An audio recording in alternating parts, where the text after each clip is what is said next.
Good morning, everyone. Welcome back to Pinky Hoot Arts live streaming session.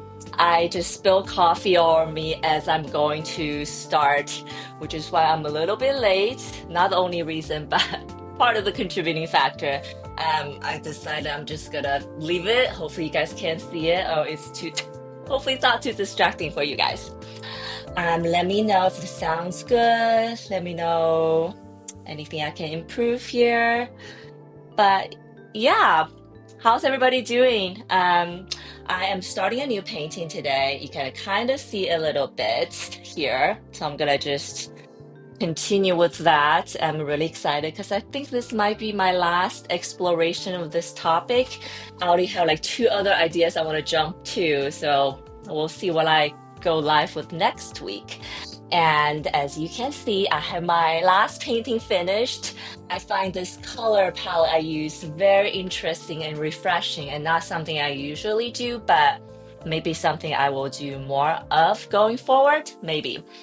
And like self-conscious. This is actually, by the way, my second white shirt today that I changed into due to coffee spillage. It's one of those days. And if you're just looking, finding me, just coming across the stream and you decide to stay for whatever reason, I'll really appreciate it if you give me a follow, subscribe, repost, depends on where you're watching this. Maybe share my channel with someone. Be all good. All right, I'm going to show you guys the painting I have in the back first, and then we're just gonna jump into this one.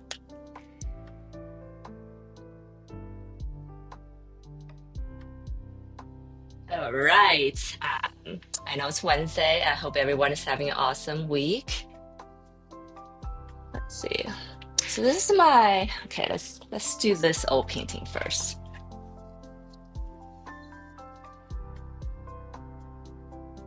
Really happy with this, how it turned out, huh? The third piece of my Preserve Me um, series.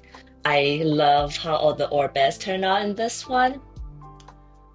Let's see, let's get closer. Just kind of blowing some petals off of her finger, maybe giving up on this idea of preserving herself. I love all my orbits because they're like on theme. She's like trying to grab onto her neck but sliding off. She's getting blown away but trying to grab on desperately. I think this might be my favorite. Just her pose and her expression, I guess. With this one, she's, grabbing onto her ear, maybe whispering some thoughts to her. And then this one on top. I really like how the color of this one turned out. All these fleshy but super like muted, pleasant colors. She's grabbing on, trying to preserve this little bud here, I guess. She's trying to grab on and take it, but yeah, there we have it. If you're someone who like green or blue color palette, I feel like you'll probably like this one because it's really peaceful to look at just by because blue and greens I think are very peaceful colors. Thank you, Trevor. Appreciate that. And then I have my latest one here. I did work on a little bit this morning. And if you guys are watching, listening, finding me, drop in the chat, let me know. Say hi. Um, So, okay, I start on this one. I think I said last time that I wanted this to be also right facing because I have two pieces that's left facing and two pieces are right facing, and symmetry wise, it works for me. I like symmetry and I like things to be even. Okay, so I kind of start on her face already. We're just gonna get into her face, but I can't really see too well right now, but there are also four orbits in this painting. She is upside down. I don't know if you can see, but as I'm working on this piece, I'm gonna obviously explain what they're doing. You might notice there's some little textures, and there is a video I created a couple months, maybe a month ago, a couple months ago, about different textures you can use with different household, pantry materials and objects. So this, if you remember, this is something I created with rice grains. You might remember that on one of the past pieces, the last piece of the Shell of Self collection, the purple one, I used purple rice, which created all these awesome um, navy colored, because purple on top of purple it becomes really dark, but all these navy colored, like, textures, which I really love. But this was just plain white rice because I didn't want that purple color on this piece. So this, you can see a little bit of texture happening, and I kind of did all throughout the painting, just to add a little bit texture. And I kind of like that as I brush them off, they feel like little almost creatures, dust bunnies, something alive that's in the air, which kind of reminds me of, Stranger Things, when they are in the stranger world, all these weird floating things in the air that kind of creates a mood, I guess. And this is what I dusted off this morning. I just saved it so I can show you guys, but I'm not gonna throw it. This is all the rice grain that kind of soaked up some of the ink color, and then some salt. So I saved it for you guys to take a look, but I'm gonna dump it now because I need that piece of paper. Okay, I'm gonna set my camera right here because I am going to work on her face now.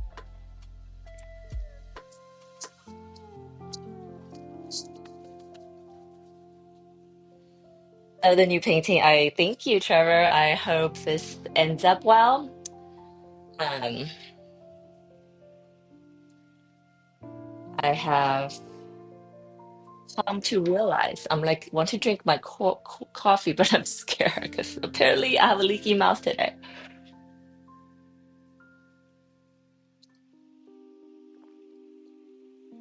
I have come to realize that a lot of times I think a painting is gonna turn out one way or another, but I feel like so much of it is kind of out of my control. It's like that divine muse. So now I say, I wonder what's gonna channel through me today. So we'll see. Okay, so I do have some masking tape on already because I was a good girl and woke up early and prepped the painting.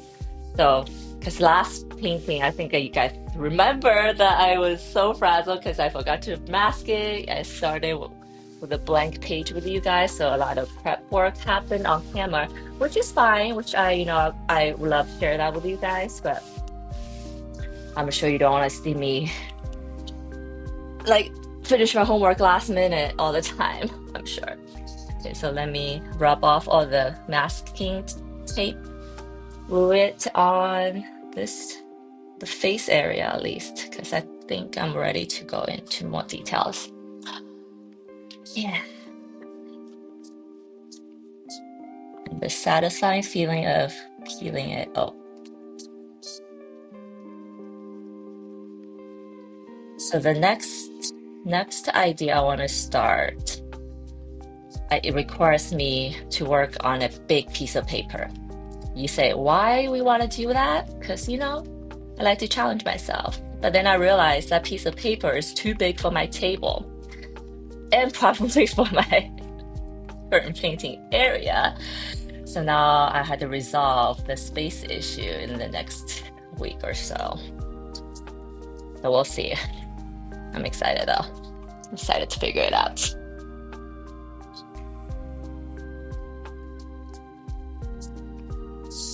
Okay, let me peel this off. How's your week going? Trevor, how's your week going? My week has been pretty good, I say, so far. Ended up surprisingly good.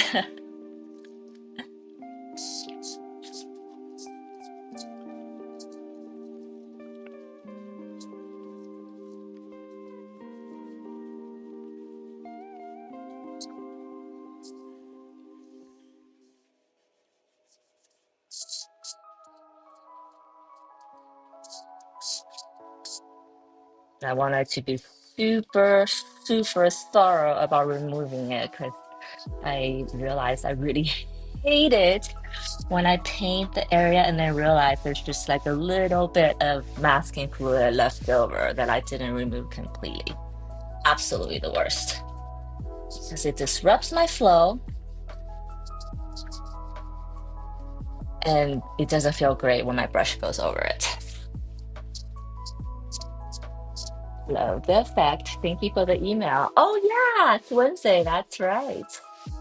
I finally made a video about my Irrational Temptation series and how happy I was to come across the article that is in the description of the video. The dessert trend in art is a trend, that it is something that a lot of other artists are exploring as well.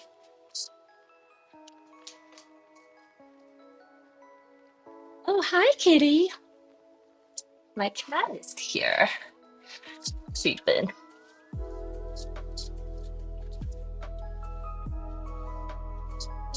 Good to hear, Trevor, that your week's been great.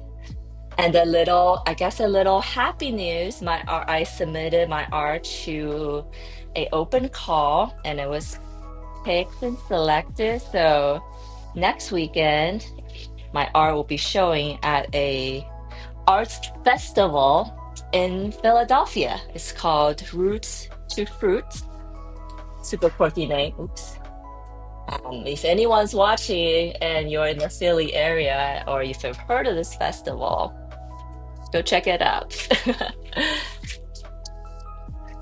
So it's super exciting that my art was selected. I think there will be a lot of artists showing there. Exciting. Okay. Yeah, let's get started. I removed all this stuff just so you can see the detail. Sometimes when I remove the masking area, I personally feel like, oh, there's all these like harsh lines. But once I start layering the paint on top, all that's gonna make sense and it's gonna look good. Let's hope, anyways. Yeah, thank you, Trevor. We celebrate the little small wins. Hopefully, it's a sign that my art is getting better and that I'm going to the right direction. Okay, so I think you guys kind of can see I started dropping like a cooler. So I painted this area with some warm color already, like nude color, and then I'm gonna go into a cooler area now. And just detail the whole thing and make it more awesome.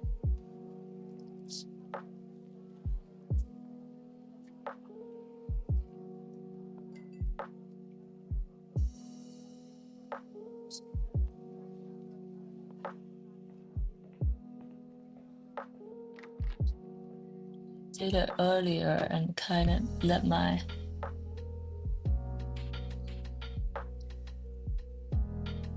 paint left the canvas, so to speak. So now I am going back in. I already see that I'm gonna add details here.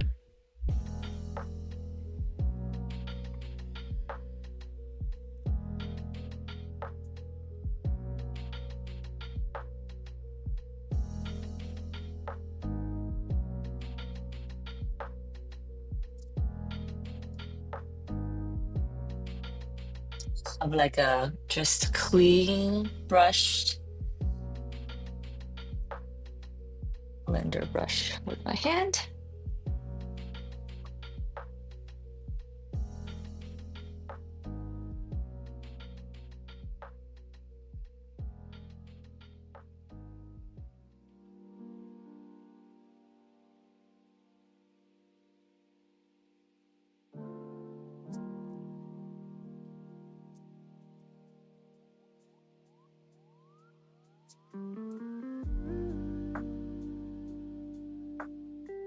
And I paint the faces. I also remind myself to be patient and to trust the process, because the beginning of it never looked good. But eventually, all that kind of resolve itself. So I have no fear, as I'm telling myself that.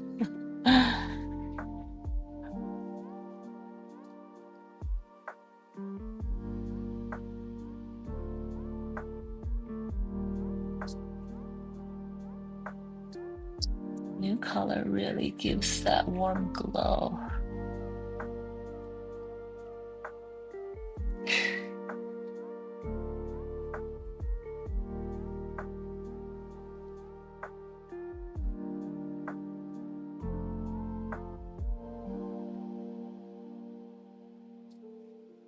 I should use a bigger brush.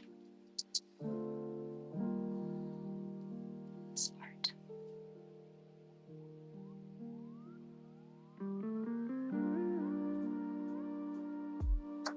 And this is eyebrow. This part.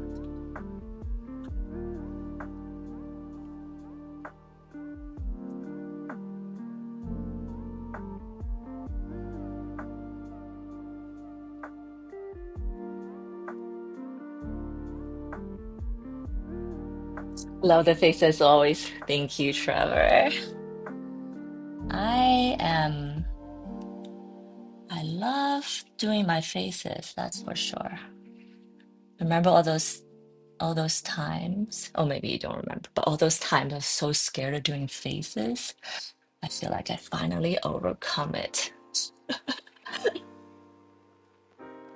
But I still don't think it's the most something I look forward to painting. But it's something I feel great when I finish. Because painting faces is hard. So it's dark area, shadow, dark area, shadow. And then let's do some dark area shadow here.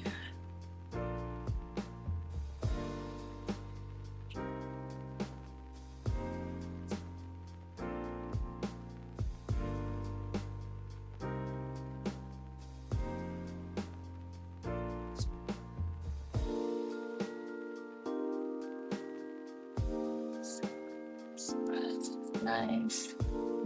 Here. Okay. Let's do a little bit.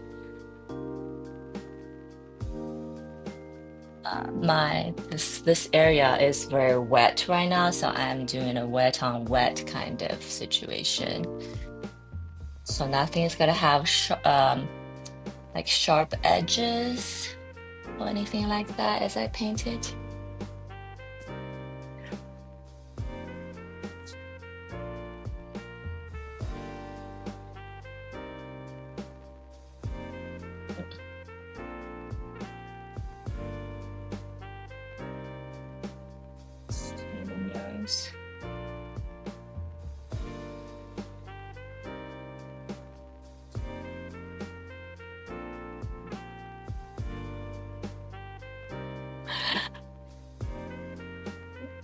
Thank you, Trevor. That is like the nicest compliment. I am, and I love doing my faces. Truly. So kind of darken this area. The nose is cute, but I don't want to make that too dark either. Okay, so let's put some water here.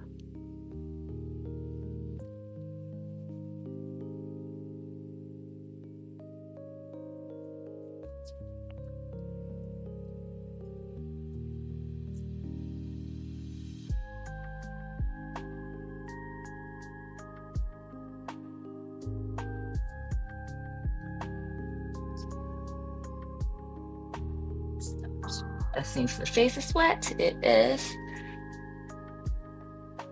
Ooh. Okay.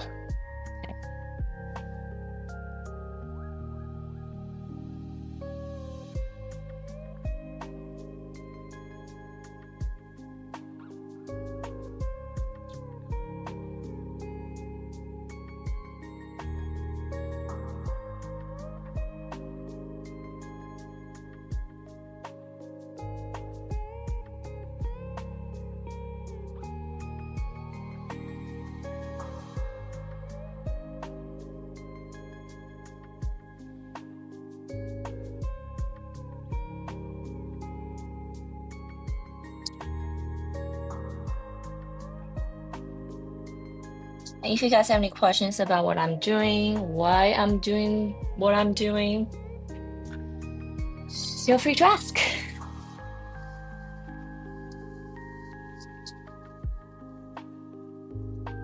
Do you want to preserve this area?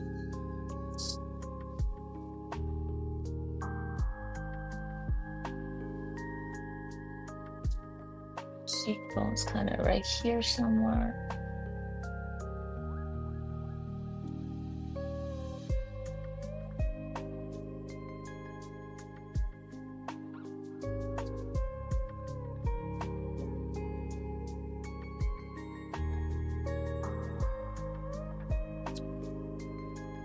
I'm slowly working her blush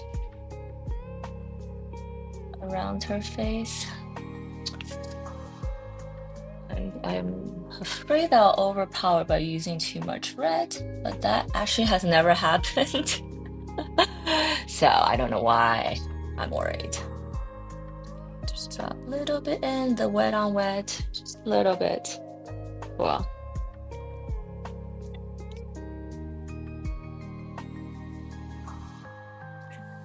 And then quickly, I think, okay.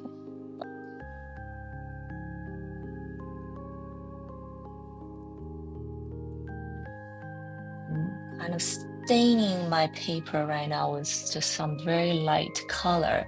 So it might not even show up on your camera, on your screen, on your camera actually, but I promise that all this makes a huge difference in the end. Oh, and I did, I guess, kind of underpainted this whole thing with this off-white color. Earlier.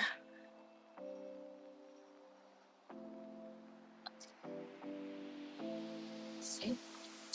Keep on thinking it was too much red, but it's not. You see, it fades so quickly.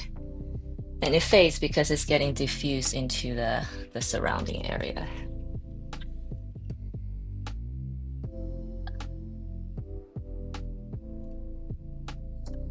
With watercolor, you almost want to go a little bit darker than you. I'm sure it's something, as the more experience you have, the more you experiment with it, you will get better at the amount. But I find that I almost want to mix everything like slightly darker than it actually is, so that it'll come out the way I want it. Yeah, make that part light. Yeah, it's cute. I like it. Okay. And then I'm gonna continue to add some of that eyebrow.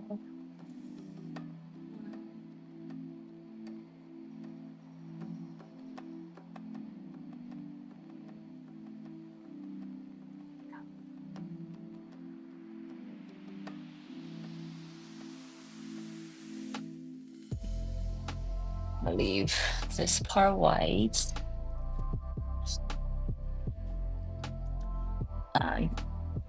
This part not white.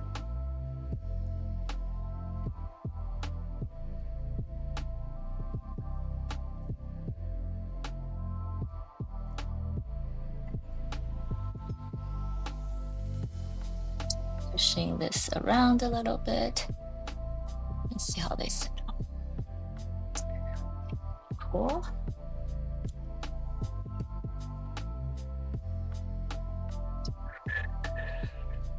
I think that part is good for now.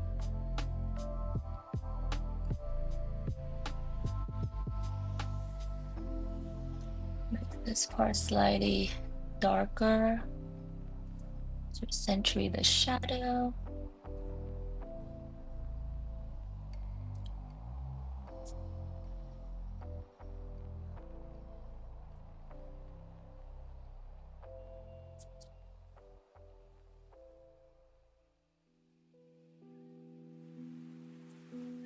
Still wet? No.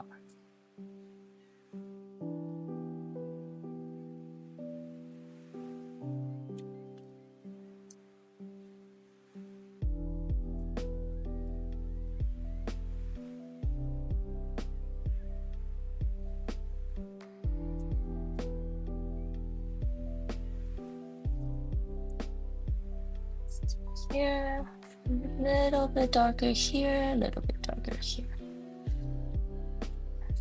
Hopefully all the other area will fall into place as it spreads.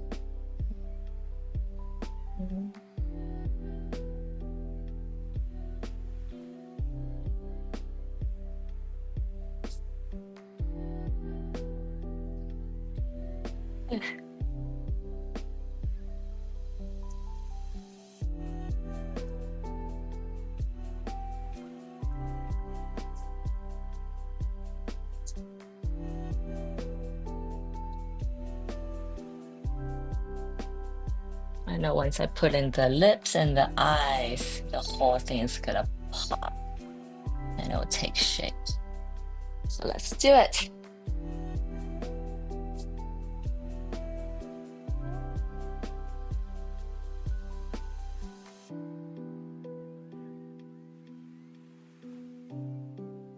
I guess fall is here, yeah.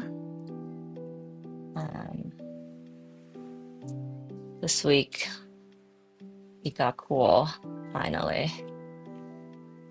And I guess, Trevor, that means spring is gonna be here for you soon. That sounds so awesome, actually.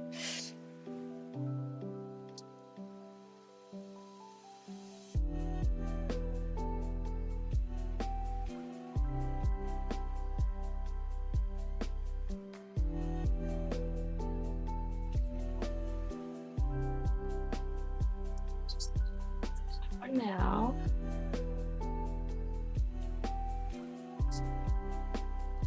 See, her face looks so much better already. I'm not doing a very good job of keeping it within the line today. Erg. This wet, this is still wet. I'm gonna wait for that dry a little bit. This part needs to dry a little bit too. That's too much.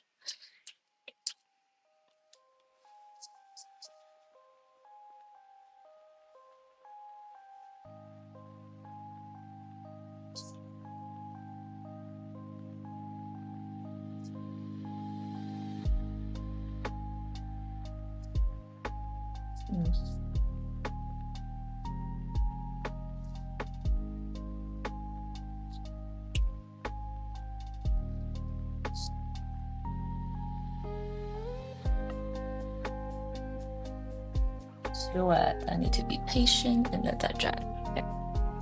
That's gonna dry. Well, these needs to be dry before I do anything else. So let's work on the ears. Okay.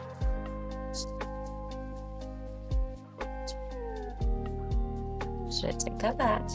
I see this, the color here is kind of running a little bit, so I'm gonna diffuse it around, which is fine because I want it to warm this area up.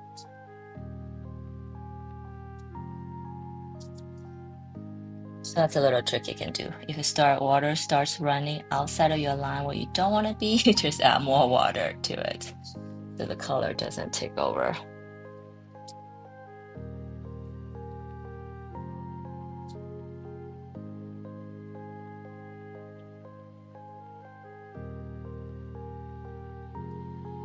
Here you go.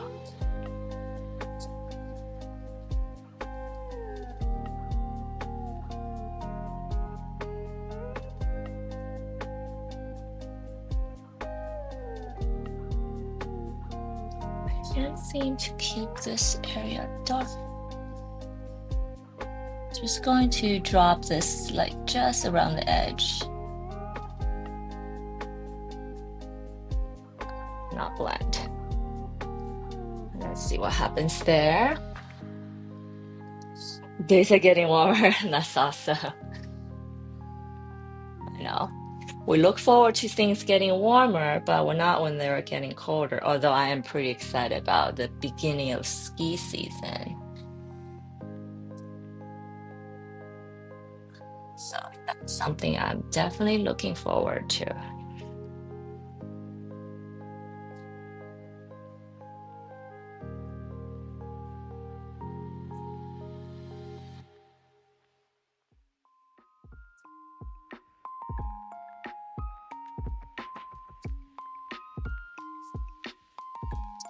ear.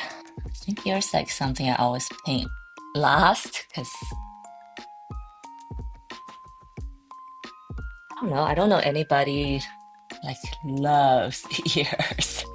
Are there any ear fetishes out there? I don't know. I don't think so. Such a weird looking thing, our ears.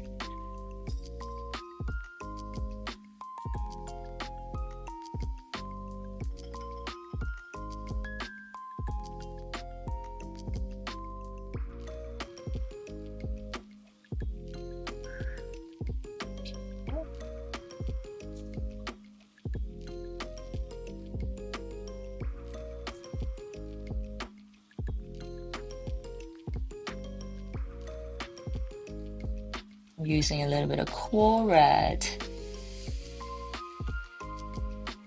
kind of do this area of the ears right now.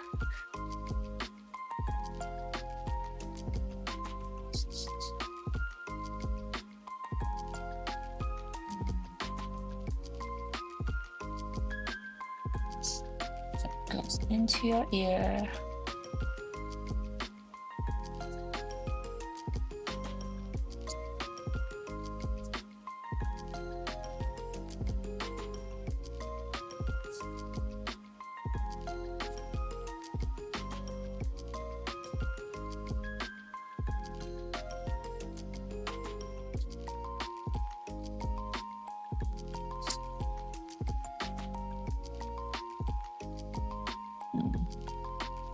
This probably needs to be cooler, actually.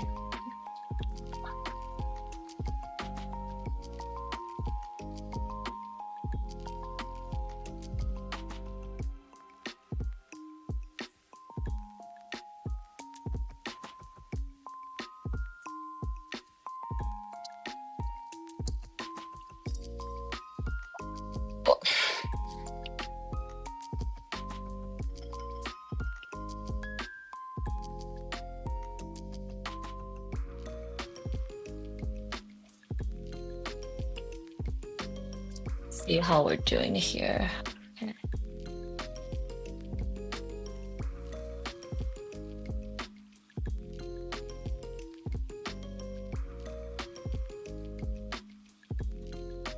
First wash, huh?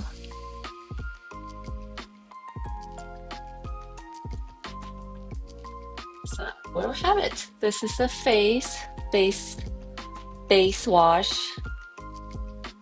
Still pretty wet here, so I'm gonna let that dry. We can't seem to keep the red on the cheek here, so I need to probably wait for that to dry completely and then go into it. Okay.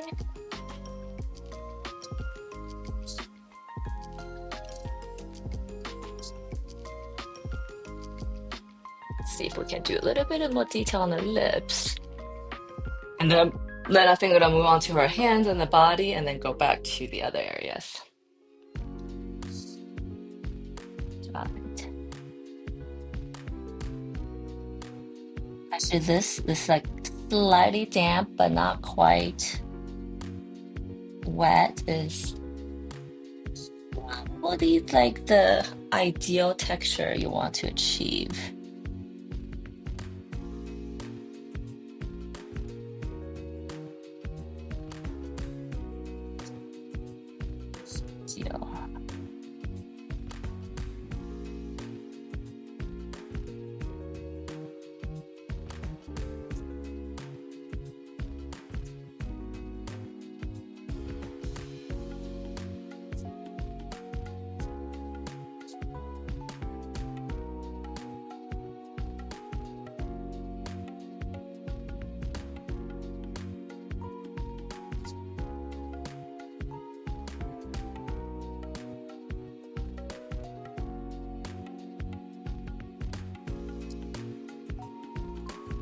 So I'm not gonna mess with that too much. It's still kind of too dry for my taste.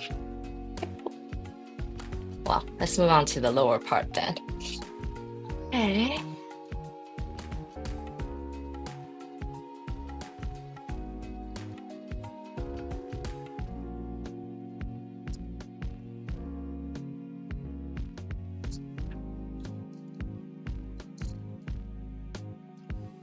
Okay, how should we do this part?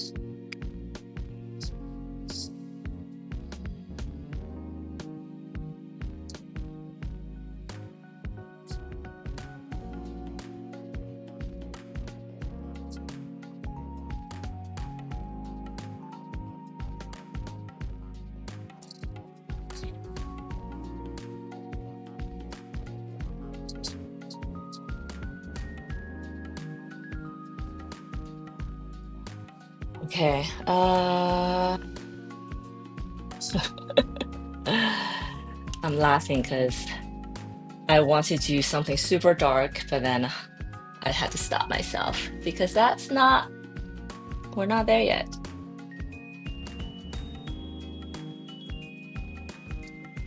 So I'm just gonna do a little bit.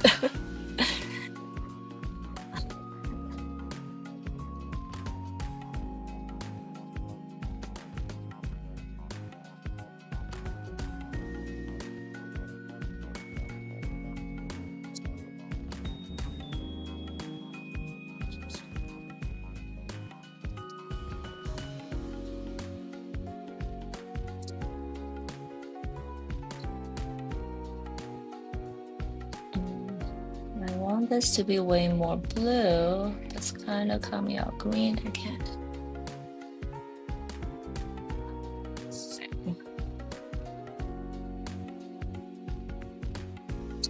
Maybe some purple will help. Let's see. Yes, does help. Okay, too wet.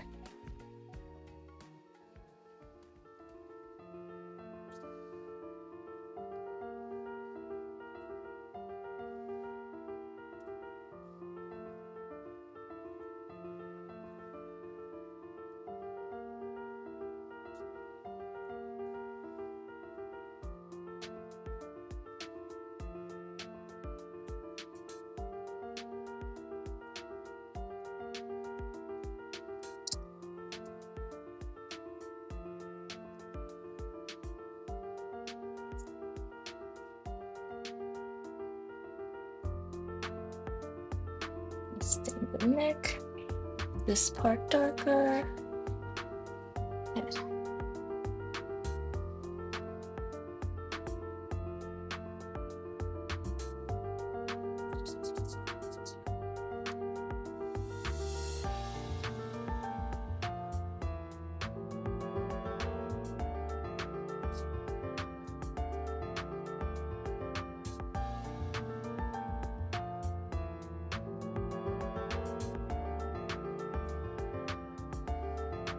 Made her neck kind of blue and then bring some of the blue up to her face, just around her jawline. Or maybe some around her eyes, so I can bring this blue over. That's cool too. Yeah.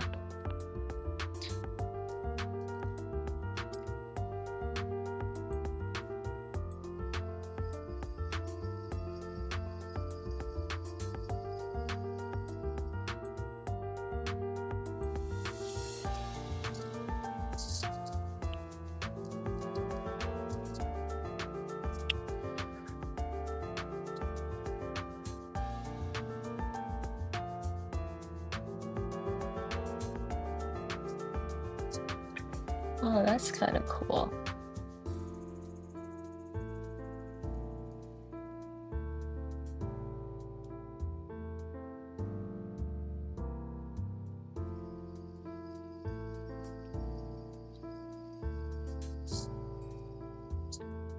Other hand. Thank you.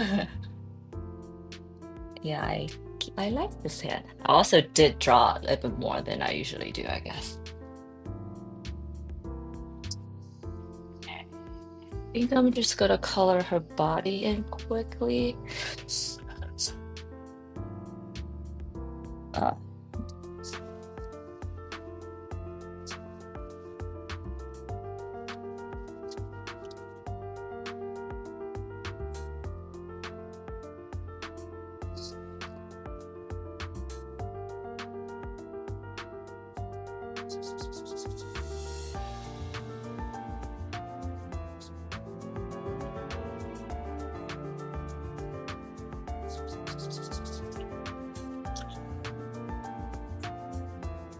preserve me. And I like the poses on my orb best because I think they're appropriate. So I'll explain in shortly. Oh, actually, I'm just gonna leave it.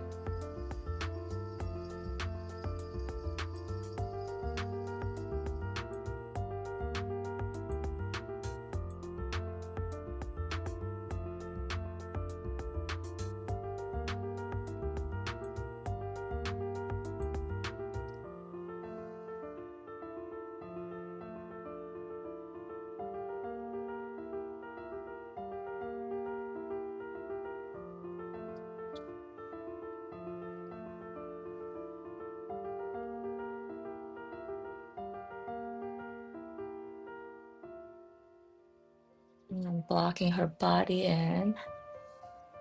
It's a lesson I've learned from the face that when it's wet, it's just let it dry. Don't be impatient.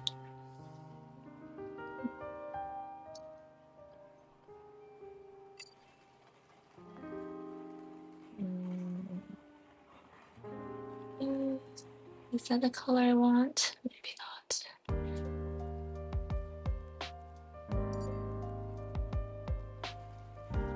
Very nicely though.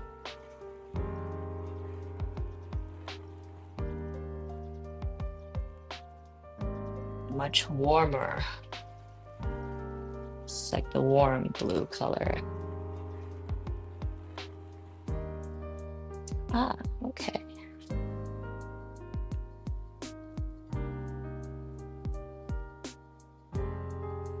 Too warm almost. Let's put some of that warmness here.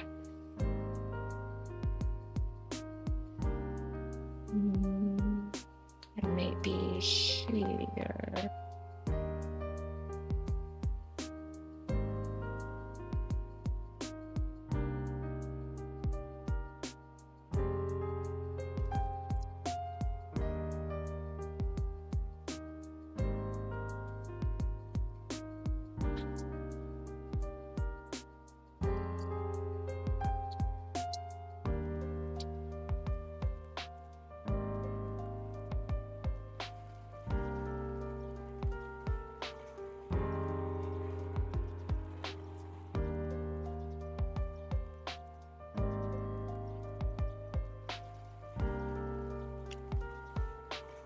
Let's bring some of this blue to the hand, especially the cool part in the hand.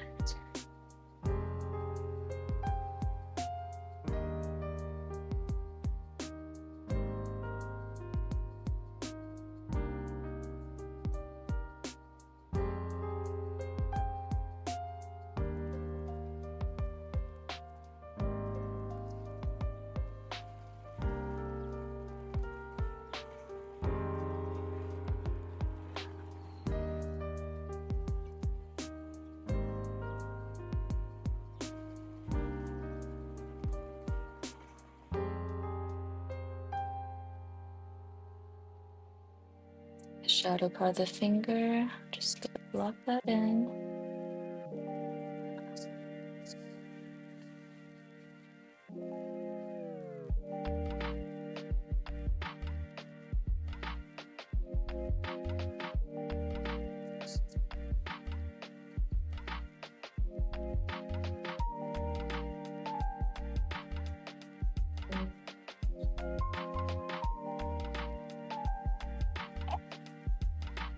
It's a good start.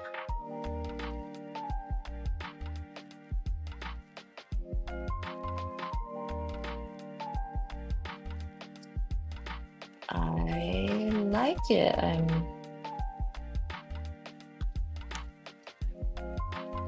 Okay. Okay. It's very faint and light right now, so we'll see how it dries. Should we start on the flowers? Are we ready to do that?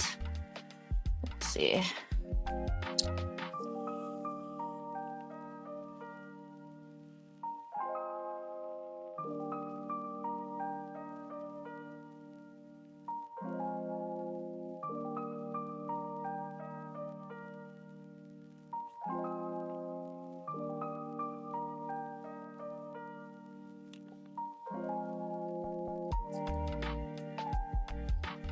Good. Just do one more thing here.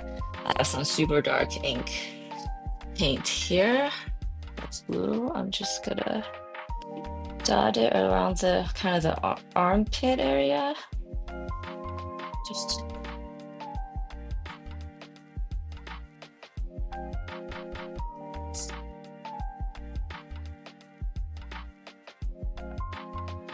not too close.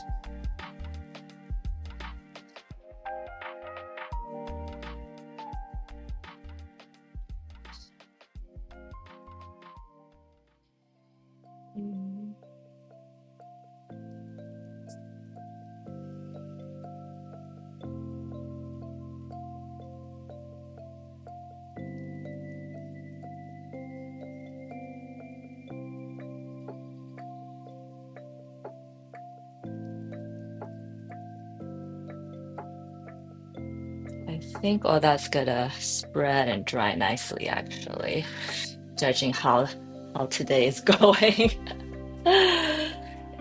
We're having a very, very wet day of painting.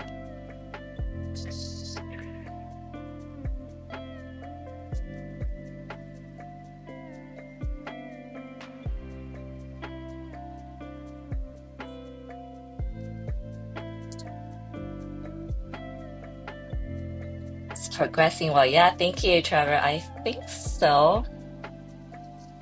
I feel better about it where it is now than the last piece of painting, actually. So that's good. Good news. I think it is progressing.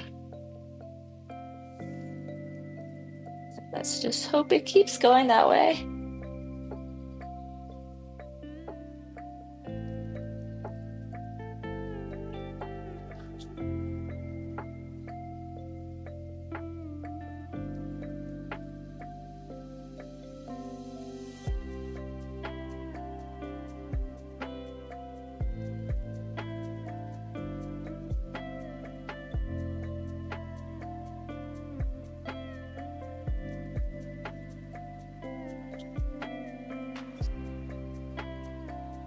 They're stuck. Okay.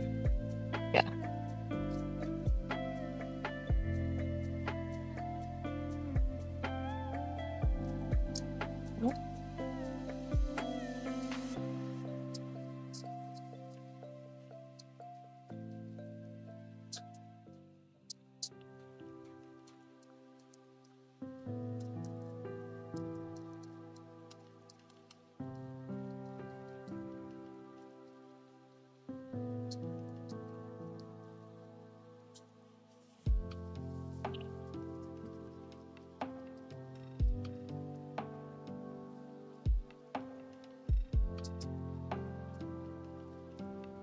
Okay.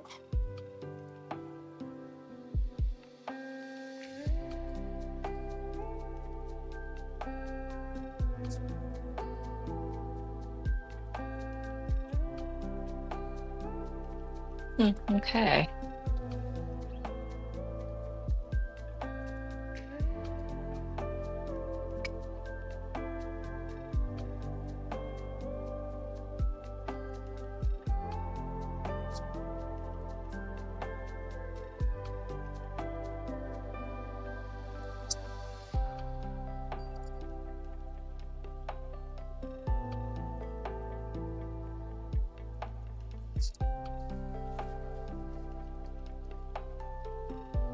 Okay. Let's see how our faces. Oh, okay. It's nice and damp. This could be good. Okay, I'm gonna just do some details on the faces. Then I think we can move on to the flowers today. Yes.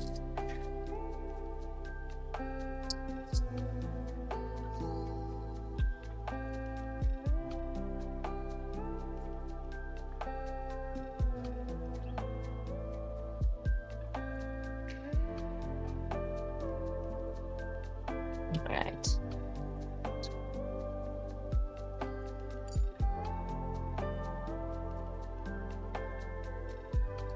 I think.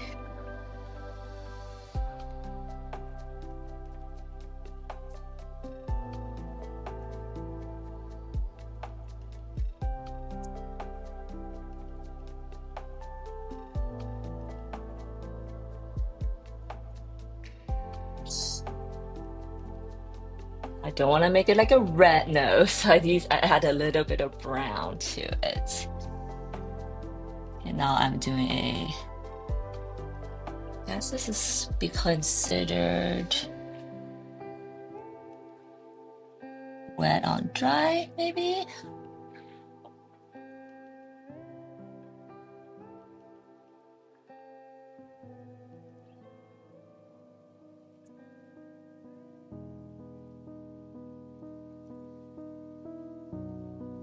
Some of the color out.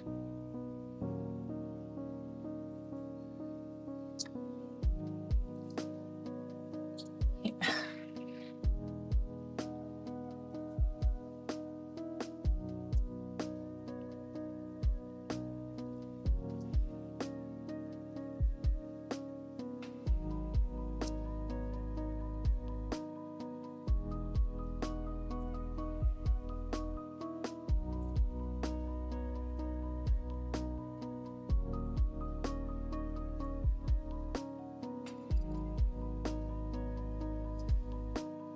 And you can fax if you guys are just catching me, looking, finding me, drop in the chat and say hi. Let me know how your day's going.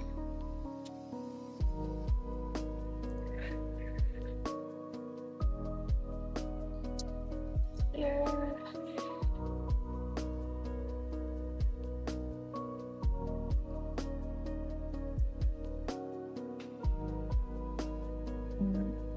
A little bit here.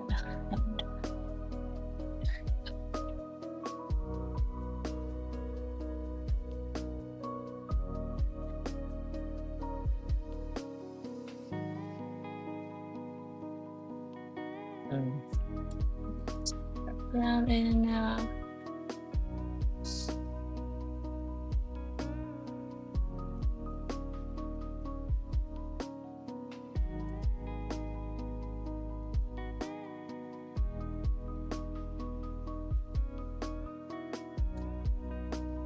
We're kind of like looking up at her face. You can see her lower lips really well. The underside of upper lips.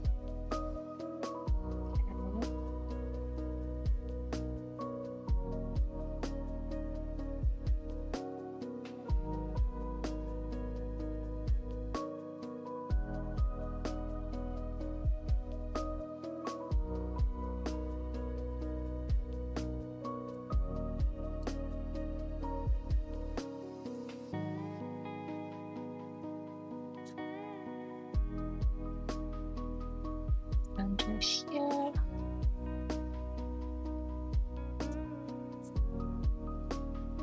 I think I'm gonna go and make that area darker, or redder. I mean.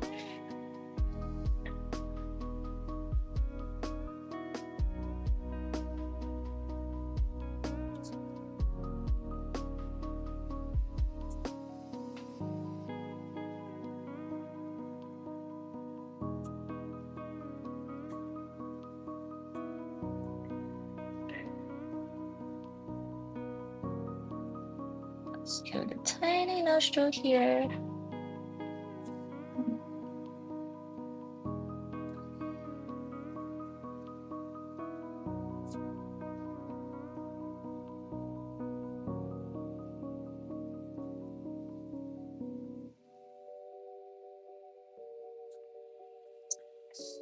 Yeah.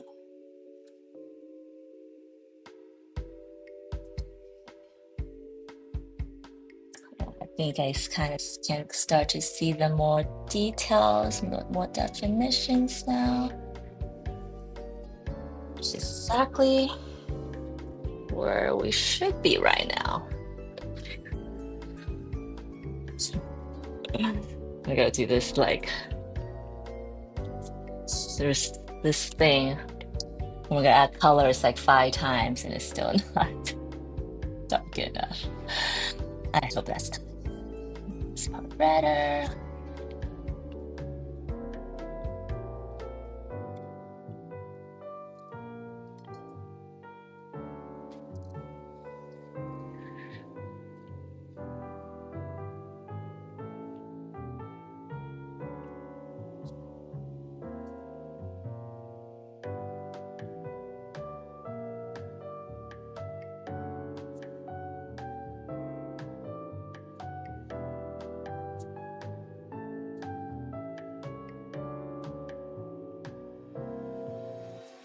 this is like a brighter red. I'm going in with, this is my favorite red, vermilion hue. If anyone's curious.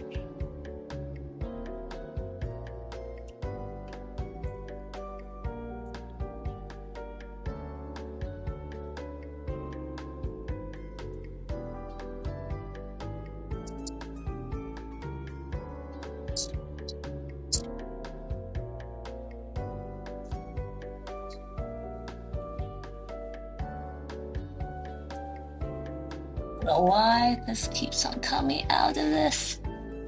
Well, I don't know. I know why, because it's too wet. Okay.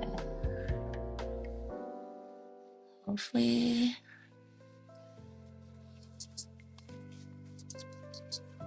I'm trying to erase all the ink that came out of my sketch.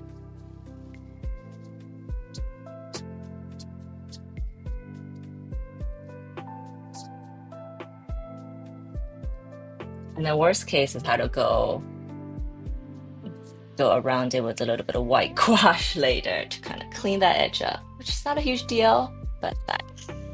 So we dry here? Nope, not wet. Okay, I'm gonna do probably the dark eye later. I don't want to still wet, and I really don't want to mess this up. Okay, cool.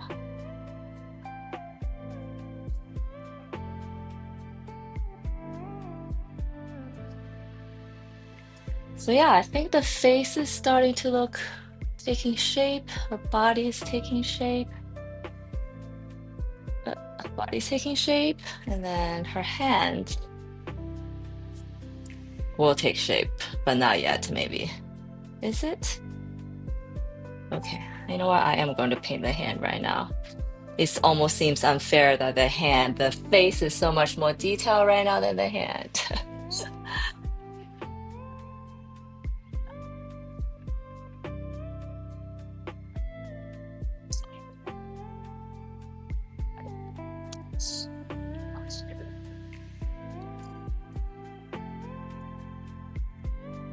The hand's kind of under her like a shadow, so it's gonna be I'm gonna use a cool red to start.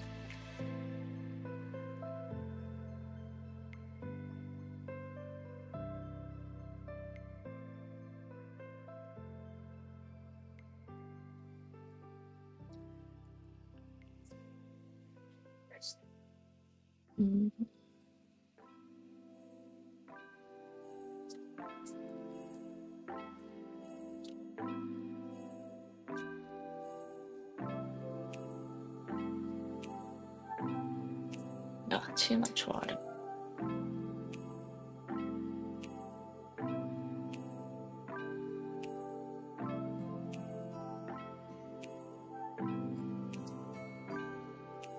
So I'm kind of using a little bit of red and brown right now as my shadow color, I guess.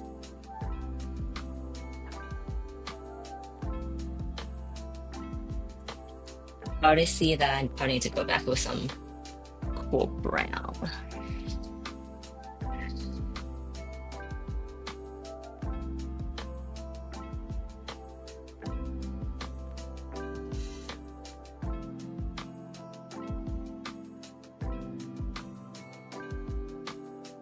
I do have a warm underpaint here.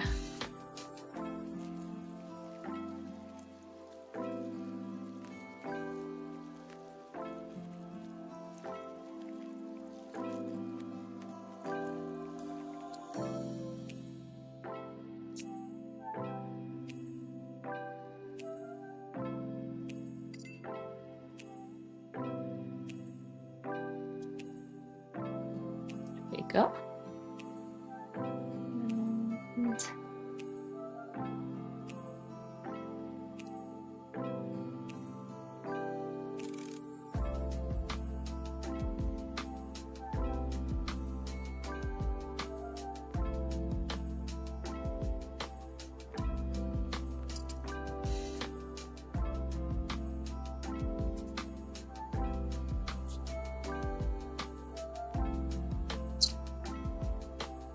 lesson today particularly is patience for me because I'm constantly, or not today at least, I'm thinking the thought of, oh, that wasn't dry enough. It's been popping up a lot. So I guess I'm a little impatient today. Interesting.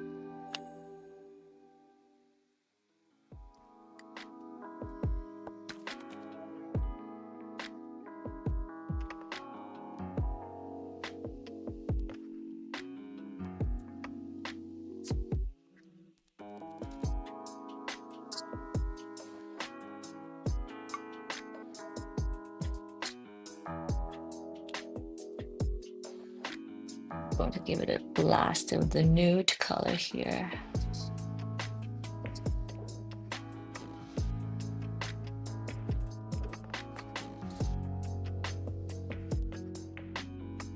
So it's not a hand that belongs to a zombie or something.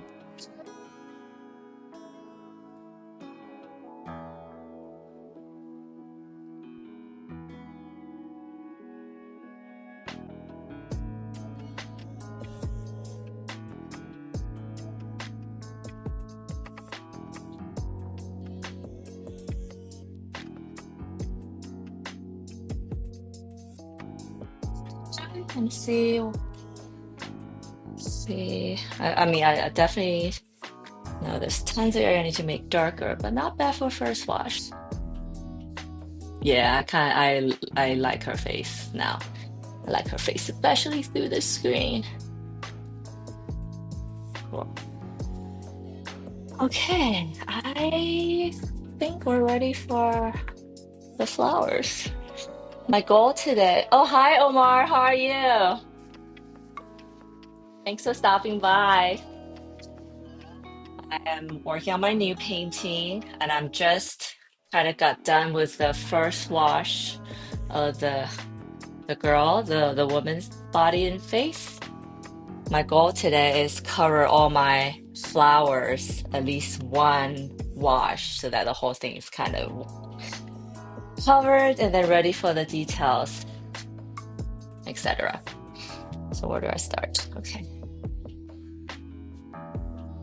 So that's the goal today. So we'll see how far we get. For some reason I blocked this. I blocked these areas. So I'm gonna start here.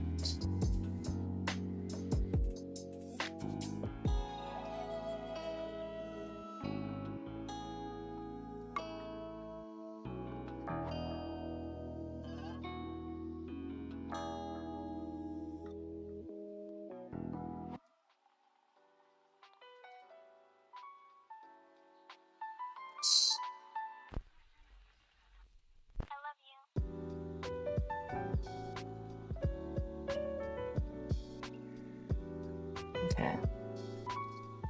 A little bit of messy drawings here. Okay, I'm gonna mix like a burnt orange color, which I actually have some already.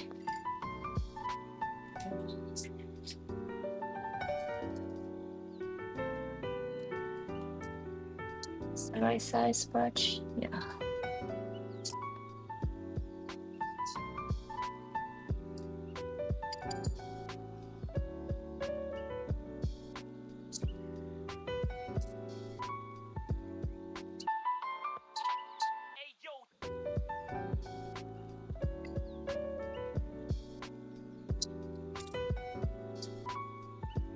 Oh, I think this might be this color. No, slightly redder. Slightly too red.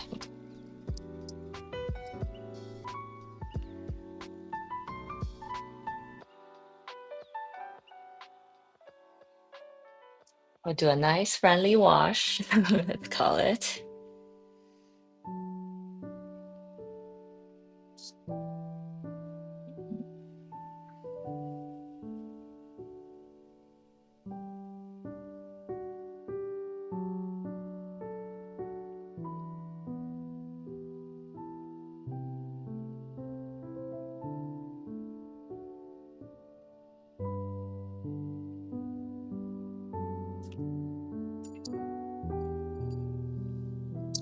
water.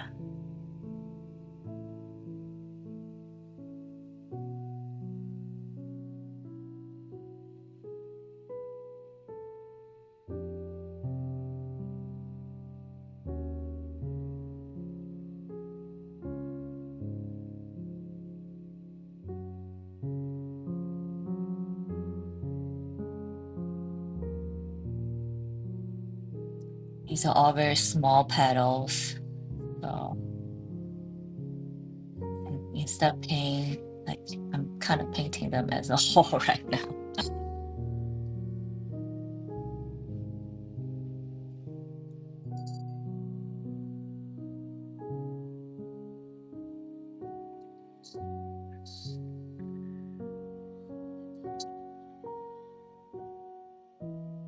So yellow.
Or it's another flower.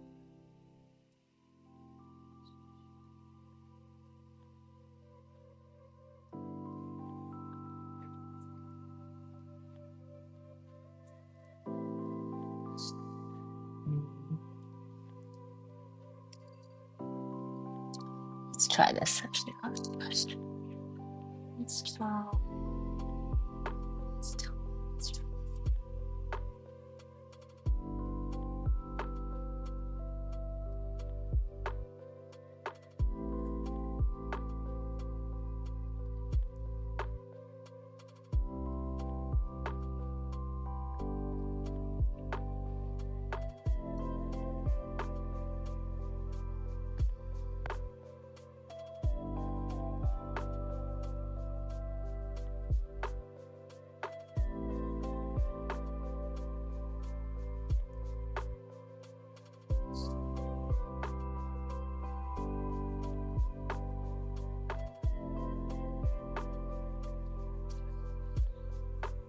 Hello, hello, uh, J Ho Drawing Circles. Hello, how are you? Welcome. Nice to have you. I am just working on my little painting here. Thank you for stopping by. And if any questions, curiosity about what I'm doing, let me know.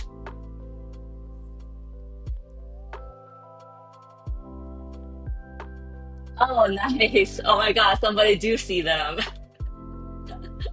I always wonder about if those posts gets to anybody, but I'm glad you actually found me. How's your day been going?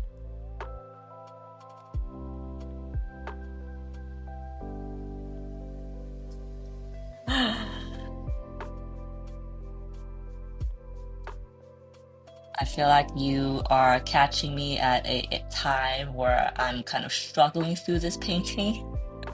There's so many lines I drew, yeah, as an underpainting for some reason, and I'm trying to like find all of them and make sense of them. Yes. This reminds me why when before when I was just practicing drawing and not so confident yet, I always try to draw my shapes and figures as big as oversized and simple as possible so I don't run into this problem. But when I do run into this problem these days, it's not fun, but I struggle through it and I like the end result. Having my afternoon tea now. Awesome. Yes, I figured the JH kind of gave it away.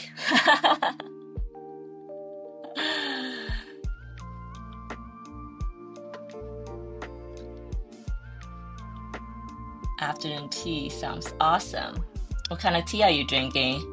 My favorite is actually, if I'm not drinking green tea, I like to drink Earl Grey with a little bit of milk. That's like the British tea. Or I am just straight up drinking the Chinese leaf tea. Oh, hi, kitty. Just kicked my cat. She's under by my foot, and I didn't realize. And you know what happens when you kick cats? Kick cats. They go crazy on you. But she was okay today.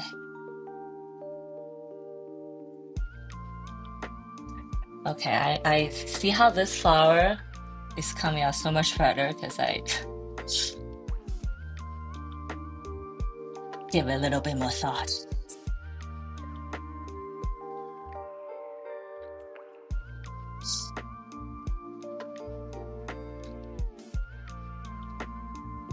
So this is a flower that's right next to the face. So I do want this to be as beautiful and perfectly drawn as possible.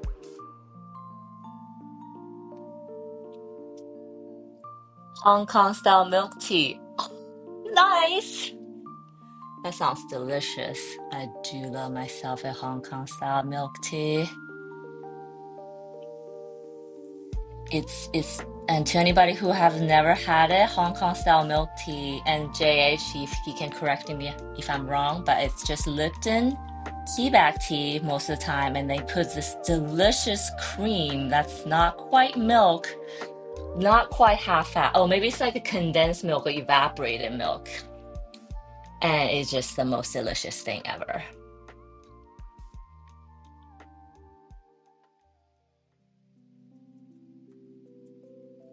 I guess I don't mind these white circles. I'll leave that be.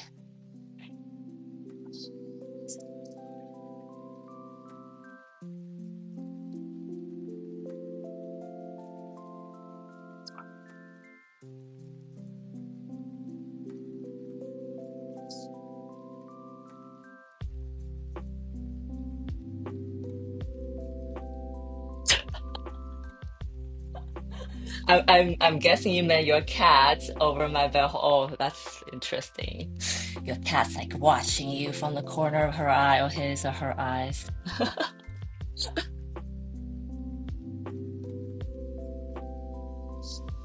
Oh, I think I'm out of route.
Ay, ay, vey. Okay.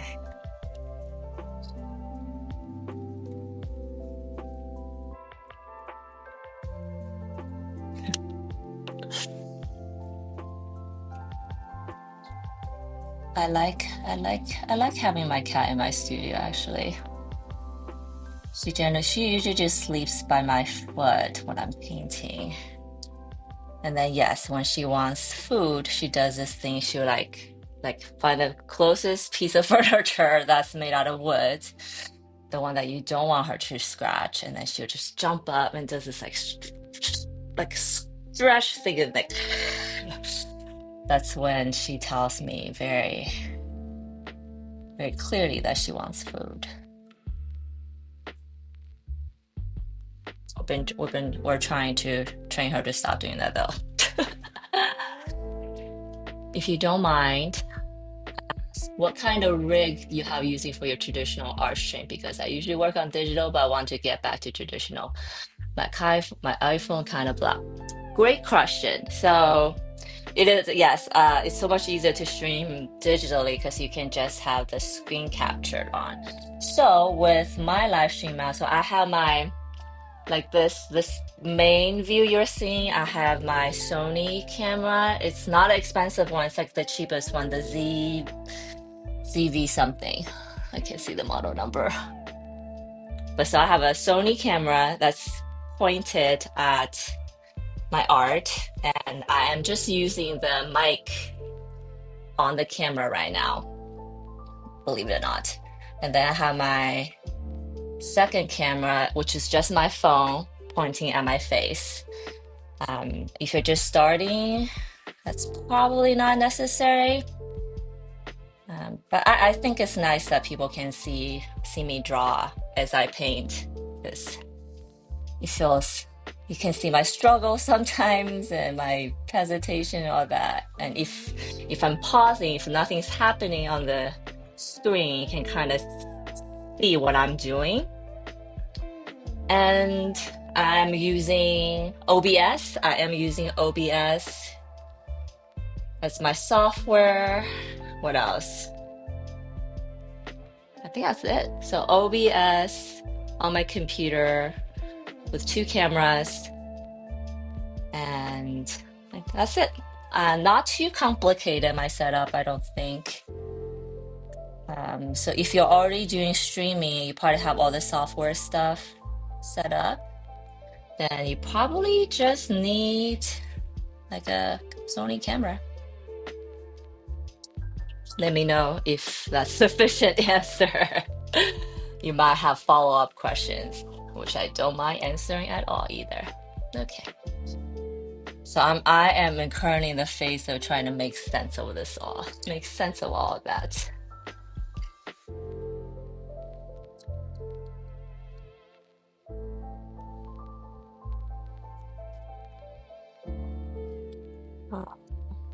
Your camera is connecting to a video capture device. Oh, my camera is connected to a video capturing device. Yes. Oh, so you're OG. I just started last year, I guess, but I never went into the digital realm because I started streaming as I was, doing my watercolor. But yes, my Sony camera is connected to a video capturing device, and then I do have a audio capturing device also set to my Sony camera.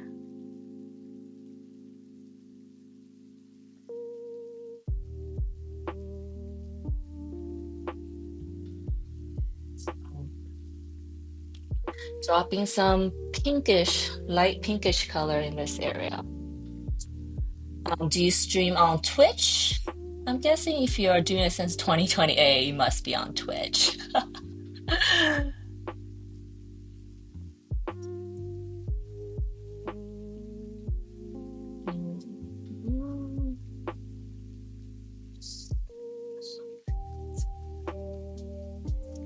Better following these petals quickly.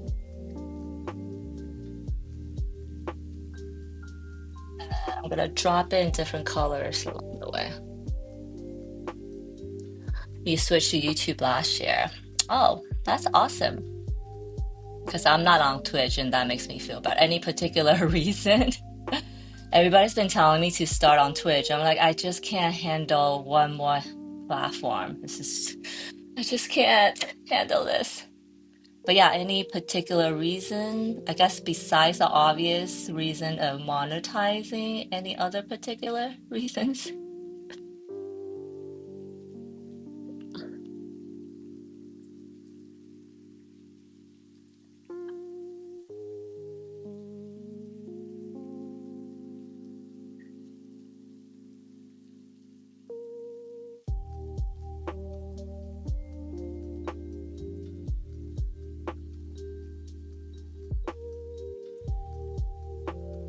Going on. I don't know. Twitch changed a lot. I think YouTube is a better for it. Okay, so so JH here. Thank you for this advice. I feel like a lot of my artist friends have this question, and we definitely had discussions about it. That, but I think I agree with you that I think YouTube is a better place for artists, and I think on Twitch you kind of get lost with all the gamers and all the digital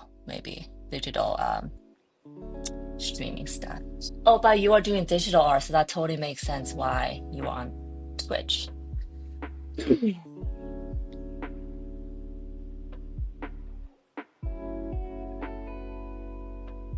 Makes sense.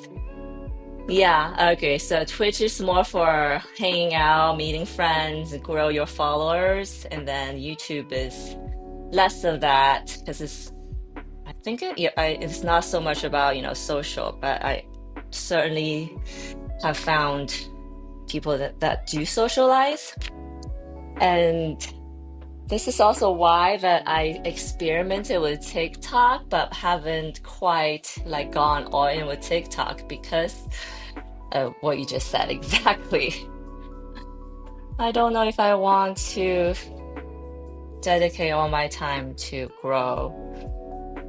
Um, how do I say this? I don't know if I want to dedicate all my time to like the social aspect of it. Not why I do art.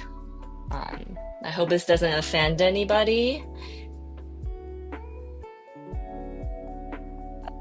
We all show up online for different reasons, right?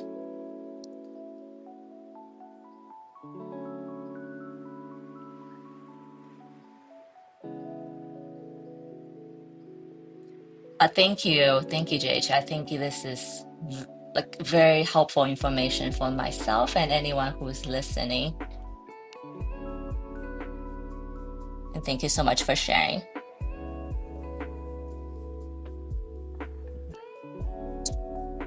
I will have to find your channel. I don't think I've come across it, or maybe I have, and I don't remember. Also apologize.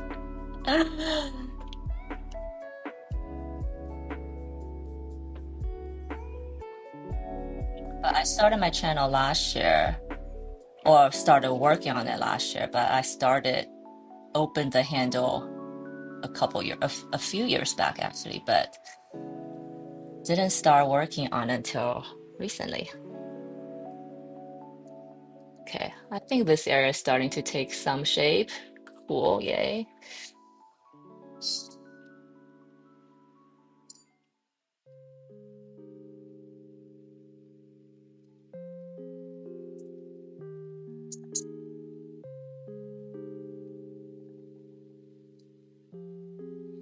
So just one, and I used to be in it, although I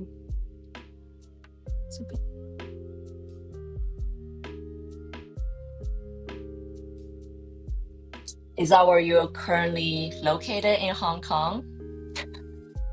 And yes, about the mother tongue, because I speak Mandarin and I've been trying so hard to teach my daughter that, and I'm not doing a very good job because I don't feel so comfortable in speaking in some of the things I want to say to her. So I revert back to English, and I think because of that, she's like, let's just say I feel like her Chinese should be a lot better than she is. So currently, but she is taking Chinese classes, so I have hope still. But yeah, I totally get on the don't lose the Chinese, the mother tongue part. So Twitch vibe more on personality and YouTube more like sharing skills.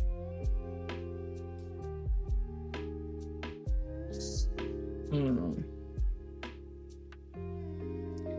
I'm marinating Twitch personality skills. Yeah.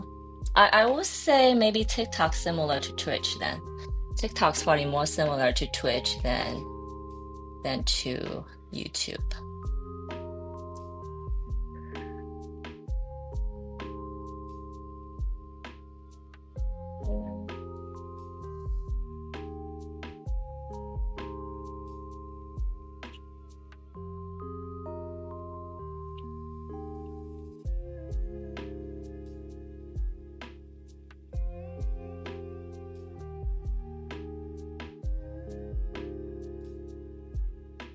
Working in Hong Kong from 11:15. Oh wow. Gotcha. That's 4 years. That's still quite a long time. And now you're back in Canada. Gotcha.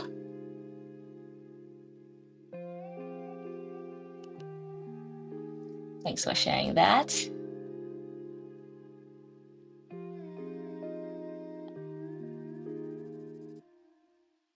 How do you feel about all the AI stuff and animator? I don't know. I'm sure it's affected industries somewhat, but I chat about this with my friends a lot,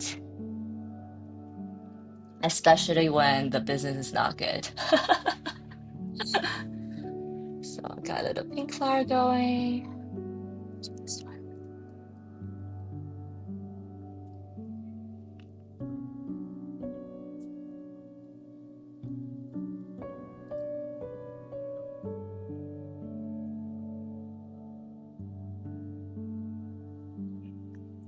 I think your parents, that's what you had to do. And I don't know if it's too late for me to do that, but I've been trying to do that. But I think it's probably mostly my fault because kids are always gonna say do the easier thing, right? So I had to be disciplined to do the hard thing. And yes, pretending they don't know English is the only way. And I know, and I know. But I'm glad your parents did that for you. I will do that for my daughter. Oh, I'm gonna do it. Okay. Sorry for the outburst, guys. I'm motivating myself, I guess.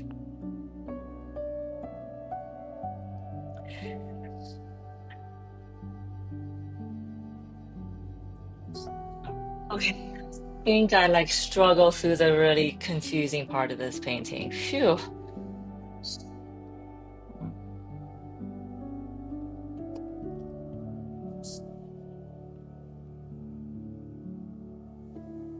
Most of us, it's hard to find a job in our field too. Yes, and I read that a lot of those jobs are not coming back, right? Like, sometimes when you have a bad economy, um, job turnovers, but they eventually come back. But it seems like this time is feels different because a lot of those jobs I don't think are not coming back. So I asked as a curiosity because I'm wondering what people in your shoes are going to do if job is not available, and then yeah, I'm just curious. If you want to share, you don't have to though.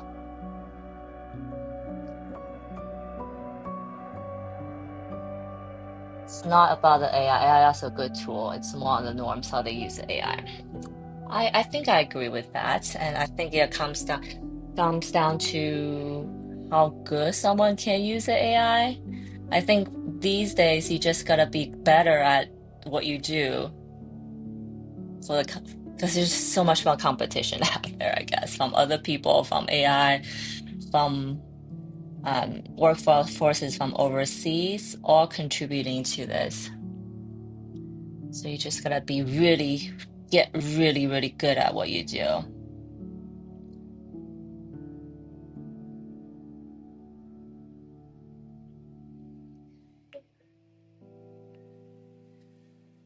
What's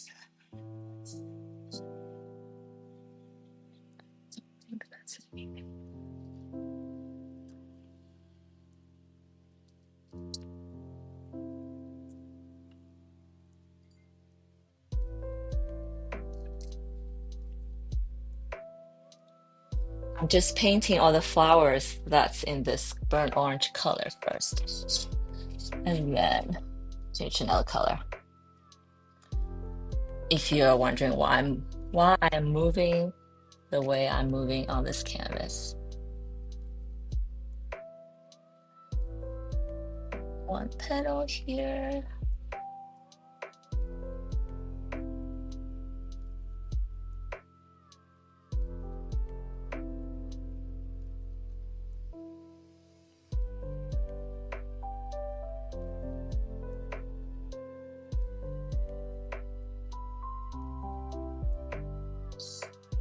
Ooh, gotta hold my breath for that part. It's so brilliant.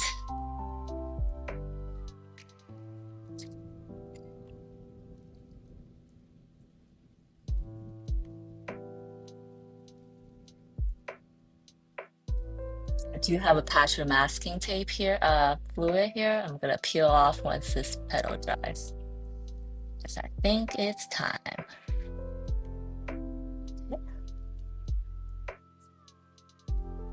Maybe I probably should have done that before, even. Too wet. Let's move this out of the way.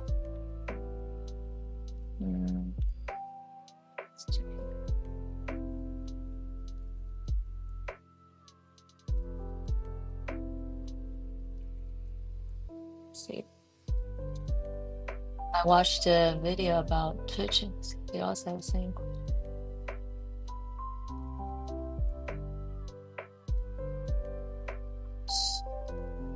We shouldn't be afraid AI will replace people. We should worry about people's will controlled by AI. That's interesting. AI control, I mean, controlled by AI meaning, and I find it funny that Twitch and YouTube CEO are talking about that. Because it doesn't just mean if AI is controlling people, that just means tech companies are controlling people because they are training their AI to think a certain way, right? That's funny. I read a lot of science fiction, and I'm definitely think science fiction is one of the, most interesting genres of anything out there. And usually there's either robots can be, we're not even talking robots, actually just AI, so they don't have physical forms yet, that they can either be benevolent or evil. And I really think maybe it depends on how human beings are progressing, that maybe will affect how they progressed. Oh, more like people to rely getting solution using as a helping to. Oh, yes, I know what you mean. Sorry. Yeah, yes, I think we talked. My friends and I talked about this when AI first came out. It's like we're gonna lose critical thinking skills very fast. Because how many of us, when we have a problem now, the first thing we go to is go to ChatGPT or any of the other AI solutions and ask a question. But I also think that asking the right question is also very important. and you will be surprised how that's also a skill. Asking the right question isn't a skill in itself. Whoa.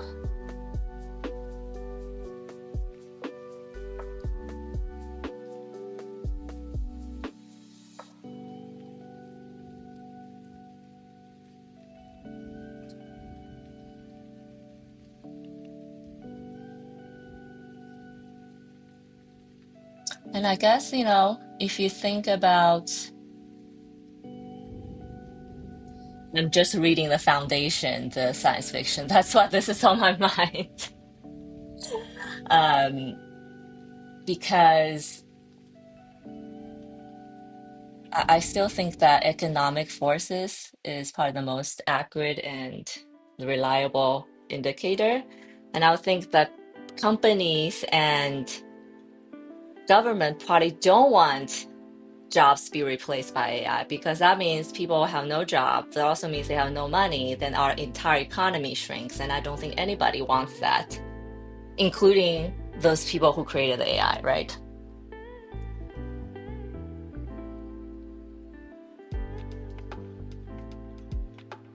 So I can see that argument.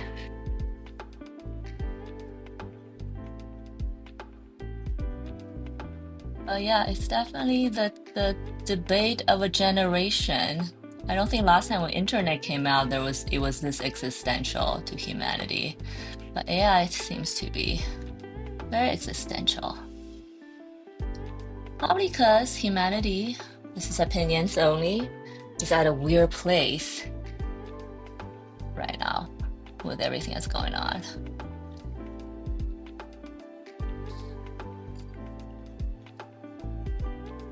And as I'm like streaming, my husband just sent me an article about somebody getting shot and killed. When will these shootings stop? My next question.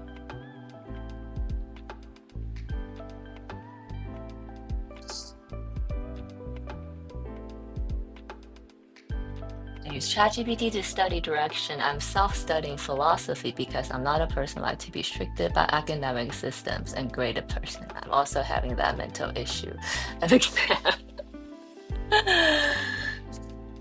Isn't that awesome that you can, anything that you want to learn, you can now learn. Before you had to go to university, go to school, take a class, but now you don't have to. Even better than YouTube, that whatever solution you find is very specific to your question. So yeah, my husband and I were talking like, do our daughter even need to go to university or college? Because the whole point of going to school is so that you're exposed to multiple things, and then you figure out what you want to do. But maybe now you don't even need to go to school for that. You can just do that at your comfort of your computer. Explore. It's awesome to have a curious mind so that you have the right questions to do the things that you want to do, like we said earlier. Also, I said to get me through what kind of book I should start reading so I get into advanced study. Very cool. So you are using AI to study. I'm using AI to do research because I am a terrible researcher, but that just kind of changed my game. I hate researching, but now it's not so bad. By the way, I also love philosophy.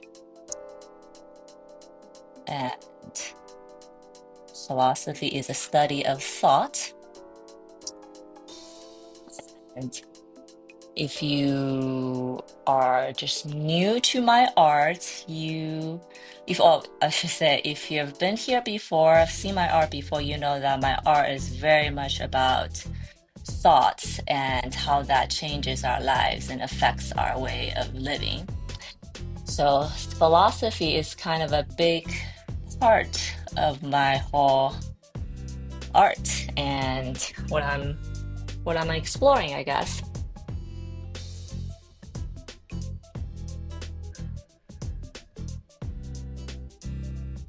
So I love philosophy, in short.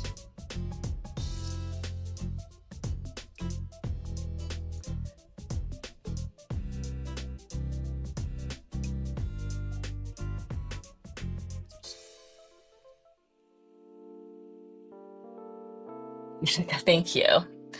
Yes, my art is very much about thoughts. Those little creatures, I don't know if you can see, oh, like this one. All you'll find them in all my paintings, and they are kind of my like personify thoughts in my mind. Instead of inside your head, they're outside interacting with the shell that is our body because we have our thoughts, but like Socrates said, we don't know when we're thinking. We know ourselves way less than we think we do.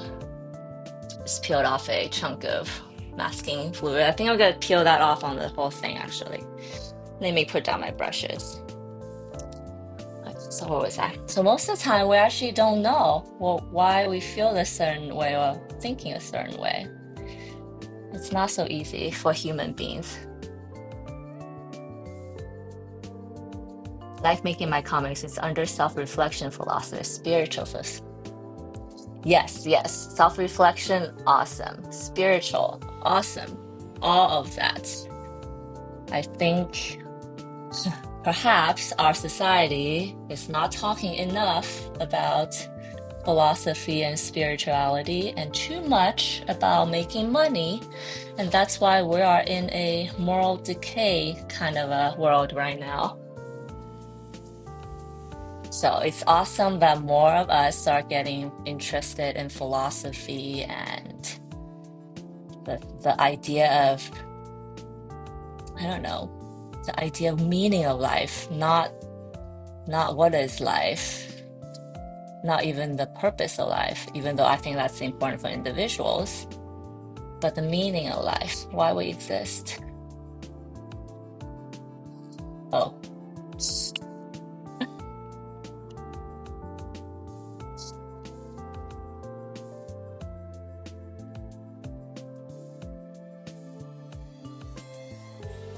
Also, I love the Japanese way of philosophy, how they have a subtle description word for every nature and man-made phenomenon and feeling and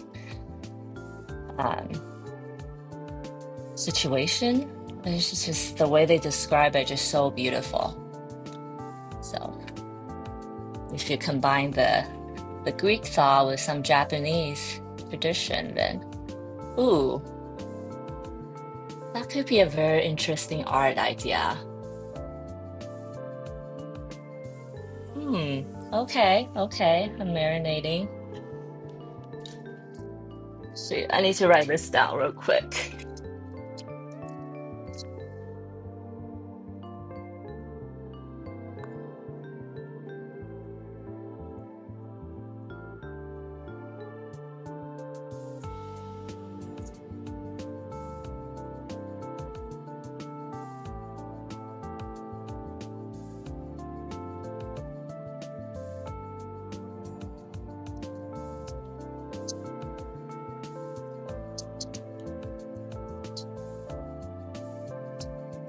Thanks for that. I always get awesome ideas while I'm having these random, unexpected conversations on stream.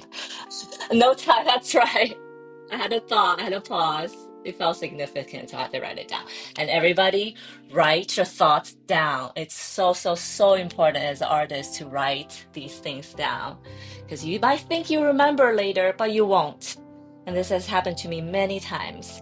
And sometimes the things that you don't write down might have been your masterpiece of all time.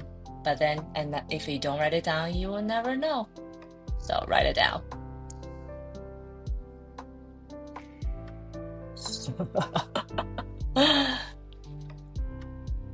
I was blabbering about something and I can't remember now, so let's move on to the topic. Oh yeah, philosophy, Eastern, Western. Yes, all that.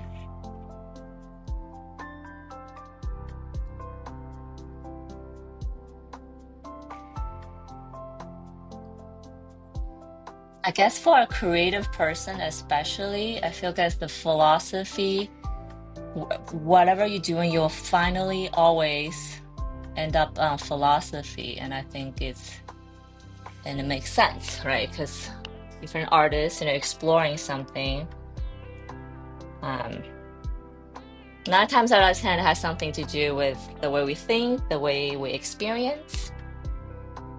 And then I guess philosophy in the end is the underlying thing for everything we do, right? Philosophy and capitalism, I guess. Is the current version of our society runs by more capitalism, less philosophy, but you know.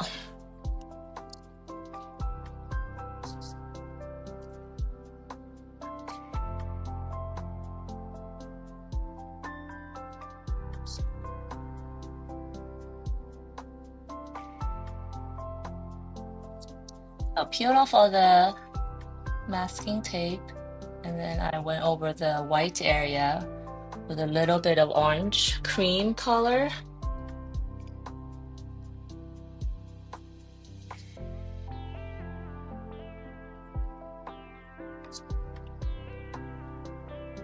Same here. Sometimes starting pop up some quote string conversation. I'll go write it down too, yes. It's just good practice, I think.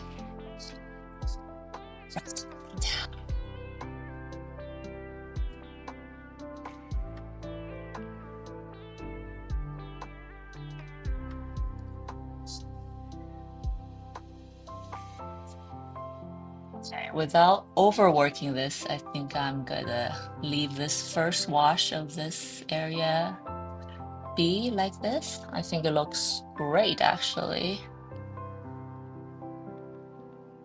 Let's do it. And we'll see how this looks after it dries.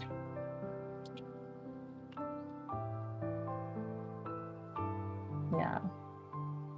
And now we have a phone with us. There's really no excuse why we're not writing things down, right?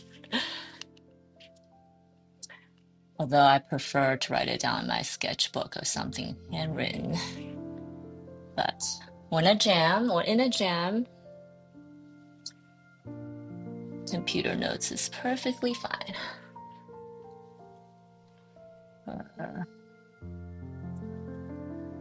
Do I want to be like that? I don't.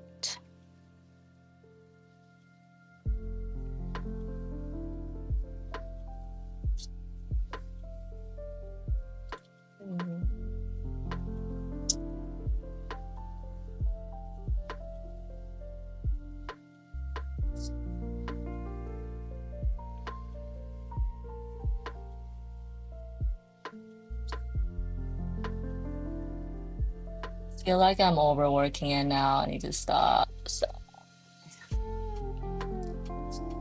go back for any other details later, but it needs to dry first so I know what that should look like.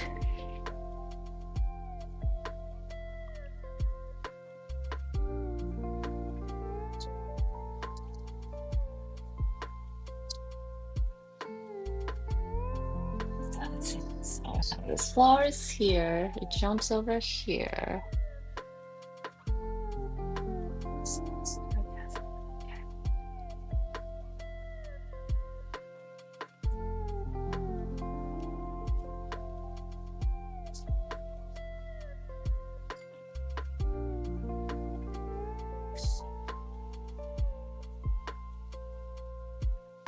This is just some clear water glaze.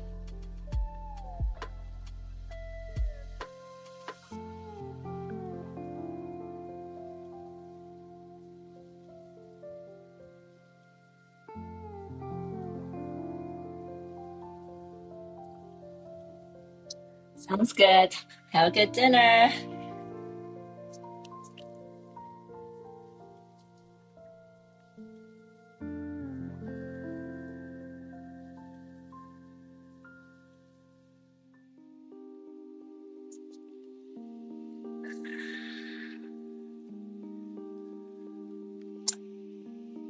And if anybody, yes, if anybody have any other question, that was awesome. The JH asked about philosophy, and we talked about philosophy. I don't know who started the conversation, but we talked about philosophy, AI, thoughts. That's awesome.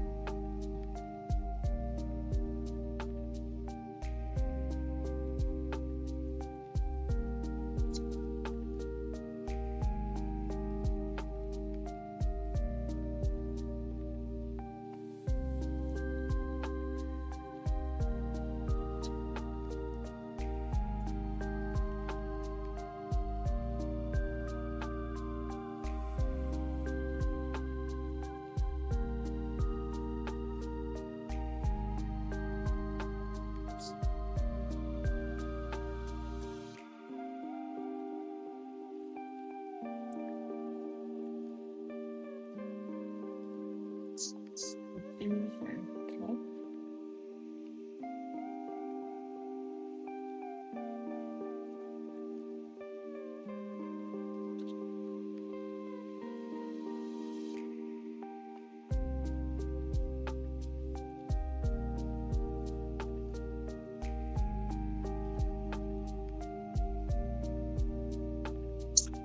I'm slowly getting a feeling for a new technique I'm just developing, believe it or not.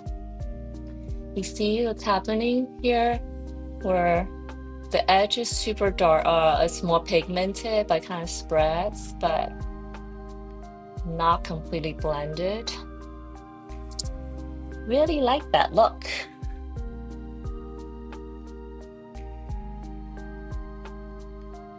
And it has to be the perfect right amount of water for it to do that, so it's tricky.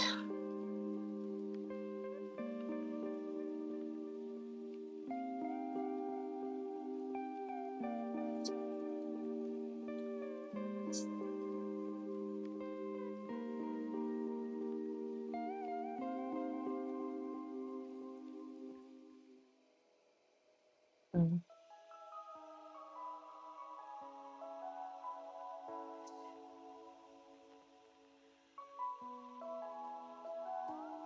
See, I can't call it technique yet if I can't repeat it on demand. Otherwise, it's just a nice accident.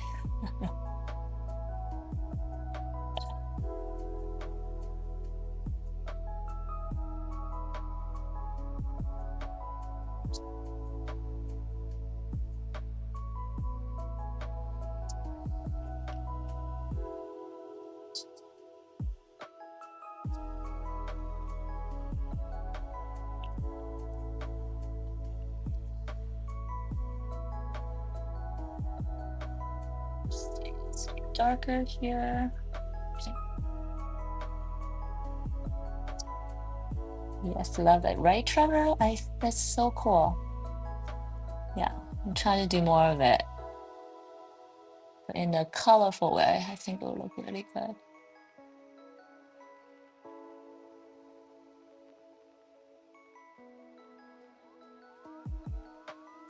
So the key to do that is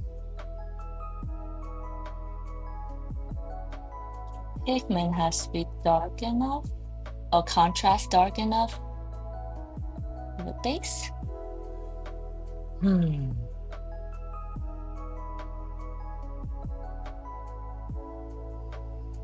Confused with these lines here. Oh, that's a, oh, okay, so that's a brand.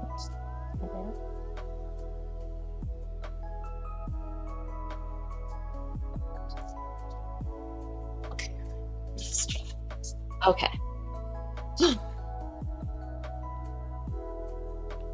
Let's try this. Okay. Now I'm gonna attempt that. Water glaze the area.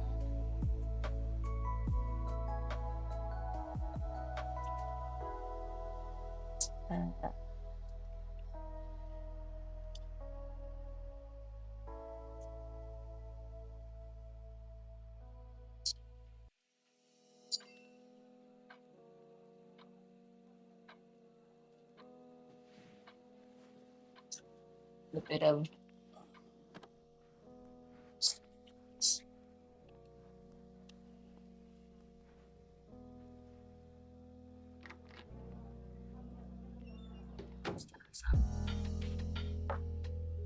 very cool.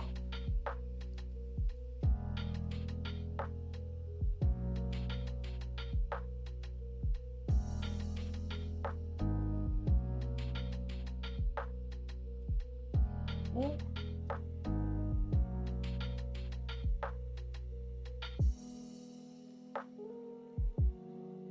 not going to mix it. I'm just gonna let that be another area.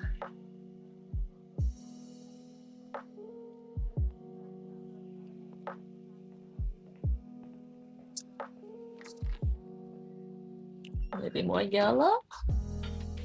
I don't use yellow very often, even though it's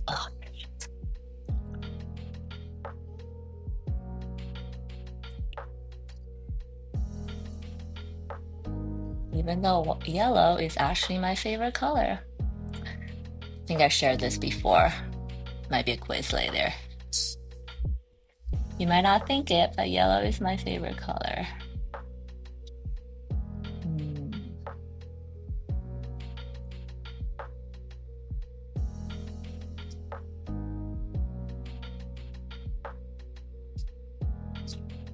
Hmm.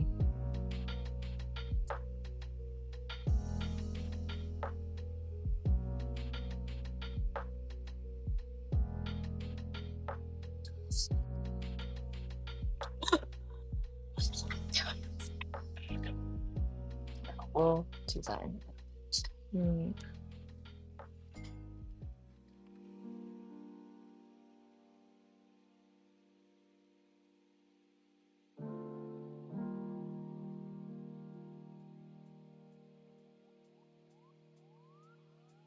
Just kind of drew like a smoky, cloudy kind of shape. Oh, thanks, Trevor.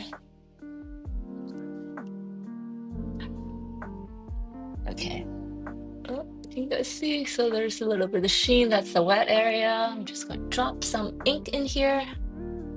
Let's see what happens. Ooh, okay, maybe that's a little too wet.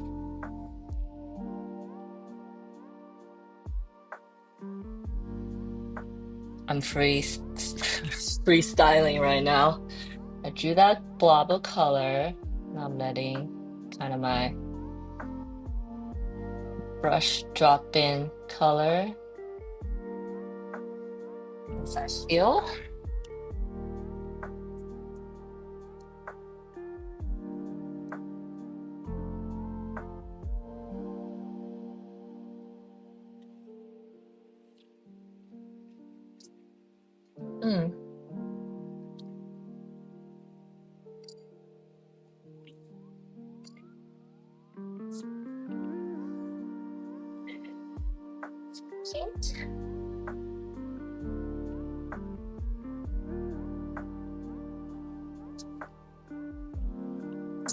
You know, I want to do a whole painting with just doing this without losing my style. That's what I'm feeling. That's what I'm thinking. Yeah.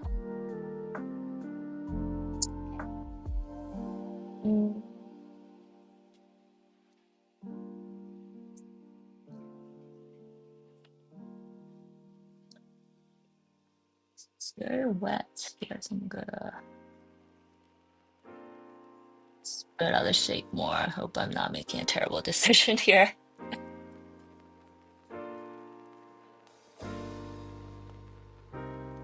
Back. Okay. Okay.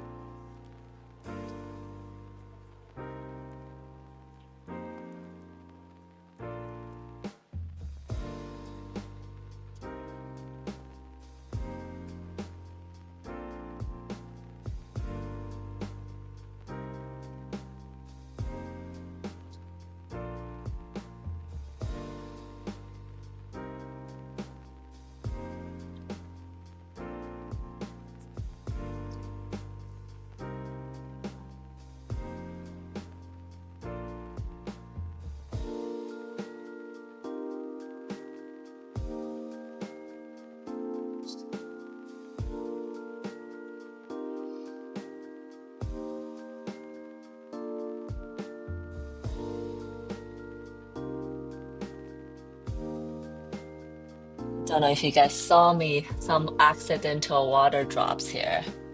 Kind of messed up my shape, but I kind of like what it made it do. So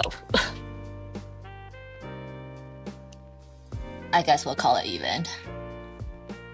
Not a mess up.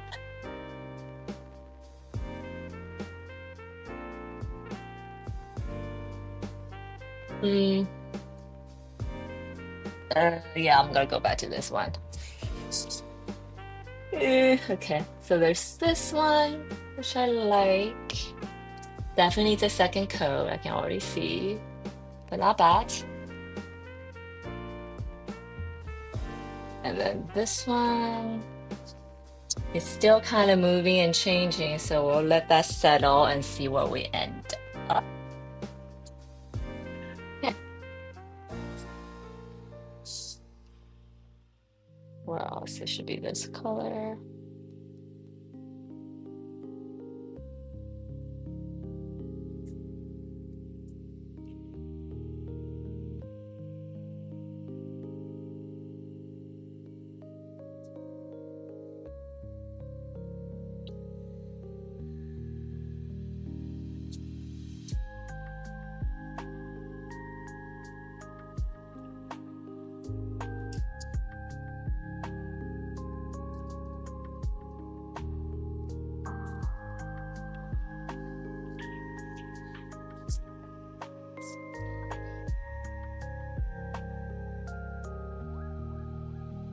I have some very dry paint on my brush right now.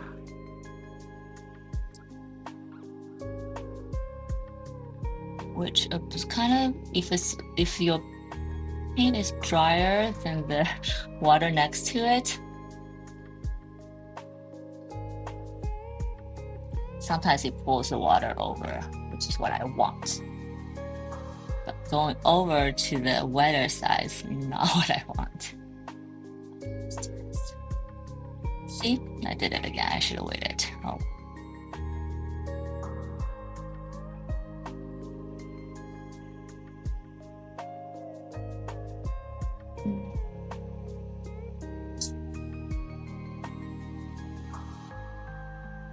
Next time, I'm gonna try something where I drop the color in and I don't touch it and see what happens.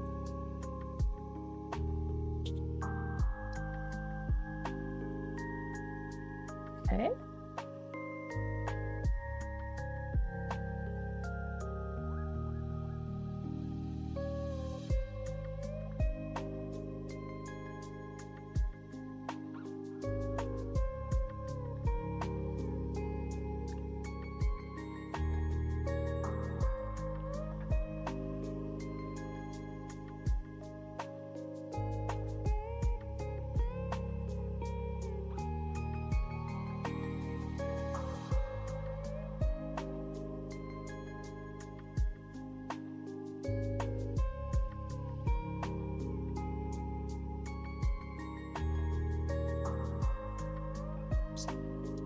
Oh, maybe I can try that technique on those bigger flowers. That'll be fun. Okay. Gotta let this area dry. I need to move away from here. This kind of looks like a genie puff just turning into these grains. It's kind of cool. Okay, that's good. Let's start working on this area.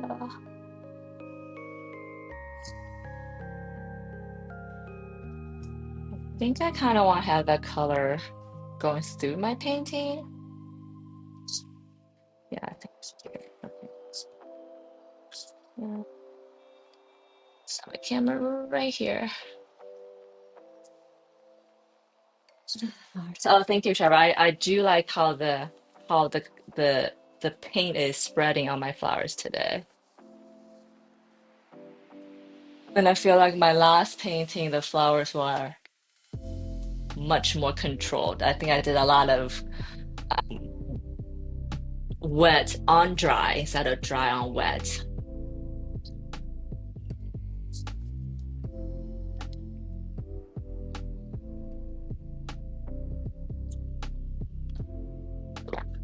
Okay.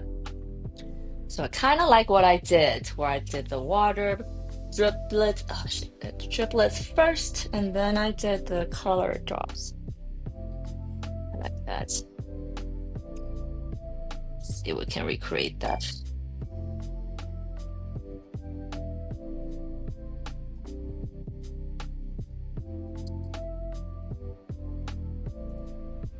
Luckily, this burnt orange color is actually out of the box for me. I didn't have to mix it, so that was nice. Some colors, I think the last painting, I had to constantly mix the whole thing, which just takes a little bit longer.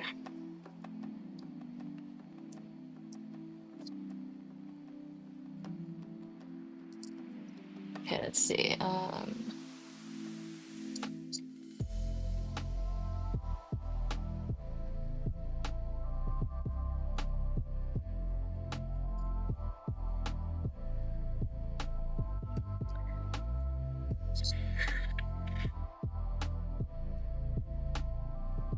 Yeah, okay. Actually, before I do that, I realized I had to do another part first. Otherwise, it would not make any sense here to me and to you. Okay, so I have some like branches that's growing out of her head and throughout the painting, kind of. And these branches, I think when I include branches, it gives me that feeling of growth, because branches grow and branch out. But yes, okay, hold on.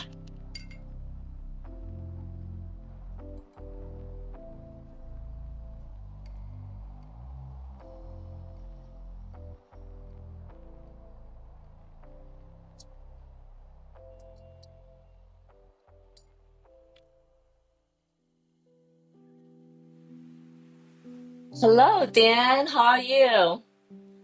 Thank you so much, and thank you for jumping into the chat. Yes, I am working on my latest painting, starting to take shape. Love the face. Actually, love the nose. I was gonna paint this area, but then I realized I need to do one last thing throughout the whole painting. Otherwise, when I paint that area, it would not make any sense. Um, oh, hi, Kent. Welcome, welcome.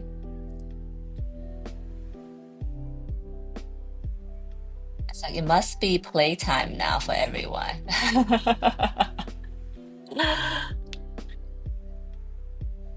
How's everyone's day going? So I am currently trying to kind of connect a lot of these loose parts together by painting these branches I had planned. Ooh, but look at how this area is turning out. Whoa. Okay. Hmm. Okay. I think this kind of changes the way I paint. I'm like, yay, but also shit.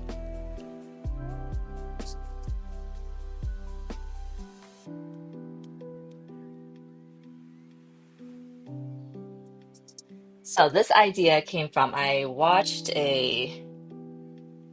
mean, not a new idea, but I watched a artist I follow, I love, whom I found and have grown to love. She is a Chinese artist, but working in New York, I believe. Anyways, she does these beautiful floral, abstract floral plants and fruits, but the way she does it is like so unique. I'm so fascinated. And she paints with giant brushes on giant pieces of paper. But if you look at her painting at first, it looks so simple and elegant. And then you get closer, you start to see all the different like shapes and layerings and mixed of paint. So I'm trying to do something like that, I guess, or trying to figure out how I can do that. Okay, so I had just glazed this area with a mostly clear water, but has like a warm tint to it. It was an accident at first because I didn't wash my brush cleanly, but I kind of actually like it because it gives that branch a warm undertone, which I did not do when I underpainted. So this is good.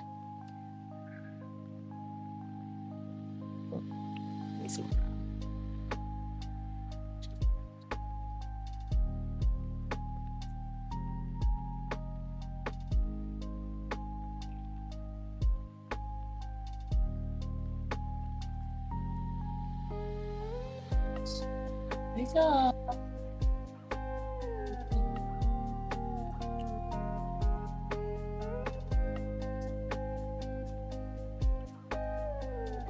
I think the key to this is that, as I'm finding out, I'm sharing that you need to have a lot of paint loaded on your brush in order to do this. Otherwise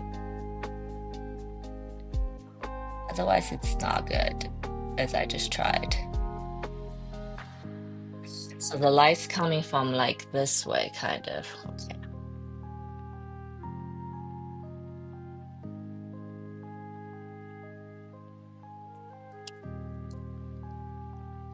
And the paper is drying so fast.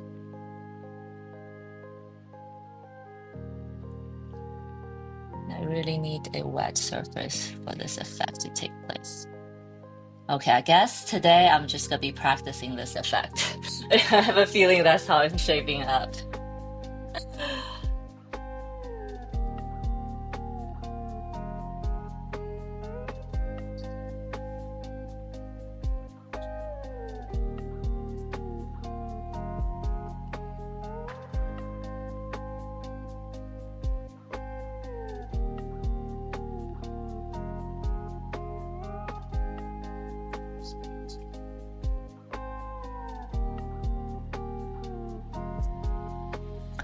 And it might not even seem that different to you as a viewer, because I think the things I'm doing are pretty subtle, but it is a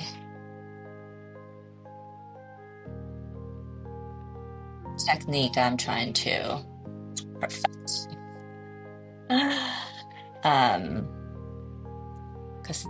Because I think my other paintings, what I'm doing right now, I do, but it's hard to explain. I'm trying to get to do it so that it spreads but stays spread. I'm not making any sense anymore, sorry.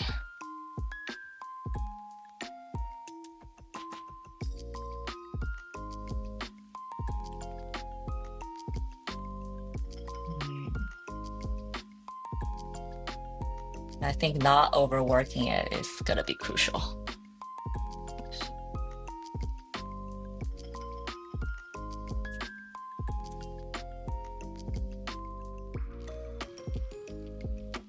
Very interesting user went away. Yes. And I'm trying so hard to not blend right now, like even more so than usual. Need to let the paint do its thing and not trying to influence it. So hard. And you're probably shaking your head like you just said you'll stop. Why aren't you stopping? Stop. Okay. Okay. This here is good. Okay. So that's good. I like. So she is kind of hanging on this branch. Her legs are hanging on this branch. Okay, but then there's also a branch behind her, kind of supporting her butt. Okay.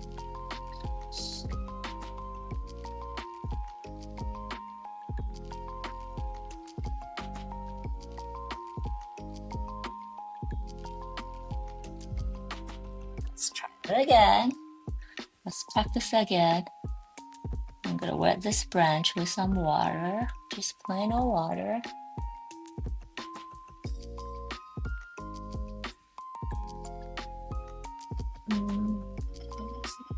Here.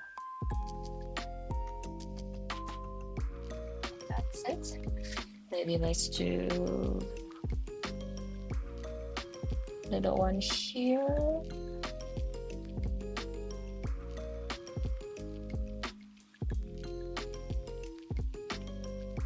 Just water. Here we go.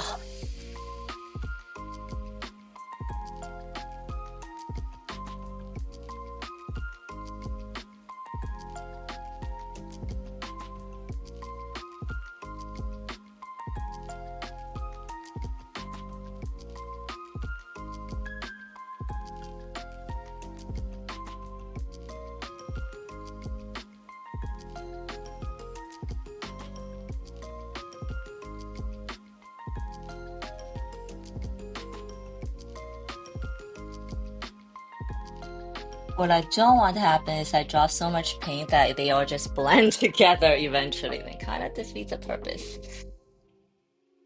So the color I'm dropping has to be dark enough, but also like saturated enough, but also not too watery. Yes.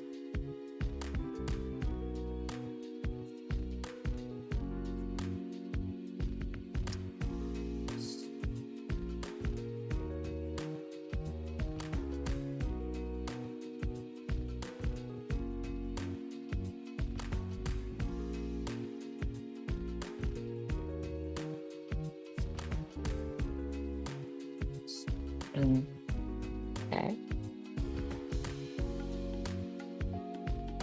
Okay. This is okay. It's drying nicely. This kind of got blended in, you know, if you know what I mean. This is still good. Okay.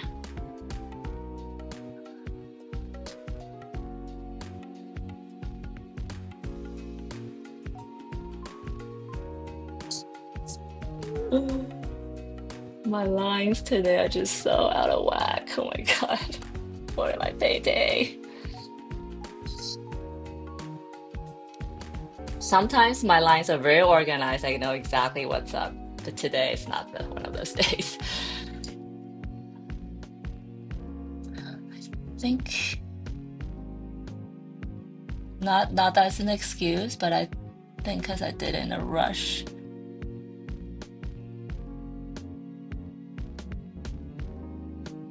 Maybe I didn't think through some of the areas. Okay.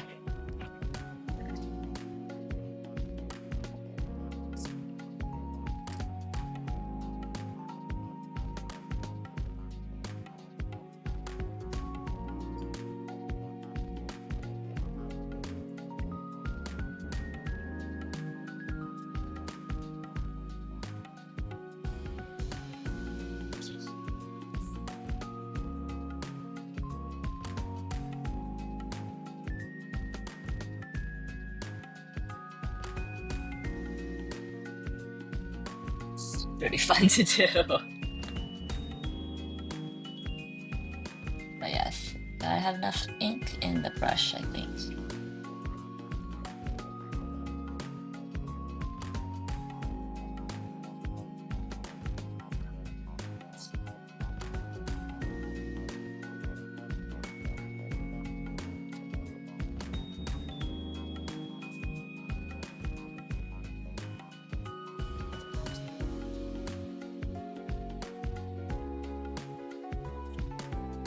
And now I just picked up some blue color.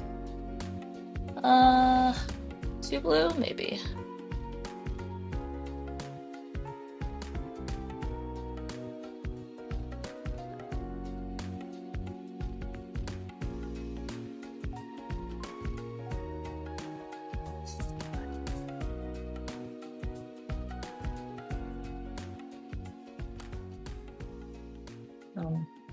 Just gotta keep loading the blue on one end.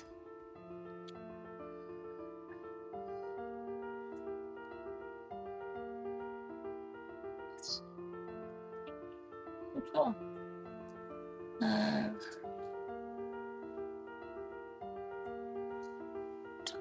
In between.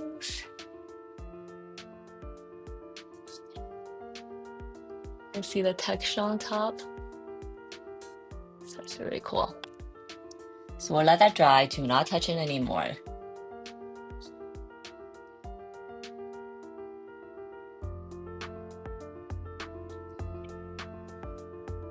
I like this color.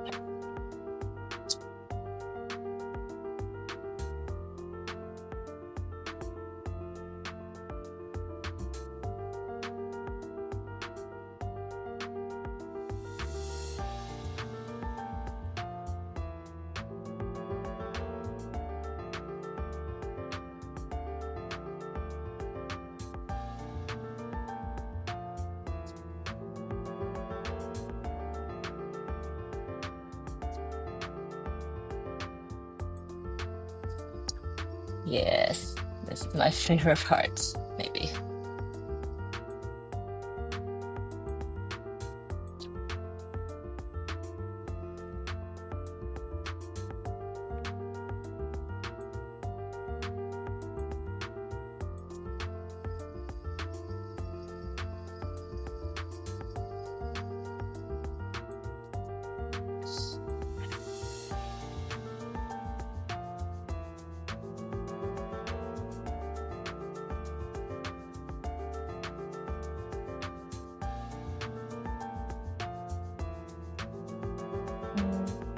Okay.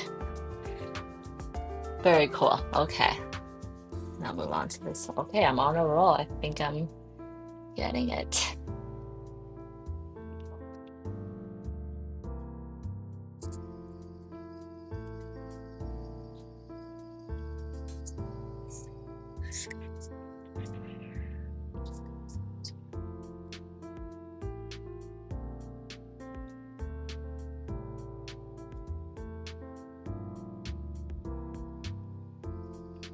That was just super fun to paint too, actually. Actually, as you guys probably saw, I didn't do much painting except for dropping some colors. How awesome is that? And water and paint just did its own thing.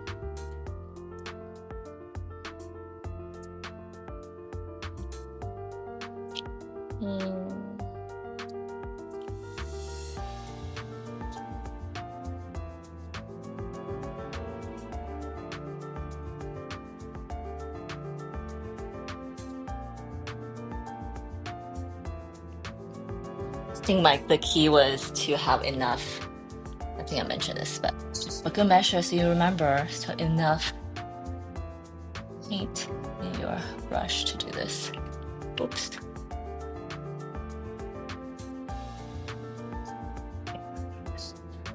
Next.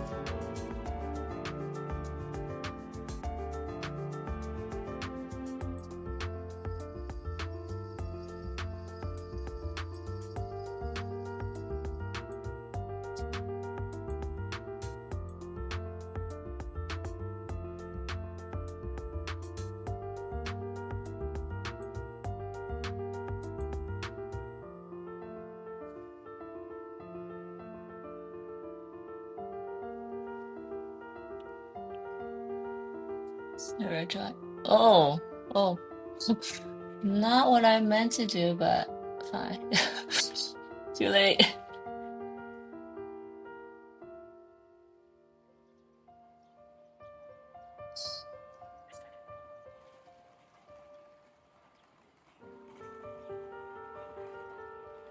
Cool.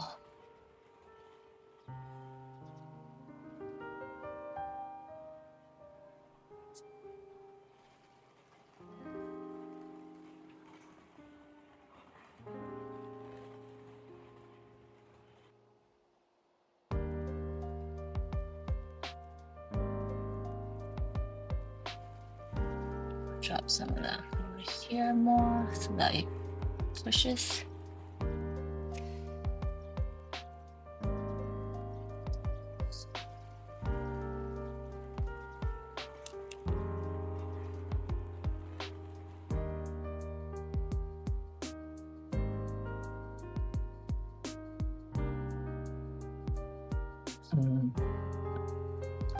Okay, I'm gonna try this. Water only.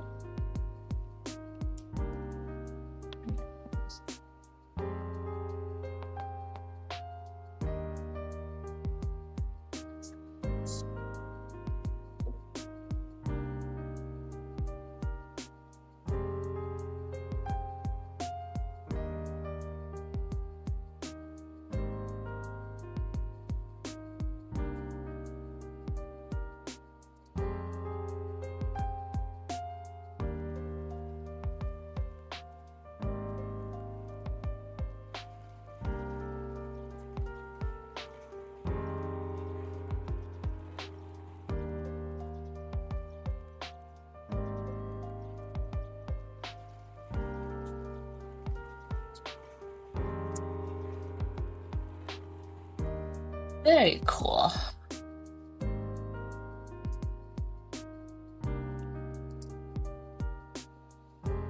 Needs to get dark later.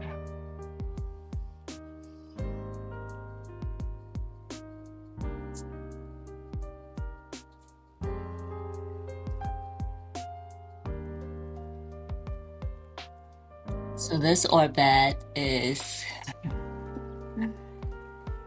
I guess I should explain what the themes of these little guys are today. So this orbit is like trying to take that giant flower with her.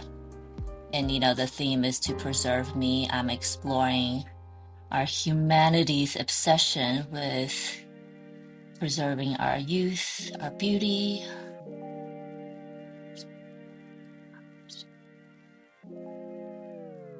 So she is like, I'm gonna try. She's like, I give up, whatever. This one's trying to comfort her. It's like, it's okay. And then this one, she said, I don't believe it. Is there more? She tried to get into her skull with a magnifying glass, try to see what else is in there. So that's kind of like the story of my orbits for this painting. Like, can't really see them very well right now, so I apologize, but they will start taking shape soon enough. Okay, so did all that, did all this, okay.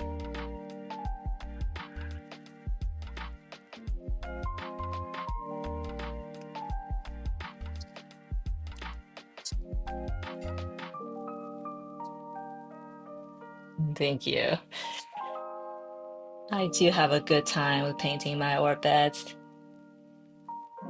Just, I think in some ways I feel like they're my inner voice. Not some ways, they are, I guess, my inner voice. And you guys get a glimpse at what goes on in my head. Just a little glimpse.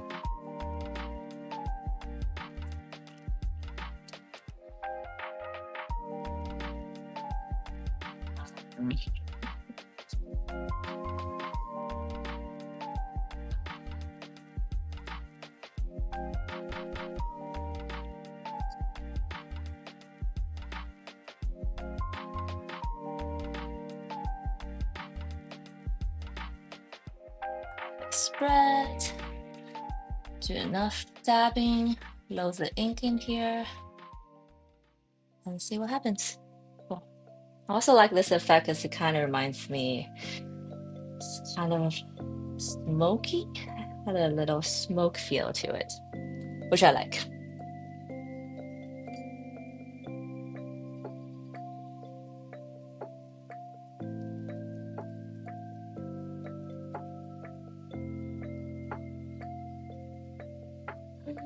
Hmm.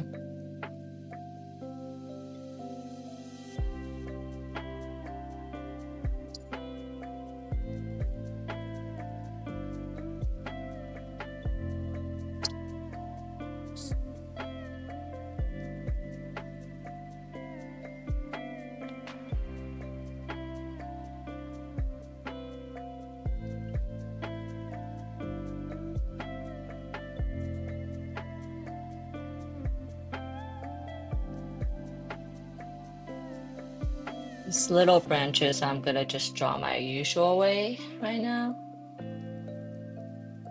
It's more for texture.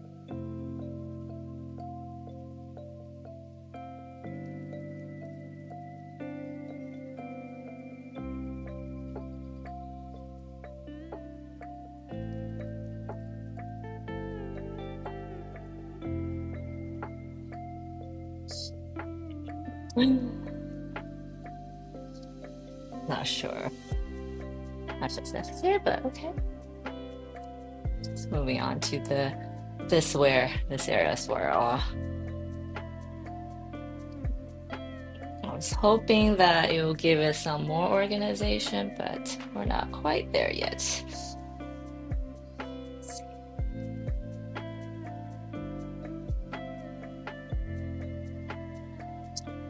What is a branch?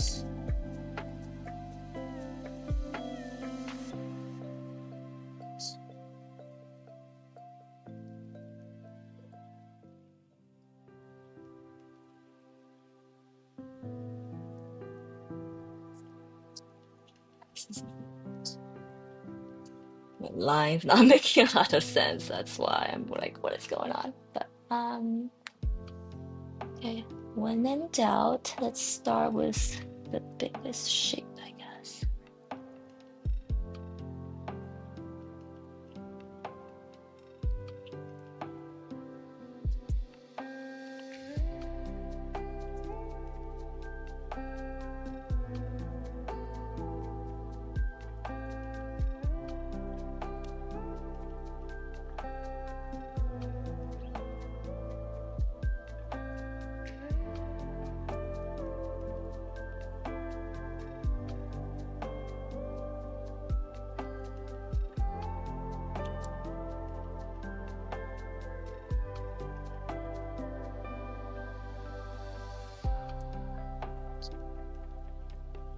This one is definitely turning out to be more colorful than my last.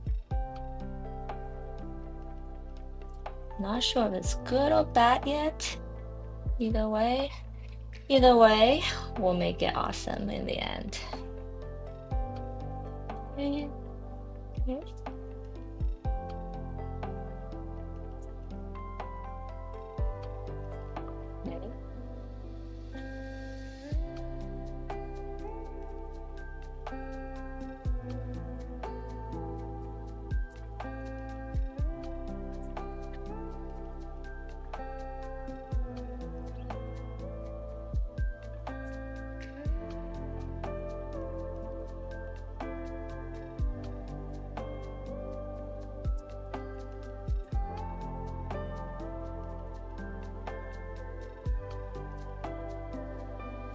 Here we go. So that's the title.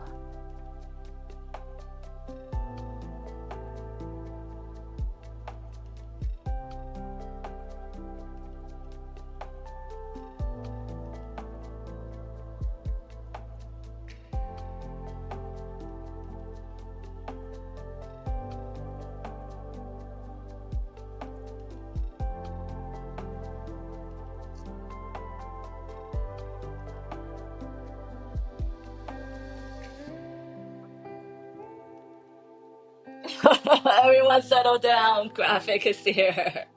Don't get too excited. Love the entrance. Hello, Graphic. Good to see you. Thanks for stopping by. New painting. Trying a new technique to me. Not the new invention by me, but I'm trying really hard on just let the water do the job. So I'm trying a new thing where I'm just like blobbing out the shape with clear water. I did do some underpaint lines, but they have make no sense to me, so I'm just trying my best to make sense of it. I'm sure that happens to you guys, right? I'm sure it does.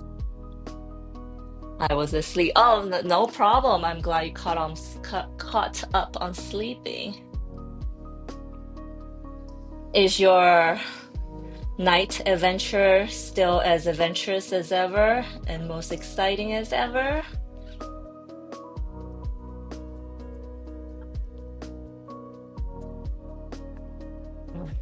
This is gonna be interesting.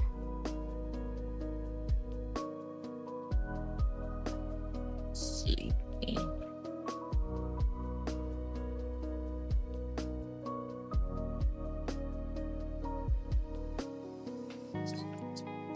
Ink.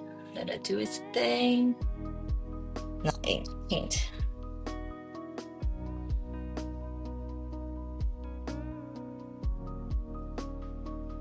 Let's do its thing.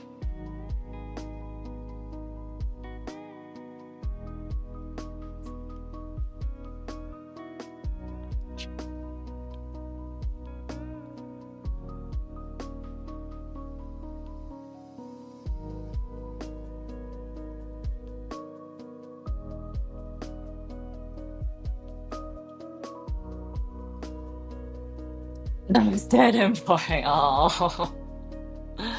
but I have faith that you will make it fun and exciting soon.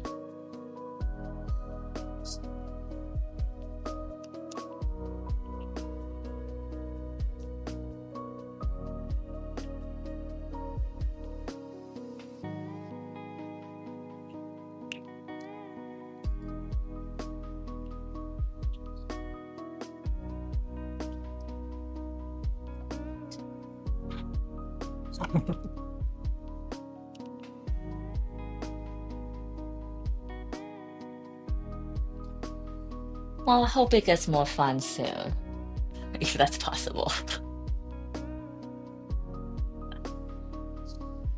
Okay. Oh, what am I doing here? I don't know. Okay.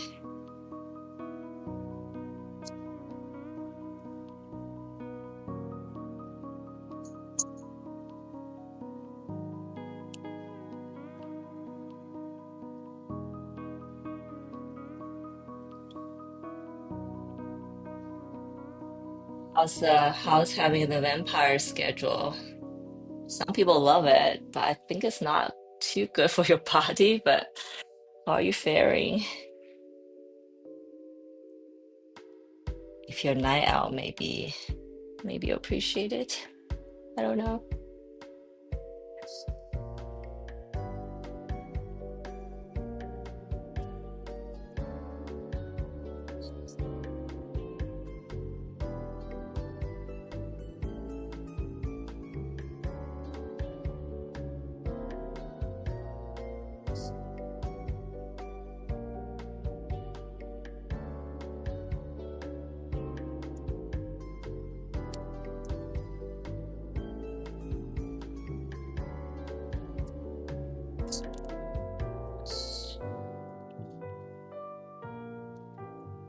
Well, the good news is I think once I finish painting this area, it's not like I have to go back and rework it. So I look forward to it. But oh my goodness, I am so confused about what's going on here. Wonder keeps it fun as long as possible. It keeps late. And no, it's a dream on the mind. Oh, yeah.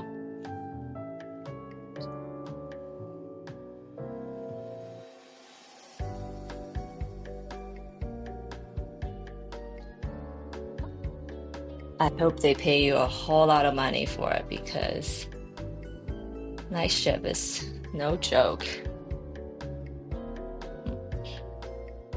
I don't love that I'm switching between colors right now because I'm so confused.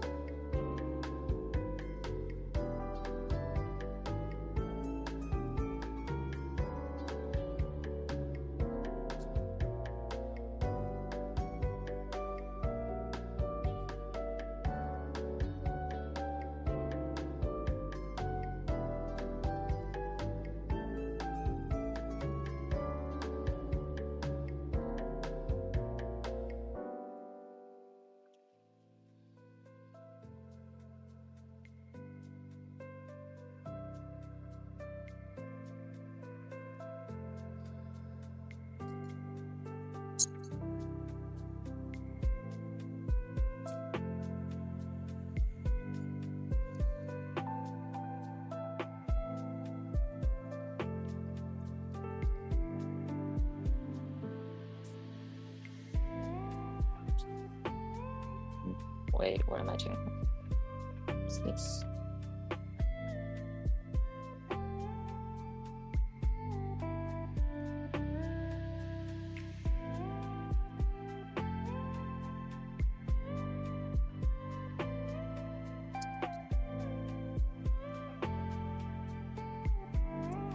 They before very well to stand there.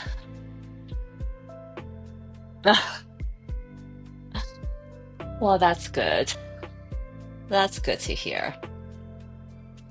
At least there's that.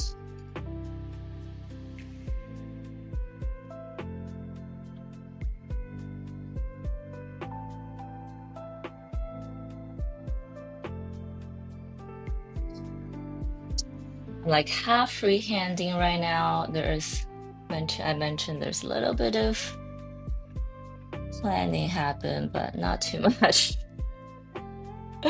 since I can't see anything.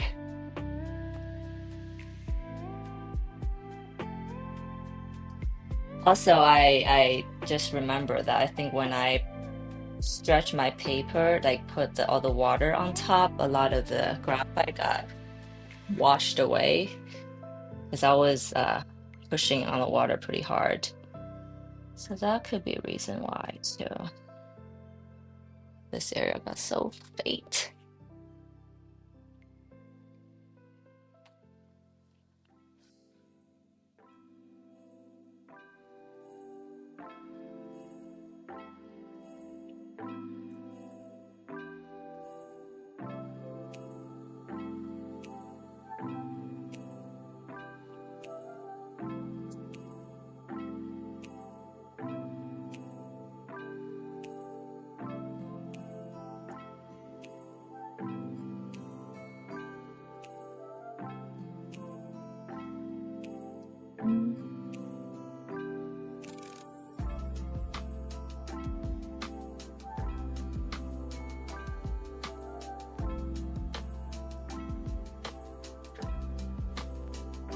Sounds good.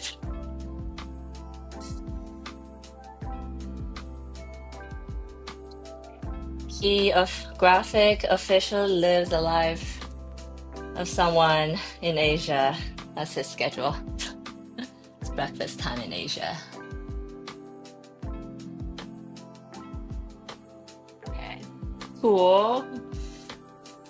I feel like this technique makes me use bright like pigmented paint. Very exciting. Otherwise, usually I'm like scared of it because it is just so pigmented. If I make a mistake, it ruins a lot of things. With this technique I'm exploring, it's necessary and it's fun actually. But there's that.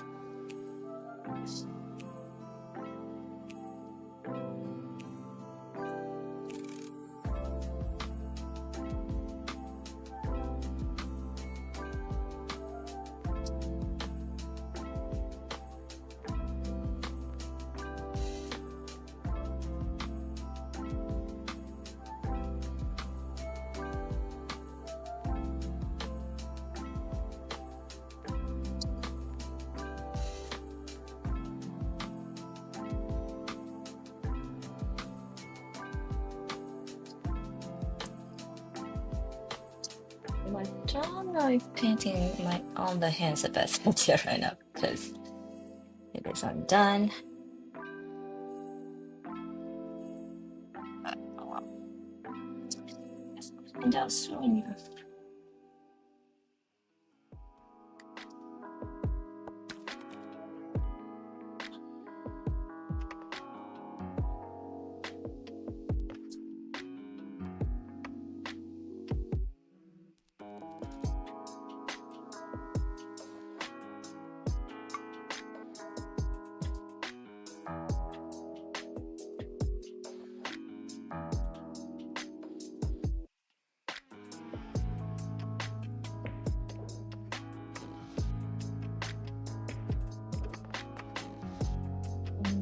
Okay.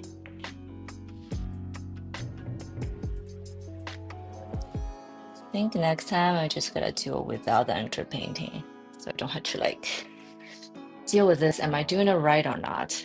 It wouldn't matter. Ooh, okay, sure, why not?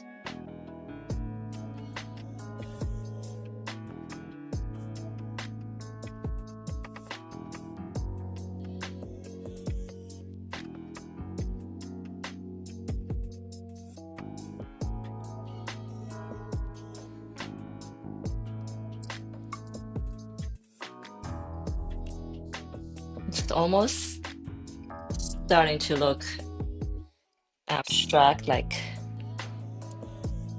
how imagine how my reference was, but I also don't want it to lose.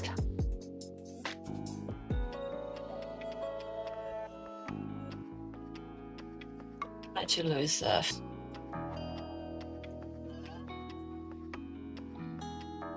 the etherealness, I guess.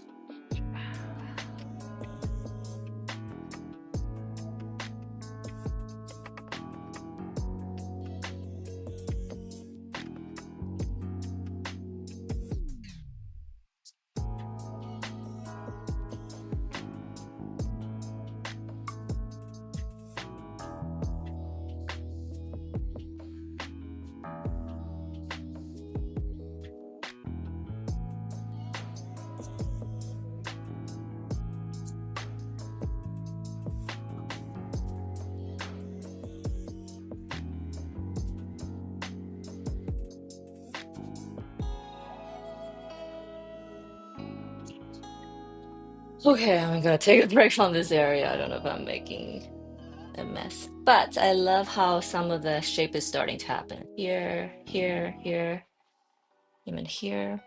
Hmm.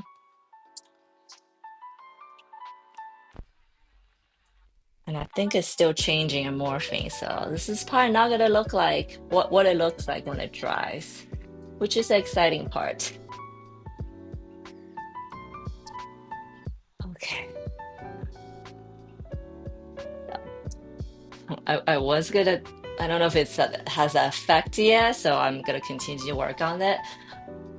But this area is supposed to be like how do I say this? Like a soul leaving her body, like it's sleeping out of her body and kind of drifting away. I know it doesn't quite look like that yet, but it will get there. Yeah. Where do we go back to?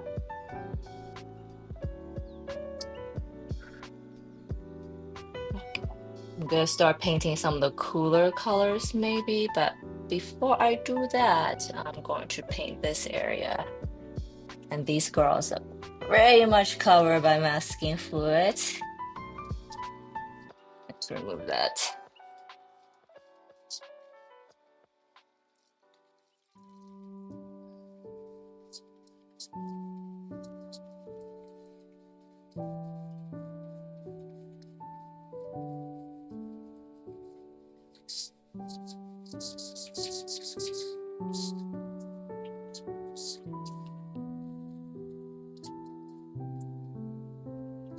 Make sure it's nice,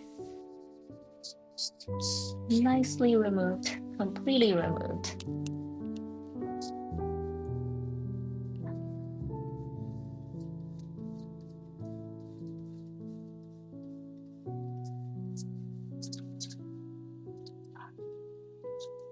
Not this part.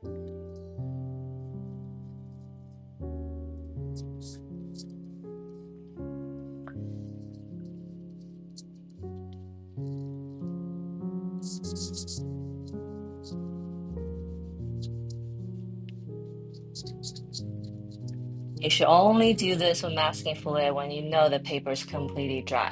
Otherwise, your paper will come up with the masking fluid and it will ruin your paper. And we don't want that.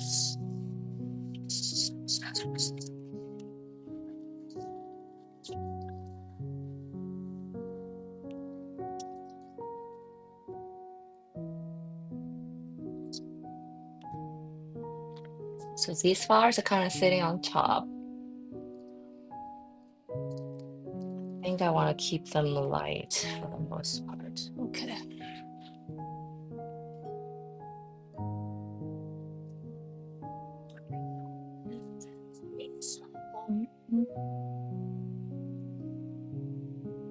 I'm going to glaze the entire thing in water.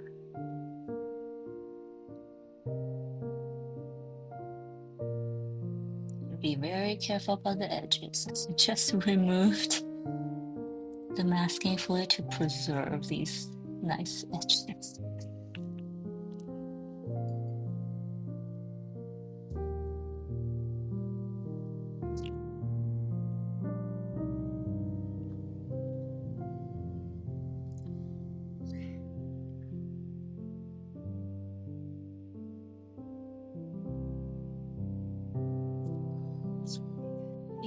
Let's get up closer.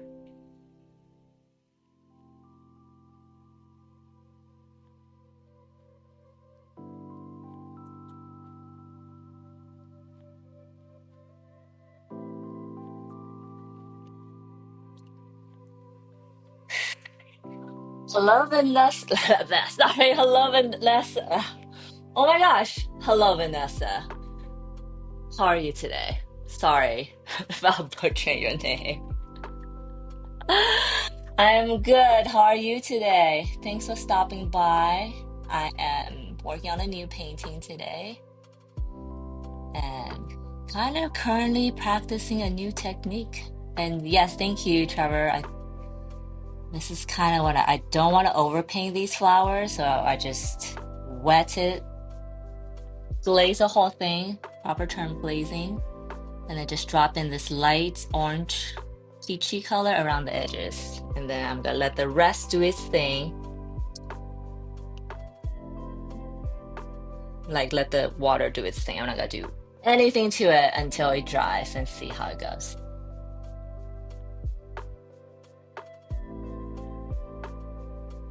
But how are you, Vanessa? How's your day been?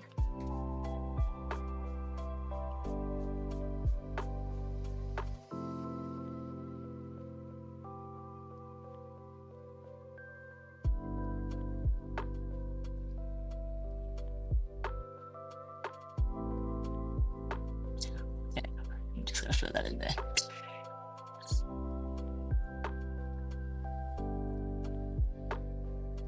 Well, I think this painting is going to end up very textually interesting.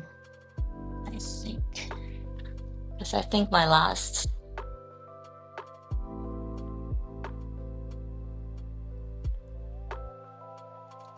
I don't know. I think my last painting was more interesting to me because of the colors. That's unusual to me. It's all good, all good. I wish you could have joined earlier. Tomorrow I'll be painting, but painting a kitchen for my DIL. Painting a kitchen.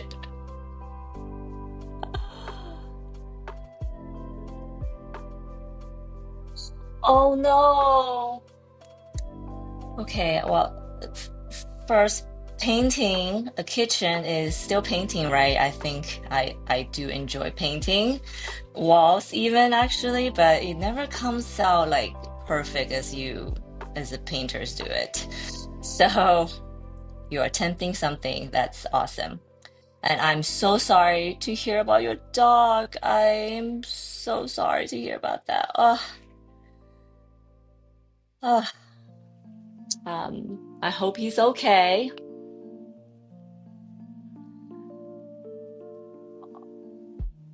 Multiple seizures at 2 a.m. He's 7, so he's not too old, although I know golden retrievers, I think their average age is like 10 to 12. So he's not young anymore, but he's not too bad.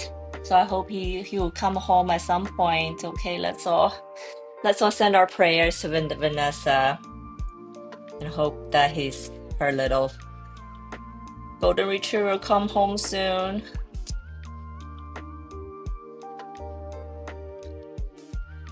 And I hope you're doing okay. It's heartbreaking when our animals are not well, I think. Even more so than our kids, I would argue, because at least our kids can talk and tell us how they feel. But with dogs, you just don't know.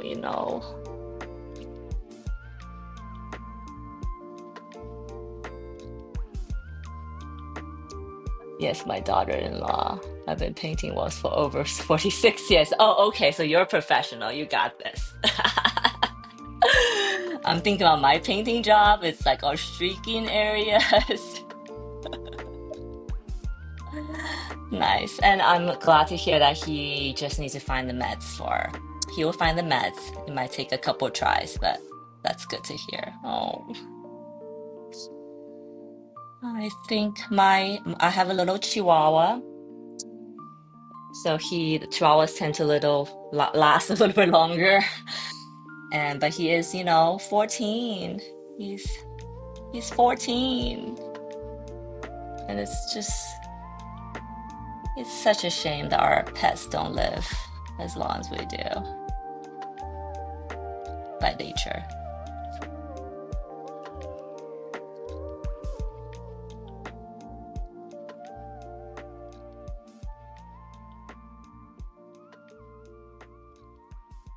Oh, I bet. Yeah, I'm glad. I'm glad. Hmm.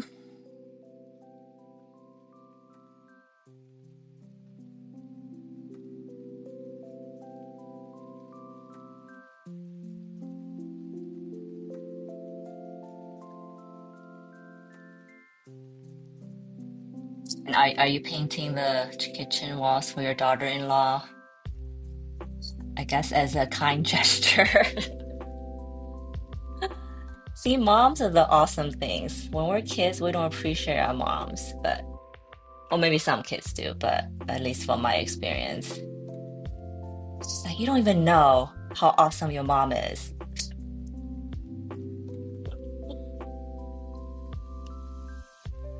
Okay, so this is good. I think I'm just gonna leave it light like that, and then make the surrounding area darker so that these pop. But it's kind of look like a hibiscus. All I did with these two, or I glazed the whole thing and then dropped paint around the edges only.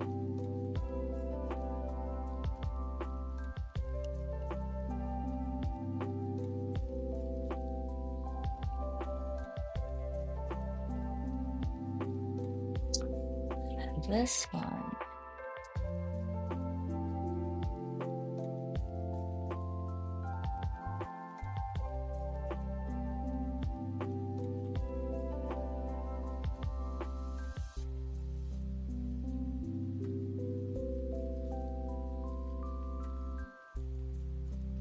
This one I'm not gonna do the edges, but I'm gonna pick some petals to paint the whole thing on, and then I'm hoping that the the the, the paint will spread into the other areas.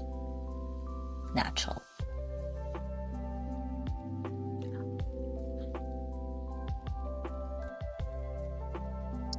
And I made it a little bit darker for under here.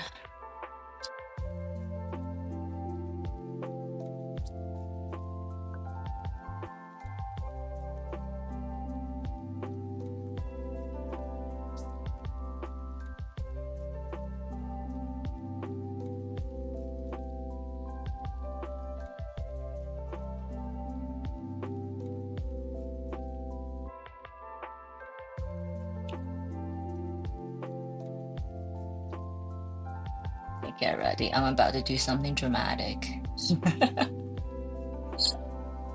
Just kidding. By dramatic, I mean drop some dark coloring.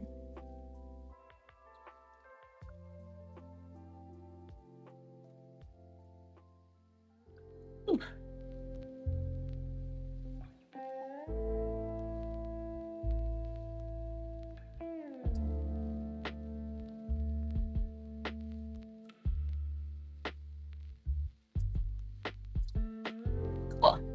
I just did that, and then the paint is gonna spread as you see fit.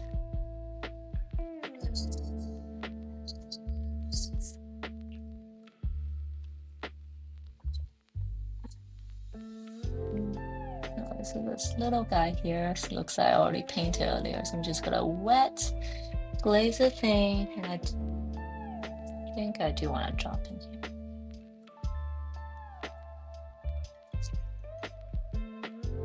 Just leave some of the details for later, for sure.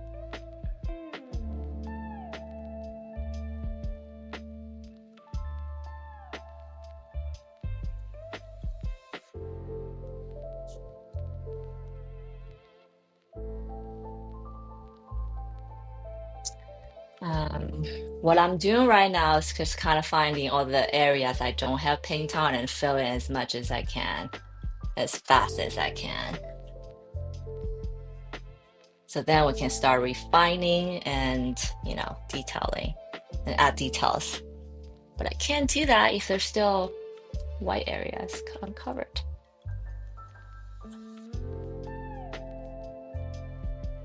Cool.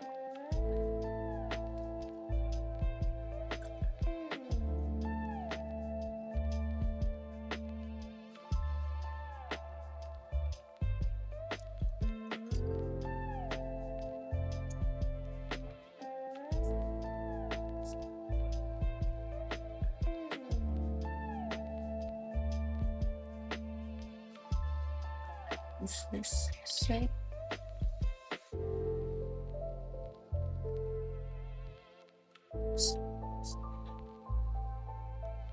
Oh.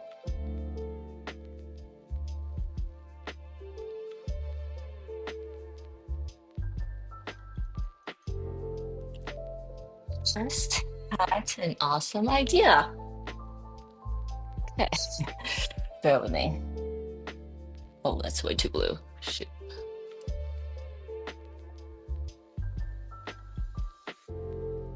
This ink. Oh, paint. Oh, keep on calling my paint ink today. On the top edge.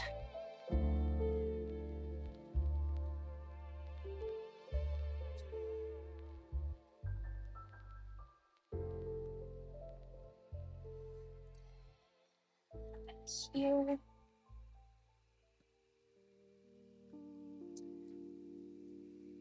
Thank you. But wait, there's more.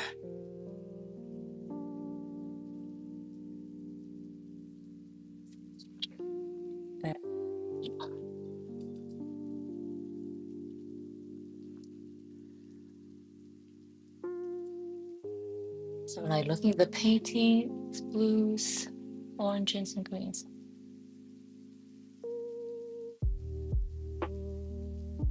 This is some blues I'm dropping here. Some more here.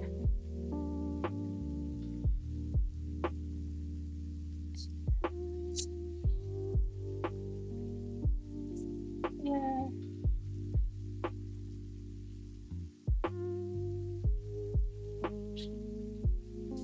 Here.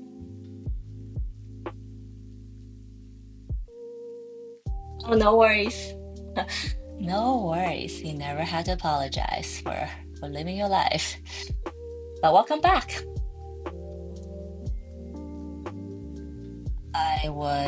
I am kind of experimenting with this new technique, which is just glaze an area and then kind of drop different colors. I have done this a little bit before, but I've never done it on, well, I should take that back. I have done this before, but never intentionally. It's always happened like accidentally. But I saw an artist who does this to the mastery that I want to have because her painting looks awesome with it. And I think this technique is what she does mainly.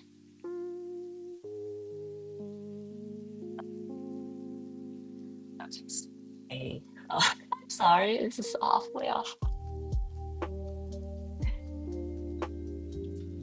So I like what's happening here, that gradient. I think this needs to be a little bit darker in this area. I think that's a little bit too dark. I mean, too green. So I'm gonna drop in some more blue here.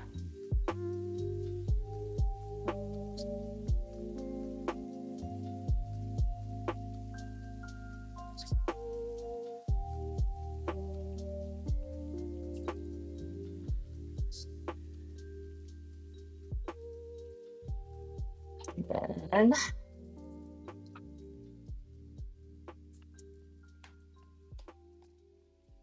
I'm gonna take some little salt grain and just drop it on top of here.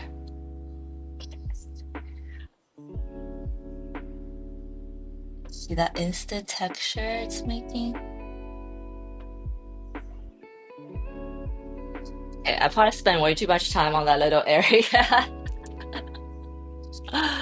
But it was something I wanted to try. So cool. Okay.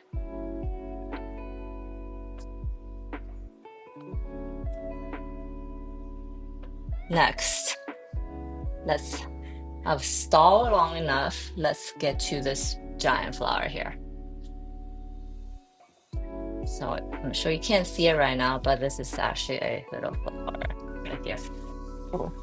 I have lots of salt left over from my previous salting.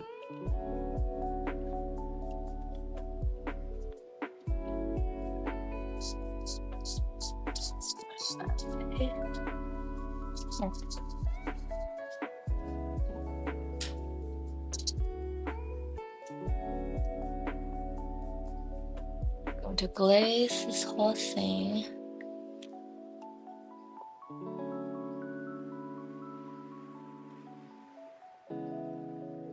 Yeah, I was mid-sentence earlier. Now the other half of a sentence came back to me.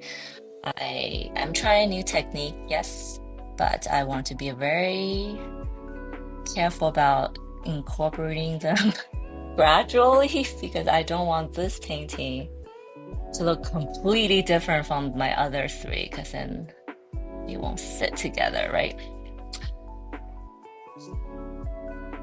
But I'm also not doing anything that drastic that would happen quickly, I guess, but I want to be mindful at least. There you go.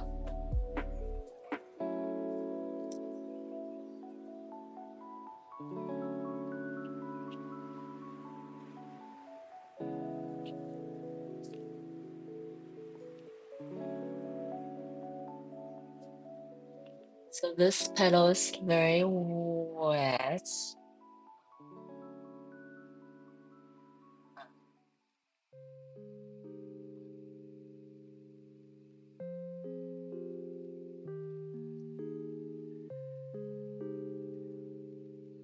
Very cool. What's that technique? I think it's just called a wet on wet technique, which means your base is wet to start and then drop in with wet. Yeah, it's just a pretty standard wet on wet technique for watercolor. But I'm sure you've noticed I don't always do the same techniques for all the shapes, for all my shapes. And there's no rhyme or reason why I do some things and don't do others. It's probably just how I picked up brush that day. But I do a lot of dry on wet, yes, which is I lay down wet paint and then kind of with a dry brush I blend on top. I do a lot of that, I know. Wet on wet, I don't do too often, but I think this painting I'm doing a lot of it. That's this awesome technique that I've discovered and now trying to perfect. Oh, here's what I did. I know I even said earlier when I was doing it that it might not look that.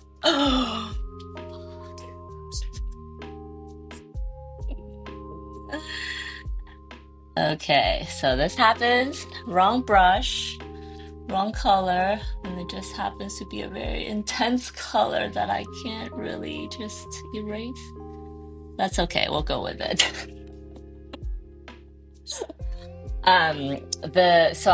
The branch area is what I tried. Basically, I made the whole branch wet, and then I kind of just dropped in a very pigmented green, very pigmented brush paint along the way on the edges, and then that's all I did. And I'm just letting the water do its thing.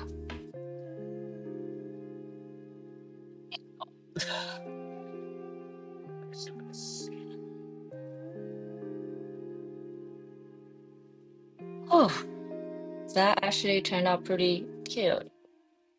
I think I want to do more of it.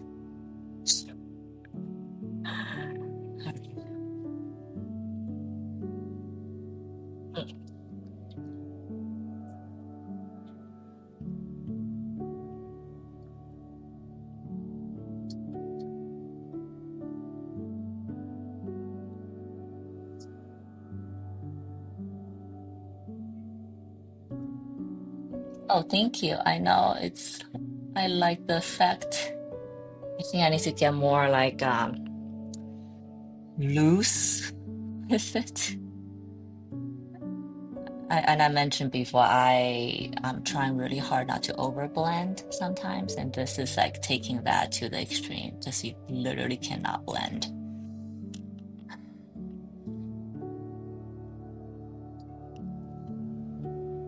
And the second paint being very wet is also important, I'm finding out.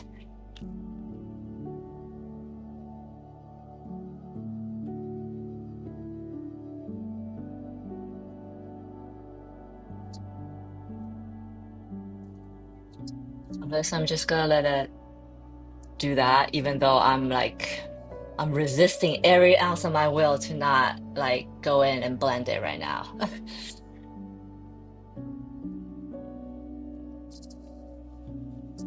I think this is a little too dark. So tap, tap, tap, tap.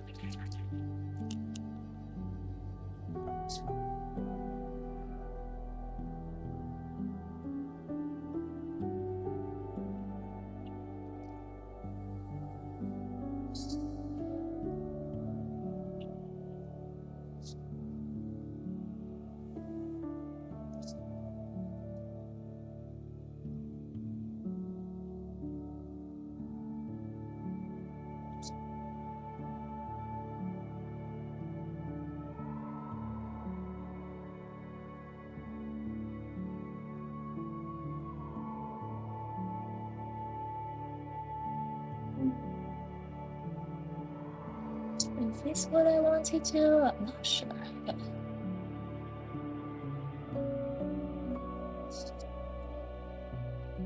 But of course, you can kind of starting to see like the bleeding of the edges, which is super cool.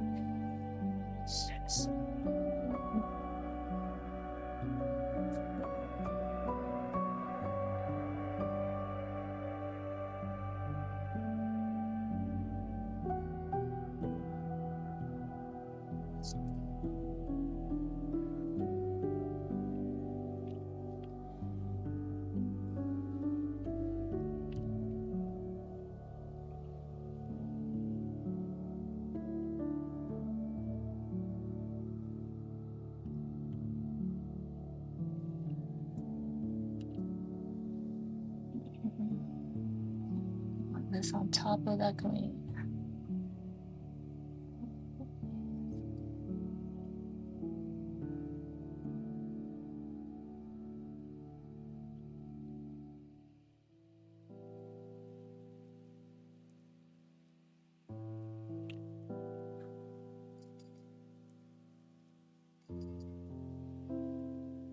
In this area, I put in a lid. I didn't wash my brush. I just like dabbed this green a little bit at the tip. That mixes with the cream color on my brush already.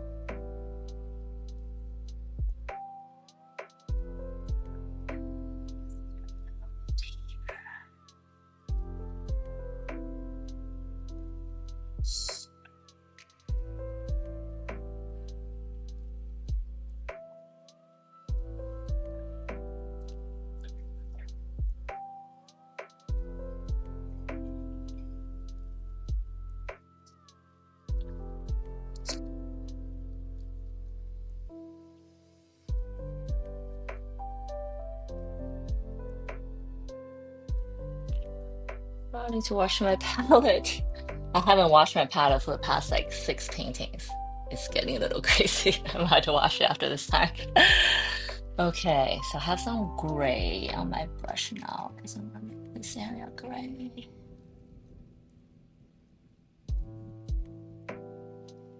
Leave that be.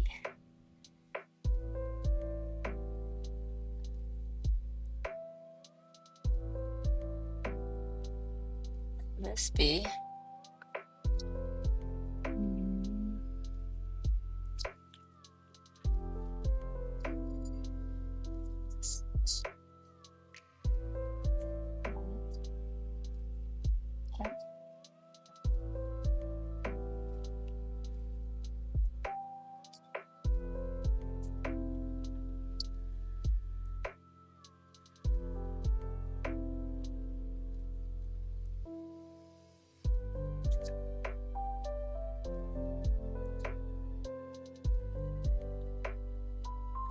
Screen.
red. I think I drew a line of it.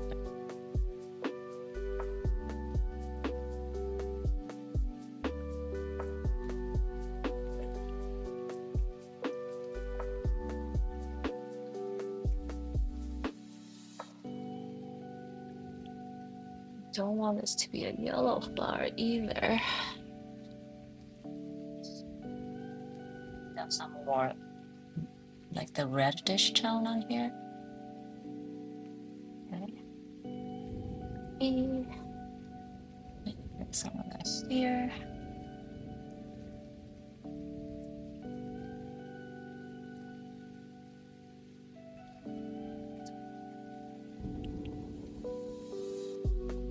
Gray color to stay.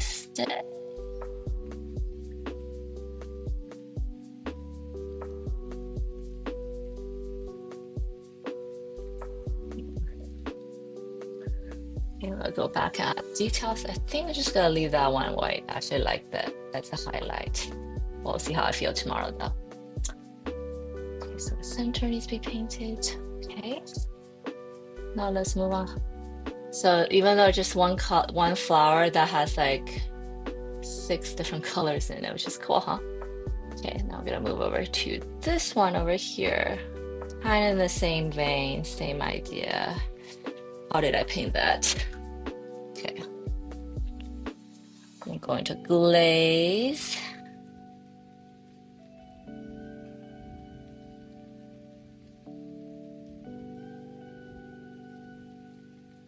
Master this wet on wet technique, guys.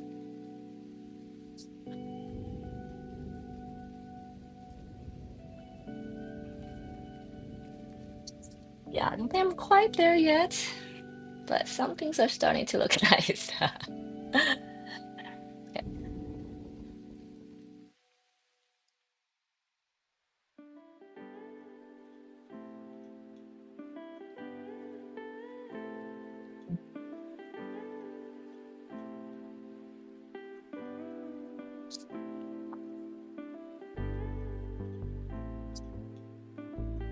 It's really so hard to try not to blend. Especially if I'm painting gouache and like blending is a game.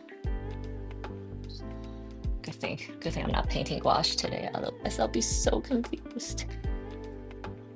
Also, another trick I figured out is if I do consecutive flower petals, then the edge always gets messed up, so I do every other one. I don't think I've been doing that for every flower. Sometimes it does not matter, but this one's pretty distinct, so that's what I'm doing. I'm going every other one.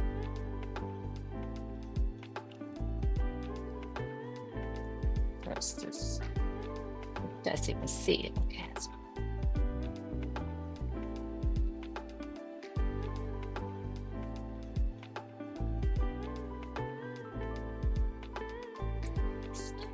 edges.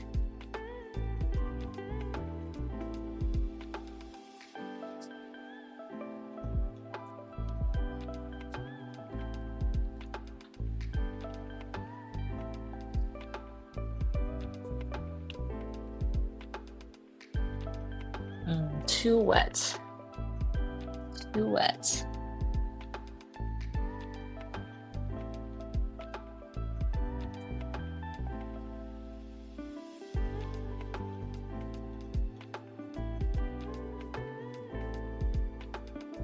See? Just picked out some more color here.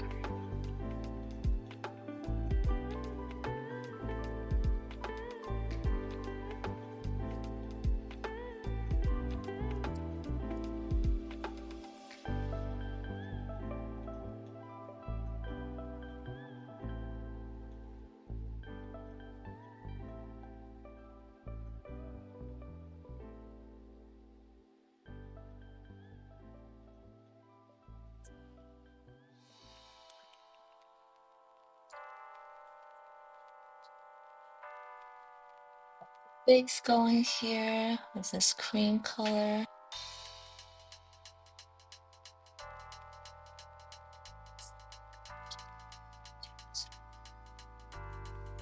not disappointed. I think it'll be okay.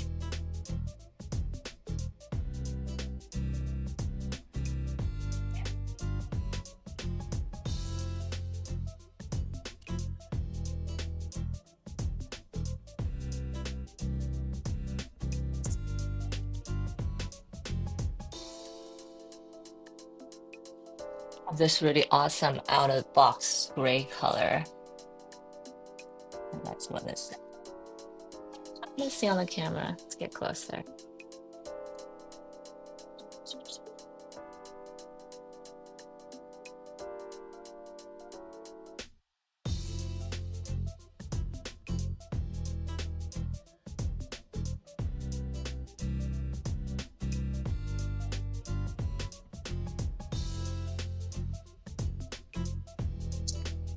It's almost better if I don't paint the edges for these wet on wet techniques. Noted for this next time.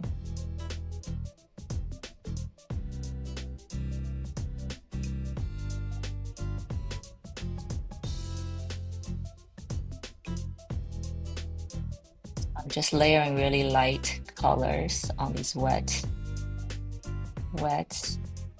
glazed areas. Now I'm gonna start doing darker colors.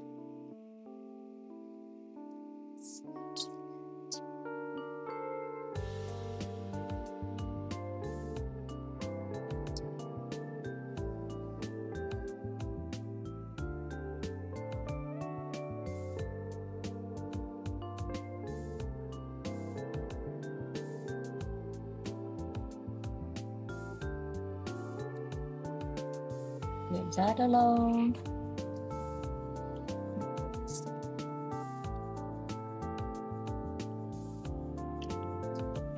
Let's go too dark here, maybe, huh?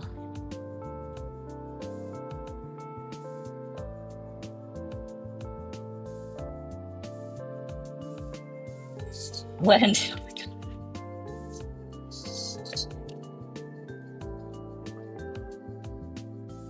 I had to violently stop myself.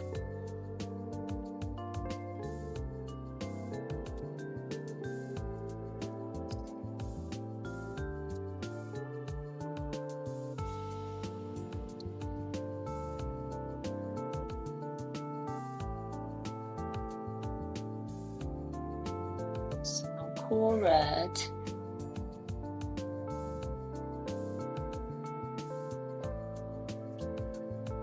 Blend on its own. It's too much.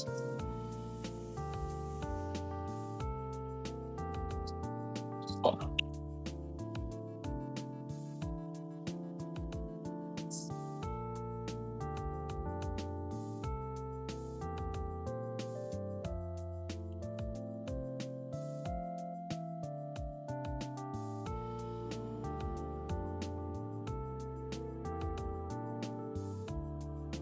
Did I overdo adding light red? Maybe it's okay.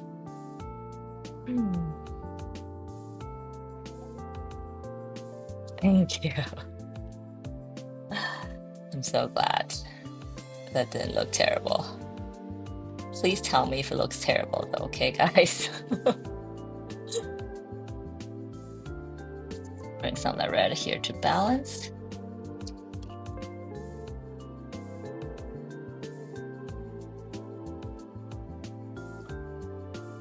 Little guy here, of course I forgot about you.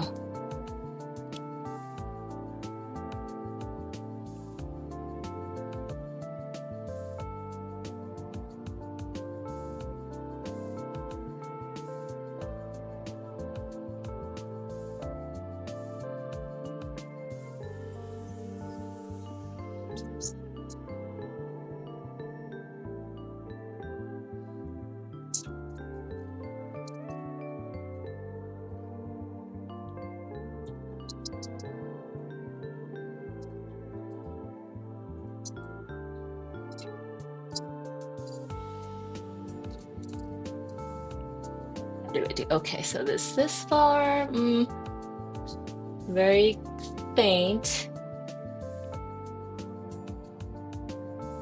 maybe too faint with contrasting with all of these ones.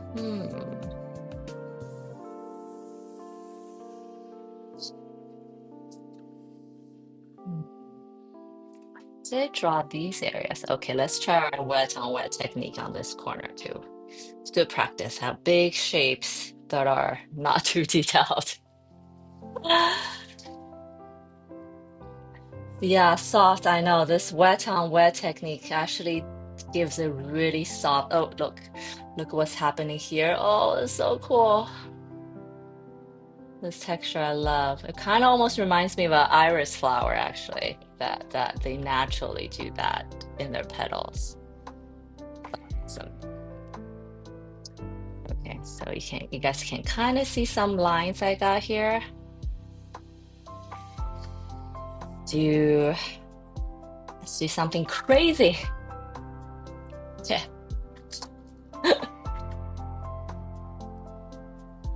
It's probably not that crazy. I'm just being dramatic.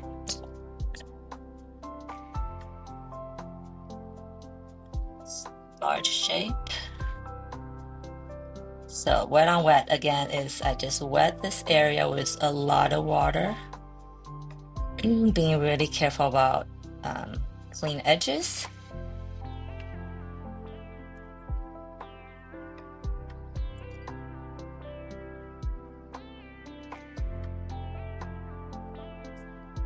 Then I loaded my brush with also a lot of water and I guess the watery paint. Is it gonna drip? Is it gonna drip out of the brush? Okay, it won't drip. Fine. I was hoping for dramatic drip, but this works too, I guess.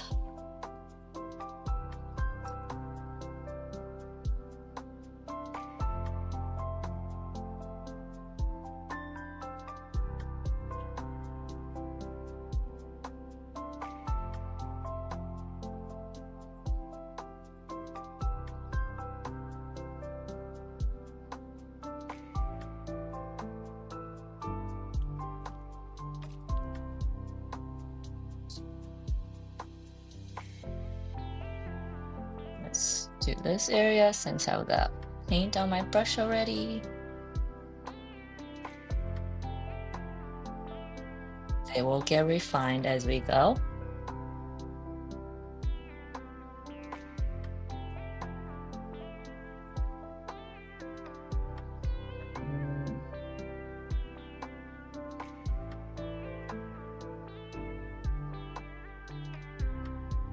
Instant regret. Okay, I'm not gonna do that.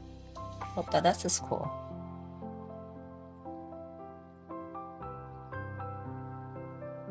Kind of accidentally made this shape in the middle and I kind of like it, so I'm gonna keep that dry.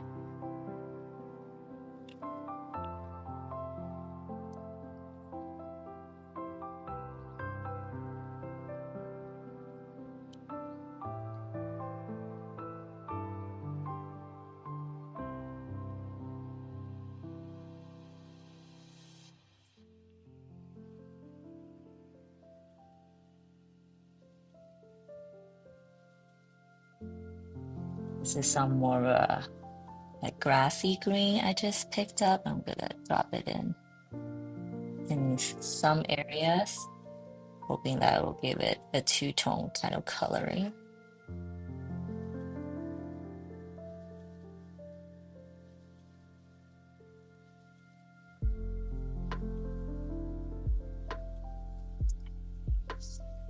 And now I'm just gonna leave it as it. Oh. Seriously, guys, it takes me almost more effort to not do something than just blend till my face is blue. Do you guys ever feel that way? Something seems so simple, it takes so much more work.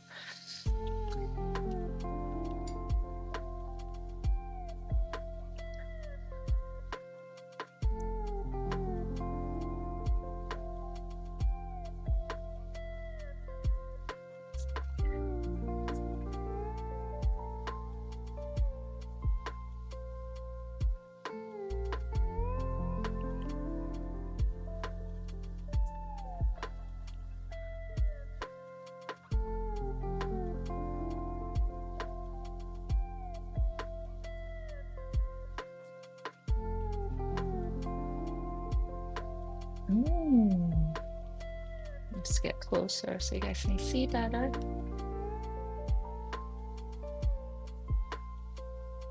So this is, when I drop paint, I really have no idea what it's gonna look like.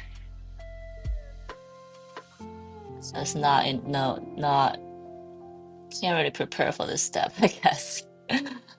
I can control the shape of my water glaze, but that's about it. Ultimate co-creating with nature, in this case, water.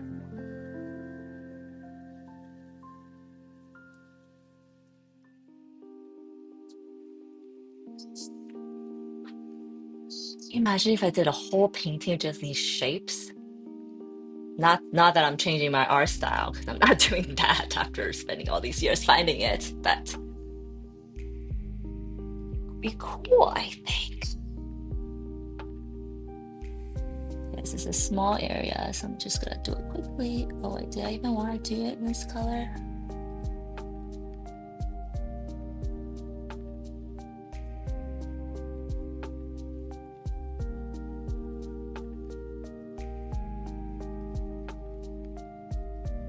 Trevor, yes. Right, sometimes it takes us more effort to not do something.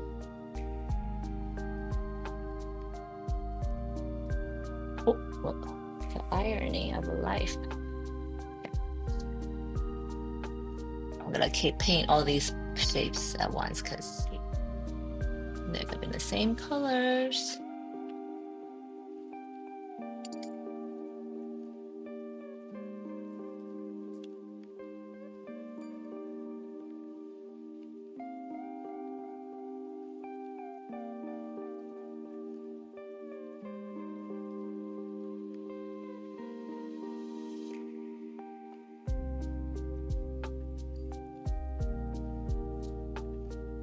Next, and then here we go. Oh, not the color watch.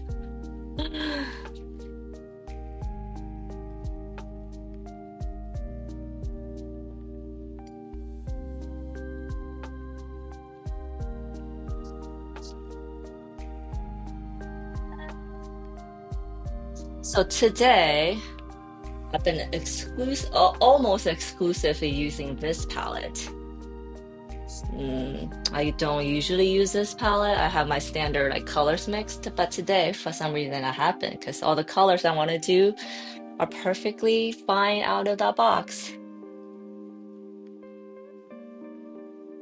Also, an awesome brand if anyone's interested in discovering new art supplies. I'm sure we're always discovering new ones and then trying to buy things that we don't really need. Art supply wise, I mean. Nope. There we go.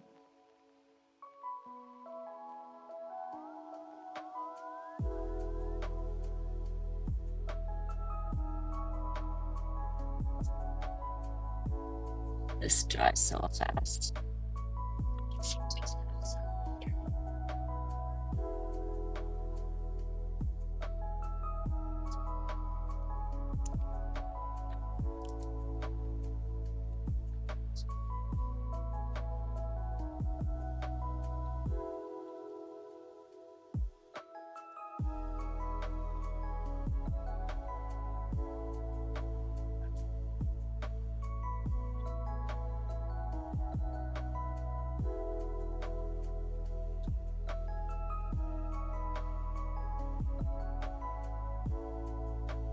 Cool red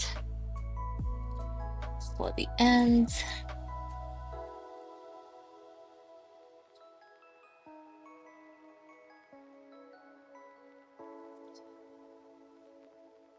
The awesome part about this technique is like as I'm done, it's still changing and morphing. So I don't really know what's gonna look like at the end. And you could really go both ways. And it's a big difference between when it's wet and when it's dry. So another factor. Well, I think that's one of the main factors. I do have the pink color set. Yes. Also, curious, do you use like wet watercolor paint or dry? I guess I guess it doesn't matter because once you squeeze out the tube, it dries in eventually. But um, I'm saying that because I do notice that when it's out of a I consider these dry watercolor, right? Because they come already a dry cake. You add water and then activate it. I do find these one or like Windsor, every brand has a dry version. I do find that those are more pigmented, right? Because when we go in with less water than we think we need, um, but I find that the wet tube ones, because there's water in it, I guess that makes sense. It's not as much of a shock when I use it. Oh, oops, off camera. I was painting this little. But yeah, I love that brand and that tint. Um, the navy color in that palette is one of the my most used color, hands down, all the time, always.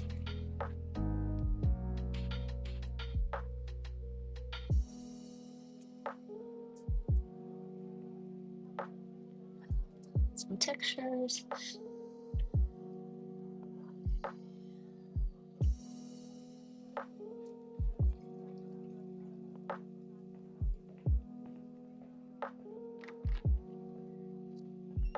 See, this is what I was trying to get to on the other side, where I have these shapes kind of, dialed in. There's some branches I want to add. Oh,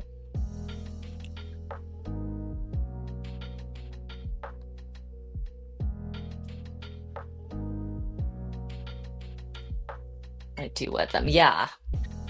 Yes. I have to, but it always surprised me like how much water um, you can add to them.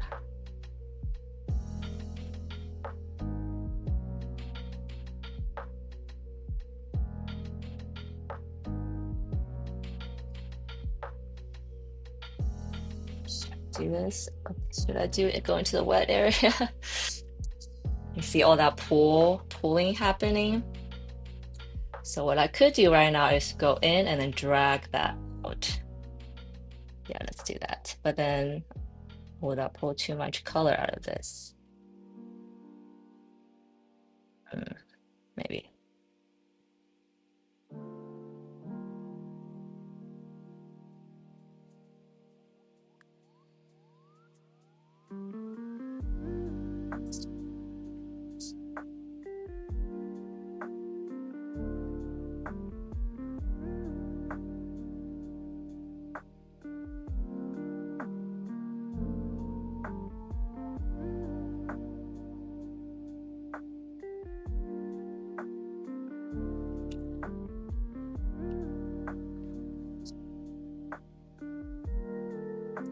Opportunity for wet on wet.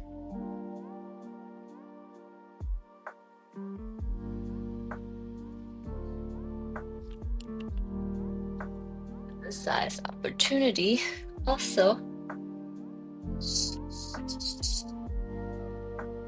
I do it every chance I get until I like have this technique dialed in.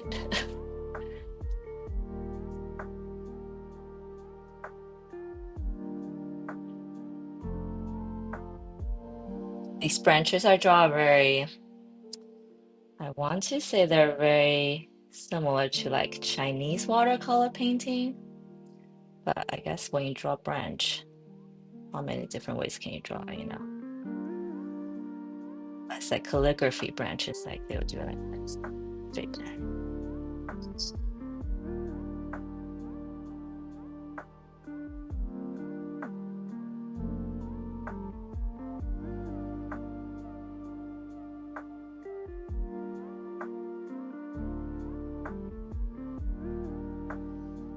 Is this?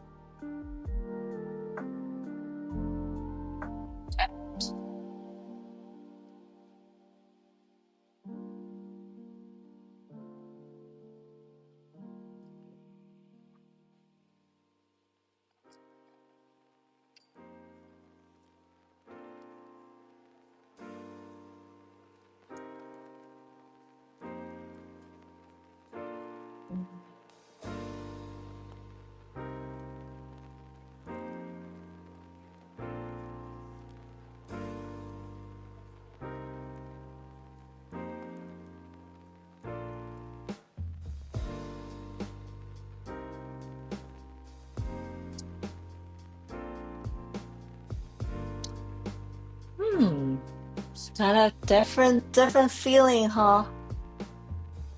Yeah. I think I guess started doing this last painting,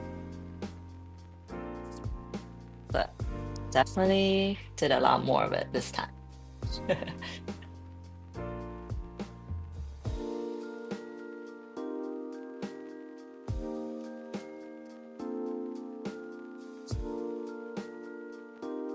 Another blob.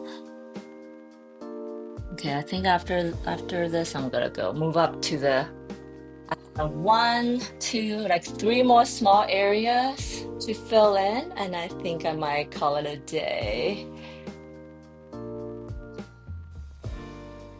I did quite a lot today though, which is kind of cool.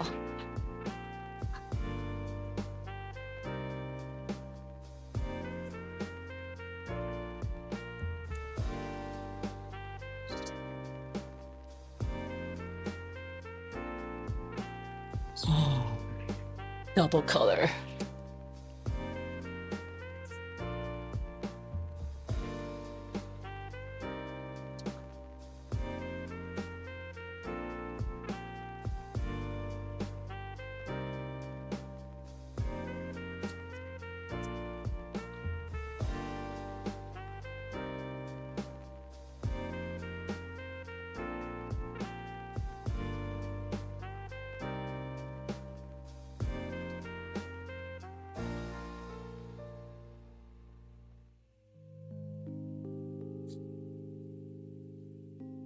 This brush has a little bit blue in it.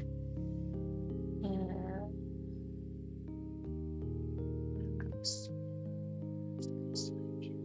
Maybe.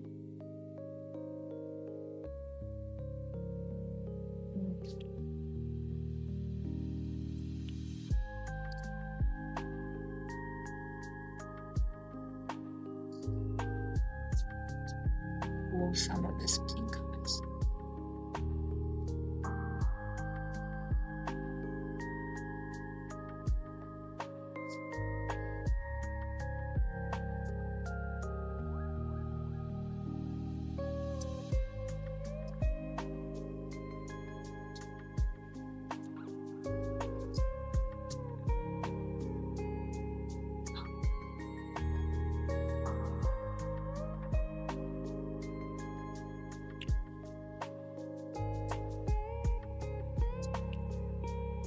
Also, I think the more pigmented the paint is, the more like severe this effect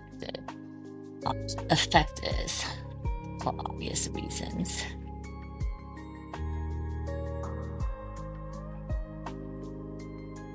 I think I mentioned earlier, I'm braver about using more pigmented colors. Uh,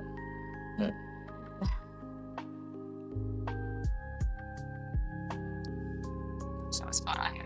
I'll deal with it later. Okay, now let's. It's kind of where we started. Still very pale, huh, with the colors. Sarah's becoming strange. Yikes. Okay, I think let's do this here. Because I think I can use my blue now. Oh wait, change my mind. I want to do this area because I just noticed this flower here that's covered in masking tape. So I'm gonna remove it.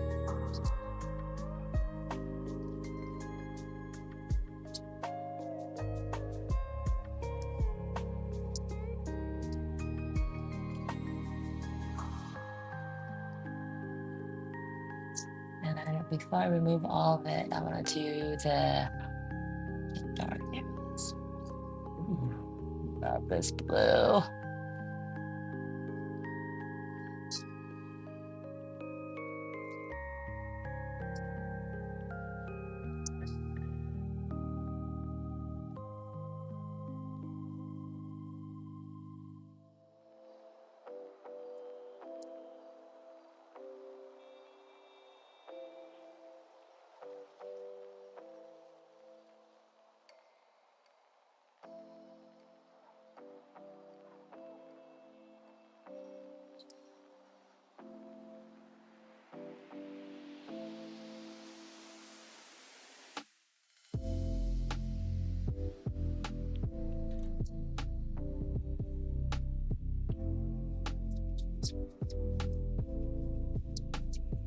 Sometimes I don't know why masking takes some areas.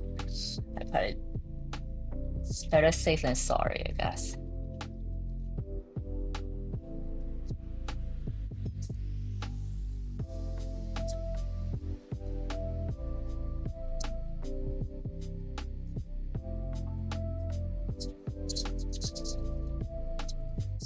Super happy with how this turned out. I'm wondering the salt in the other area was overkill.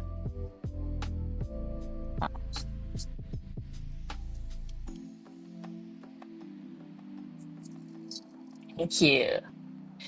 She's like, let me look into further into your brain. I feel like most people will be scared uh, for someone to look into their brain, see what they're actually thinking.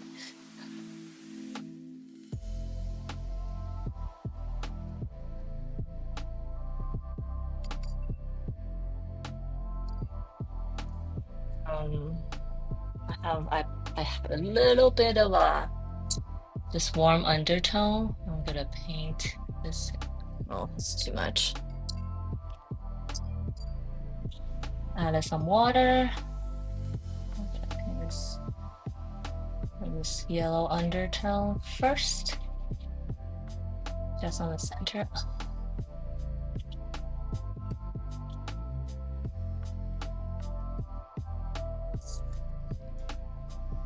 Just the middle.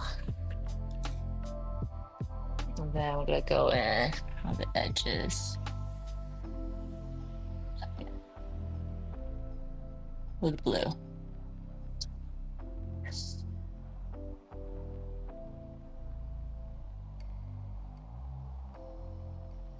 Mm.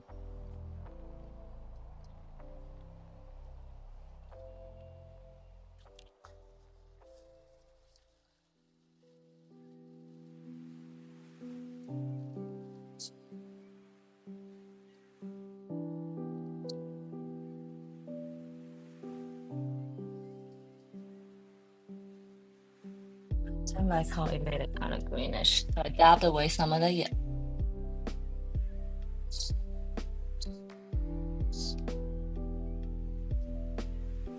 You're a very scary thought. I always say that's most people. I don't think anybody wants people to know what's their brain thinking most of the time. But right? If it's orbit looking into your thoughts.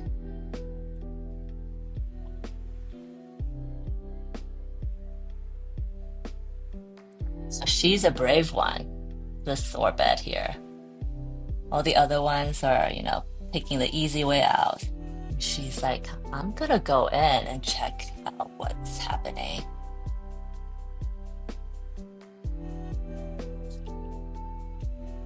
And sometimes I also purposely, because they say when you mix watercolor, you're supposed to use clean, clear water. That's the only way. So sometimes I purposely mix in a little bit of dirty water actually to give it I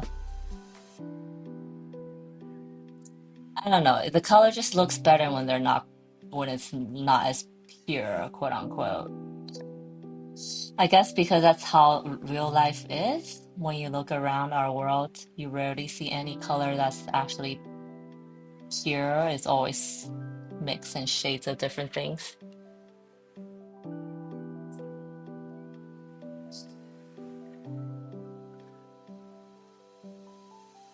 Oh, that's dark.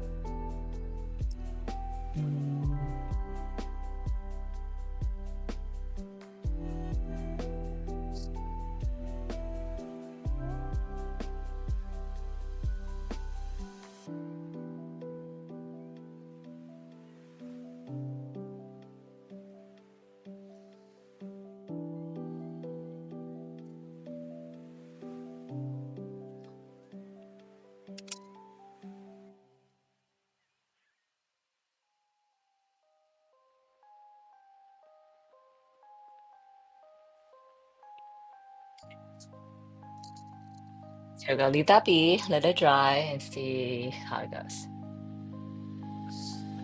So now I'm just looking at all my paint, in the rest in its entirety, and kind of finding all these pencil lines that I had, and then fill them in right now. To the best of my ability, I guess. Because like I said, I did this line art in a rush, and a lot of it don't make sense. Okay, so this area up. And also, I really should just paint from right to left because I'm right-handed, and now I need to be careful not like graze this part with my hand.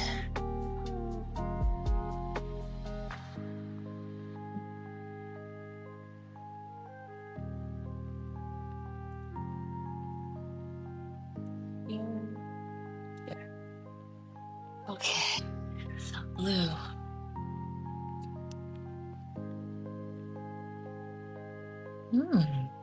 It's pretty blue.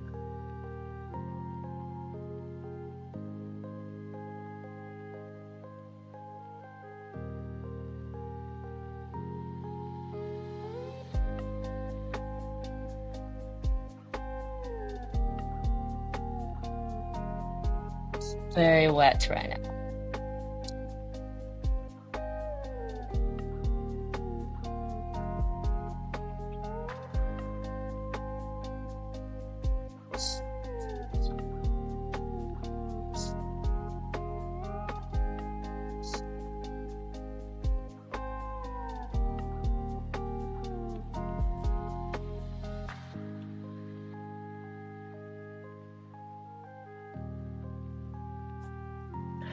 I'm gonna drop in some pretty pigmented right here, maybe some right here.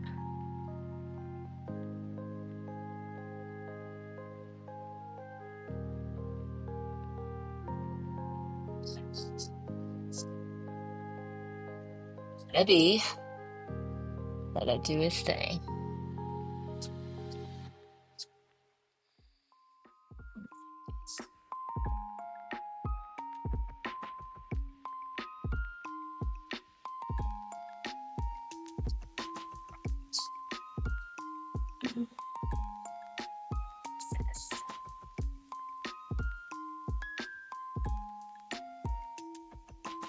I don't have to paint everything that I drew, huh? If it doesn't make sense, it doesn't make sense.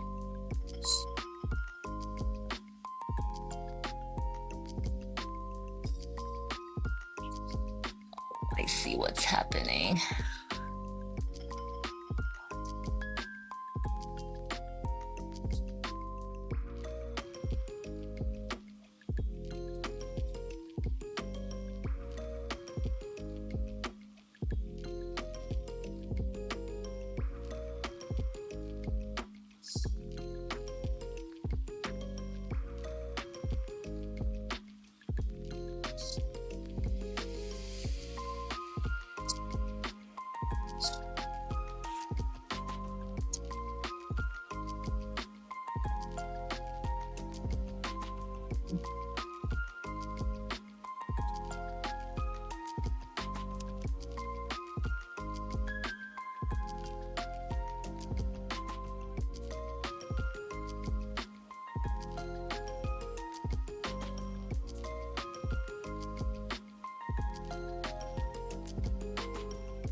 I think this year I'm gonna do a dry on dry later. Yeah. What I see is this area translates here.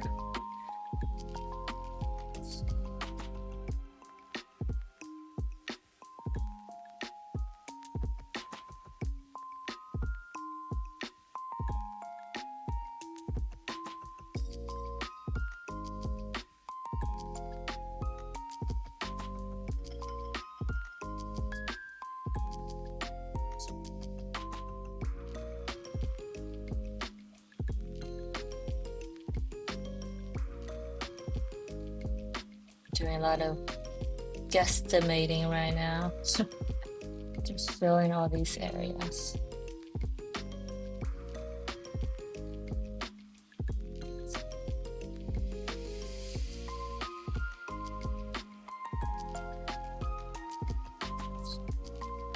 Hmm.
This came out cool though, as I'm trying to make sense of the other areas. I'm not making sense. Let's do it here. Let's go back to it. It's also my model for life almost. Whenever something that doesn't work or I don't understand or confused, my models always come back the next day.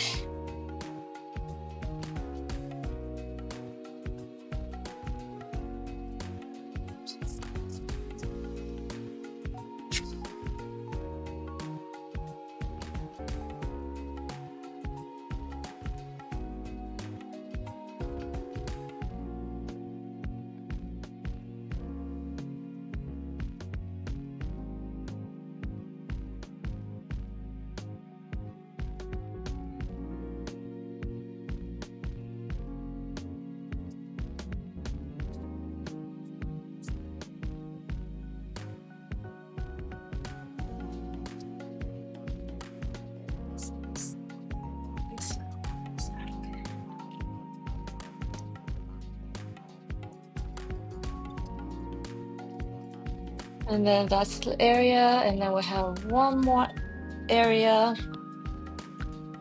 And then I think I would have did like my first wash on the entire thing. And then there's still a lot of unpainted areas, but it's I'll be less clueless after this, if I may say so. And I wonder if I should have done it in more places. Oh, actually, you know what? The salt kind of like melt to the paint, and now it's just part of the painting, and it's so 3D, have a texture to it. Whoa, that's so cool. Hold up. Anywhere else I can do this right now?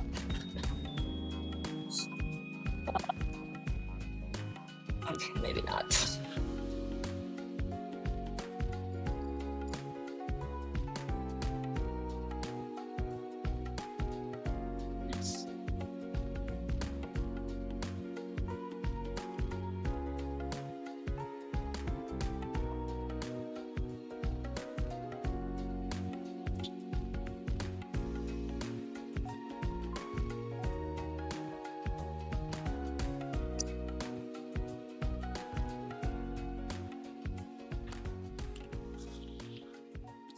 Same thing, please. I'm just doing a whole lot of wet on wet today.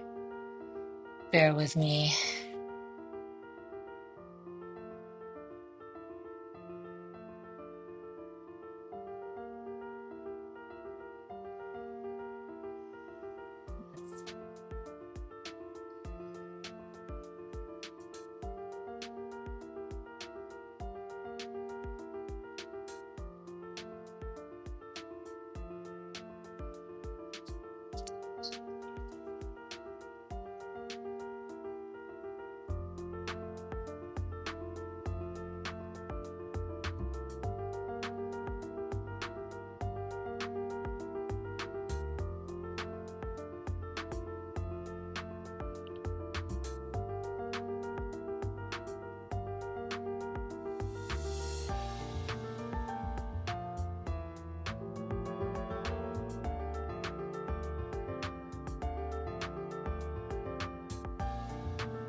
Okay. This flower is connected to this stem.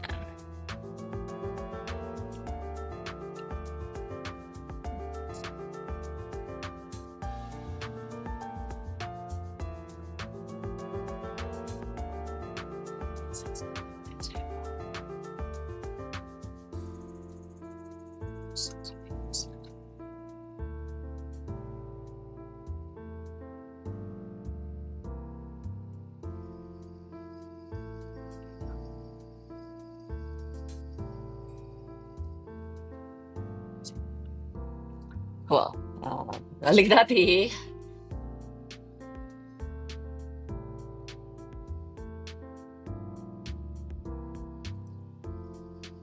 And I think there's something here. What does it?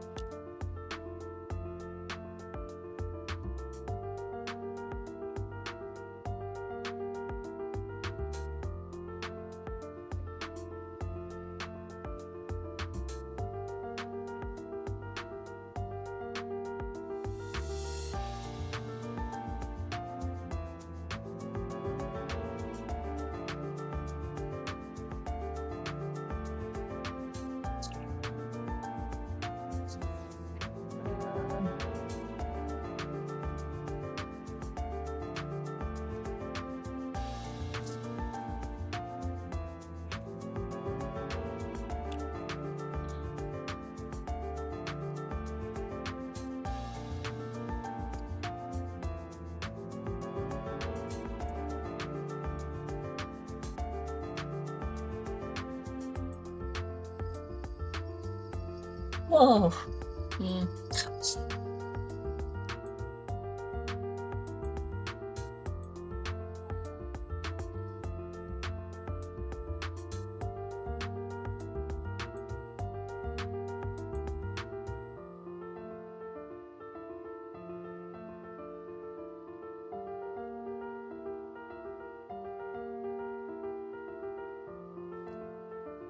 Oh, I like all these shapes without my pencil drawing so much better. Okay, note to self for the next time. Pretty. Once it dries, it'll be even prettier.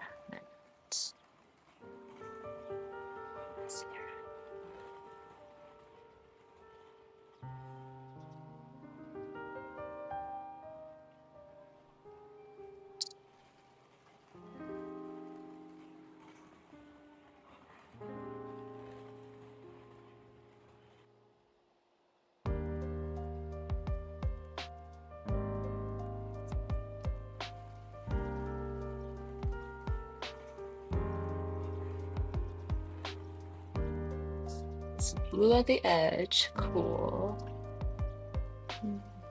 Adding something here in the middle, and then this last part. She's like fluffing. There's some flowers here, and she's like is fluffing the flowers. Fluffing it, moving out of the way, and trying to get inside. I guess that's the story.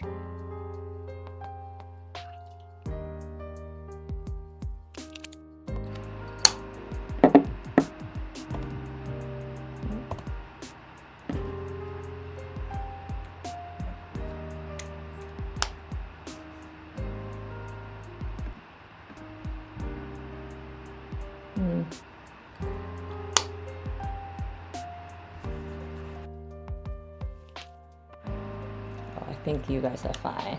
I just died. Okay. Okay, now this painting it's starting to make sense to me, which is pretty huge for today. And this is why when I paint, I want to cover up, like, I think you can't really do that watercolor to begin with, I guess. But for oil and acrylic, I know some artists will like work from section to section, or work from one area, will make like that section as perfect as can be, and then move to next. Well, you can't really do that with watercolor. you know, because it's all about layering and layering paint. I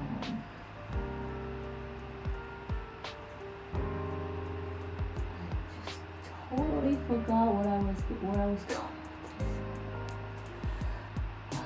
It'll come back to me. If you guys know, let me know. Oh, yes, I know. You know, when I first started painting, all the lines were just confusing. I kind of have a general idea what I'm gonna do, but then, you know, a lot of details, as you guys saw, was through a whole lot of guessing and just guessing, I guess.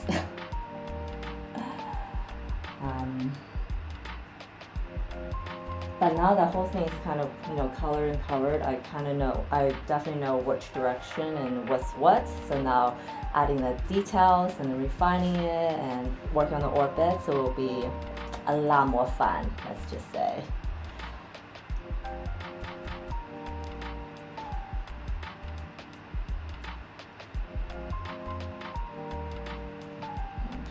This is a small area and I don't want to be too detailed because orbit is the focus. So we'll drop in some paints quickly here. And let it do its thing. Okay, broken card here.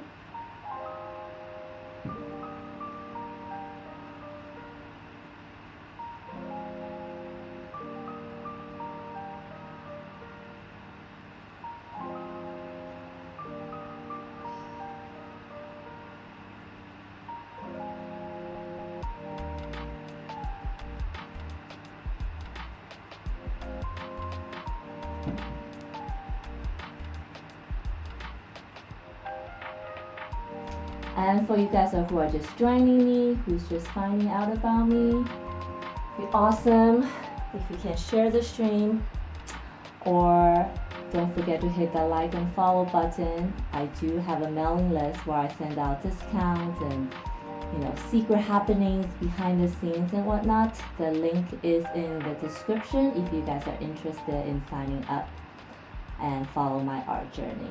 No pressure, but it's there if you guys are interested. Thank you.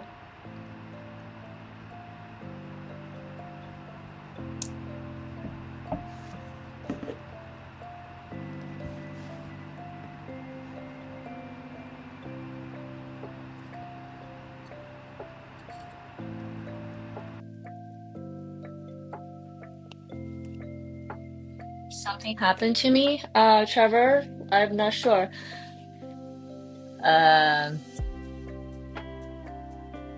My headphone, my AirPod just ran out of battery, so I had to recharge it real quick. Maybe that's why. I thought you guys shouldn't be affected though. Unless I kill the music for you too. Oopsies. But we should be back. We're normal, we're good.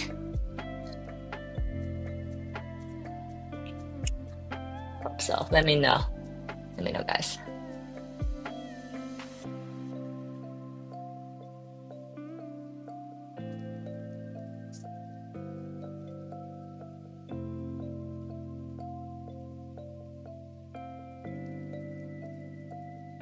Oh, I think I killed the audio and then I came back. Yay. Cool. Thank you, Trevor, for letting me know. Otherwise, hopefully I wasn't chatting to myself, but that does happen often. So won't be the first time, won't be the last. Okay.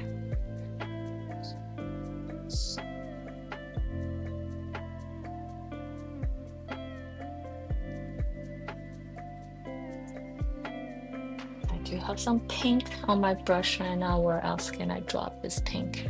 I think I'm gonna erase, or I don't know if I can erase it, but if I can, I'm gonna try.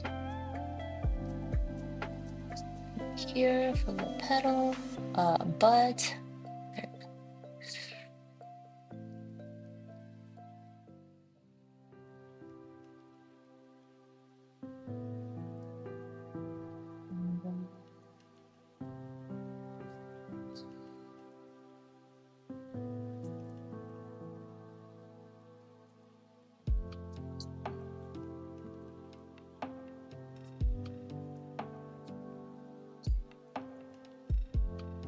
process.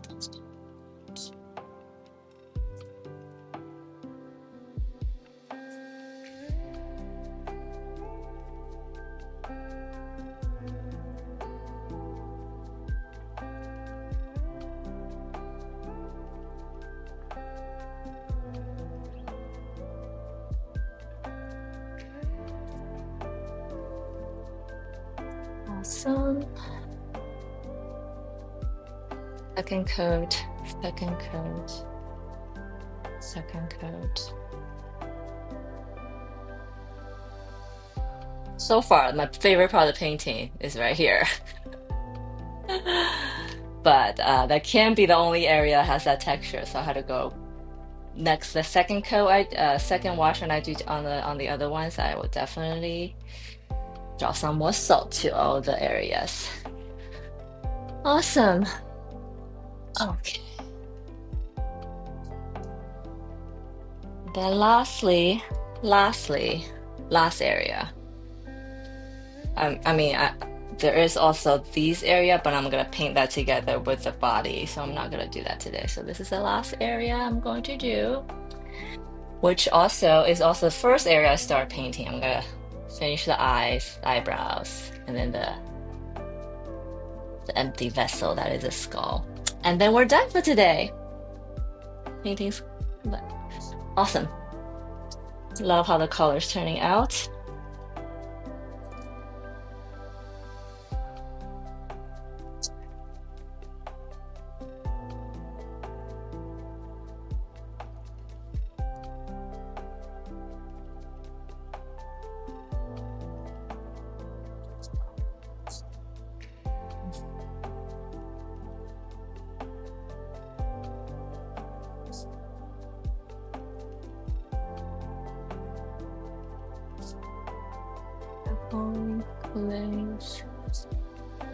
So I am gonna do a pretty dark color, so I do not want to mess it up. And I usually do a dark navy for the inside of my shell and the eyes, because they are the same. If you imagine you have a skull, you cut off the top, whatever's inside is also whatever coming out of your eyes, right? So that's the reason behind it. So my eyes and my skull is always this dark, shadowy color, because they're not supposed to be there, guys.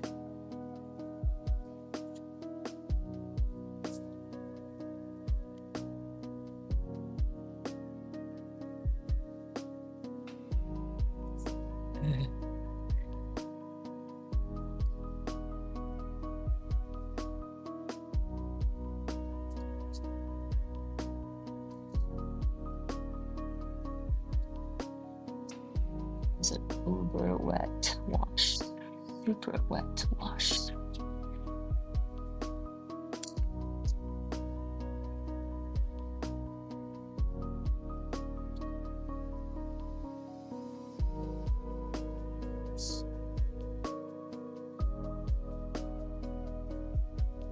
I leave this part white.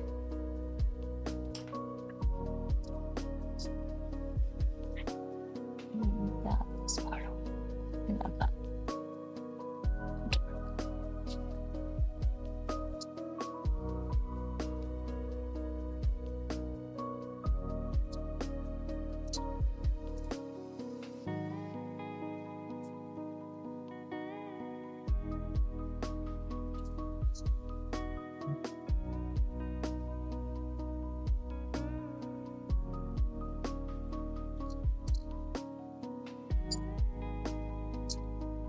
And then I will.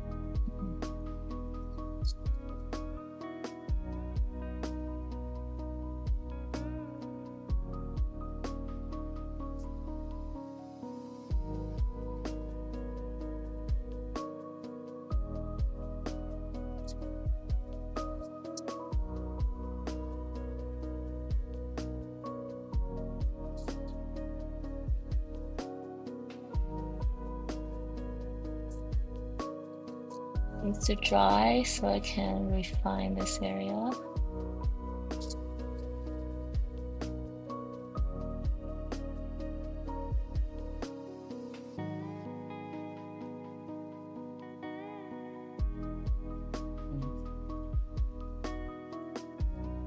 Did that dry?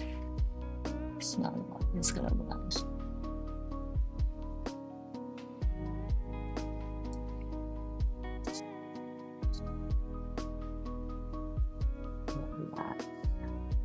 I don't know, guys. I'm a little scared.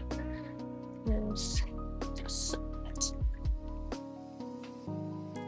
let me. I just noticed I haven't used a tiny brush at all this whole painting. Okay, the last thing I'm doing, okay, guys. Last thing, or last two things, I should say.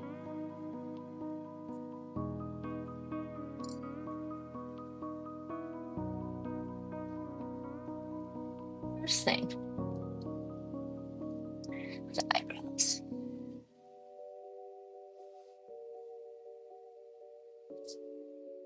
So what I usually do is kind of go over it with lines as if you're doing threading. That's good. And then I drop in some water, kind of blend some of them. But just towards the end, I guess, not the whole thing.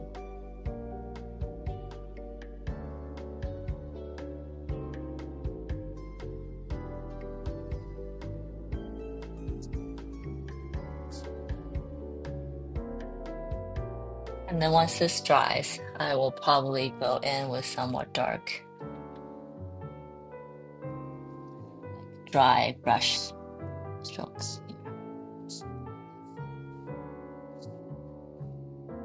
This end needs to be drier.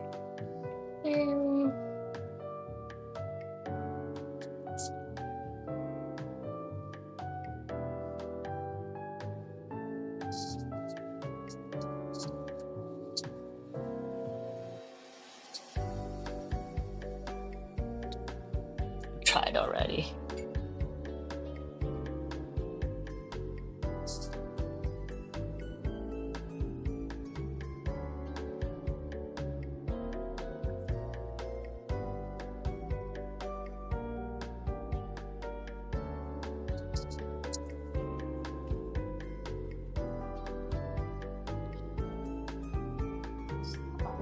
Somewhere right here.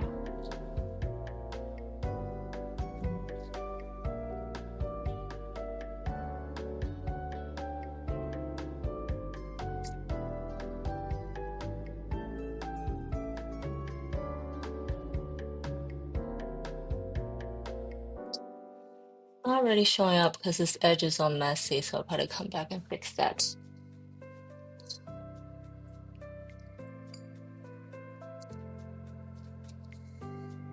And this is how it's fixed. This is just clean water, hopefully clean enough.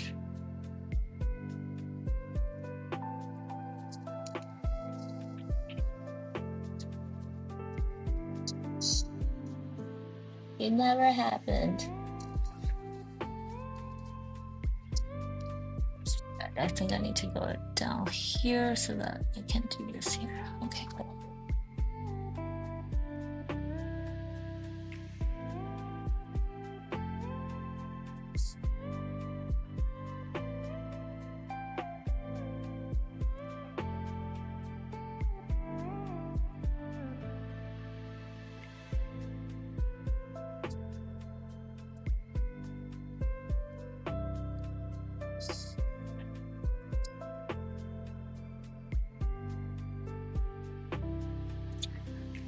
Part of me saying that maybe I should wait to do the eyes, because once I go there, there's no going back. And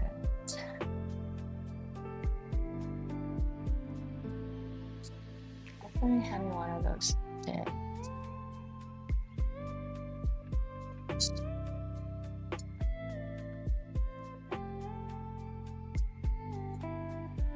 Yeah, I don't think I'm gonna eyeball this thing.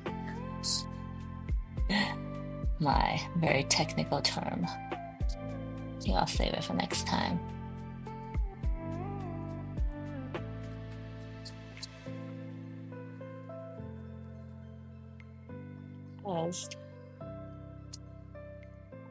not flowing anymore. Fixing it. Which I don't like.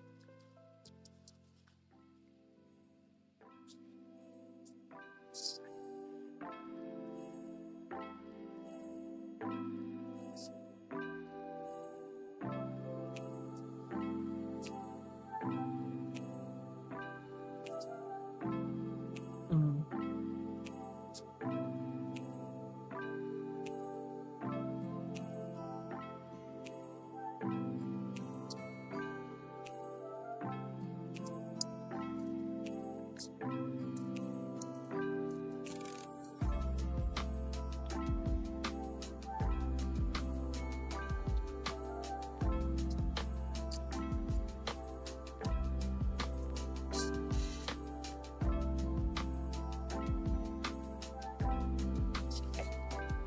And that's all, guys. That's all you're gonna get out of me today. Did I mess up the face? Let's see. Oh no, still fine. I think once I dot, where's the eyebrows? Oh yeah, I need to fix this area. It's not flowing right now, and that's why I'm not gonna do this. That's gonna be has to be the last thing I do. Okay, guys, let's do a little progress check of what we accomplished today. Started with the face. Still looks pretty good from far away. There's just some details that I had to work out, but you'll be fine. And it's touching her chin. There's this. Oh, that's leaving her body, but I need to incorporate into the body better. Some unlefted on the body. This is like all her soul leaving her, maybe. But maybe not soul. That seems so dark. Maybe negativity, let's call it. This orbit sitting on her shoulder, saying it's okay, comforting her. Flowers we did. Oh, this little orbit here. Holding on. I darkened this, but as you guys can see, there's this kind of the color spraying a little bit, so I had to go back and fix that and make it darker and push the value. She's fluffing the flower and then getting inside. She's holding a magnifying glass. All these flowers here. My favorite flower, my favorite area. And this little guy here, she's like, I'm gonna die trying to pluck this best flower out of the bunch, carrying it with her on her shoulder, you can see. And really awesome how this area turned out. Really like that. That needs to be refined. Little pale flower. She's kind of given up, just hang upside down and say, whatever. Maybe that's how we all should be for life. Why take life so seriously, right? These soft and pale flowers. I think once I edge them, you'll see the definition better. But yeah, there we have it. This is the start of my new painting. Session number 1.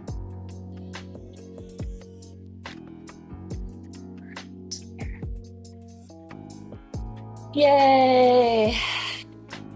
This looks quite different from my last piece, which I'm happy about.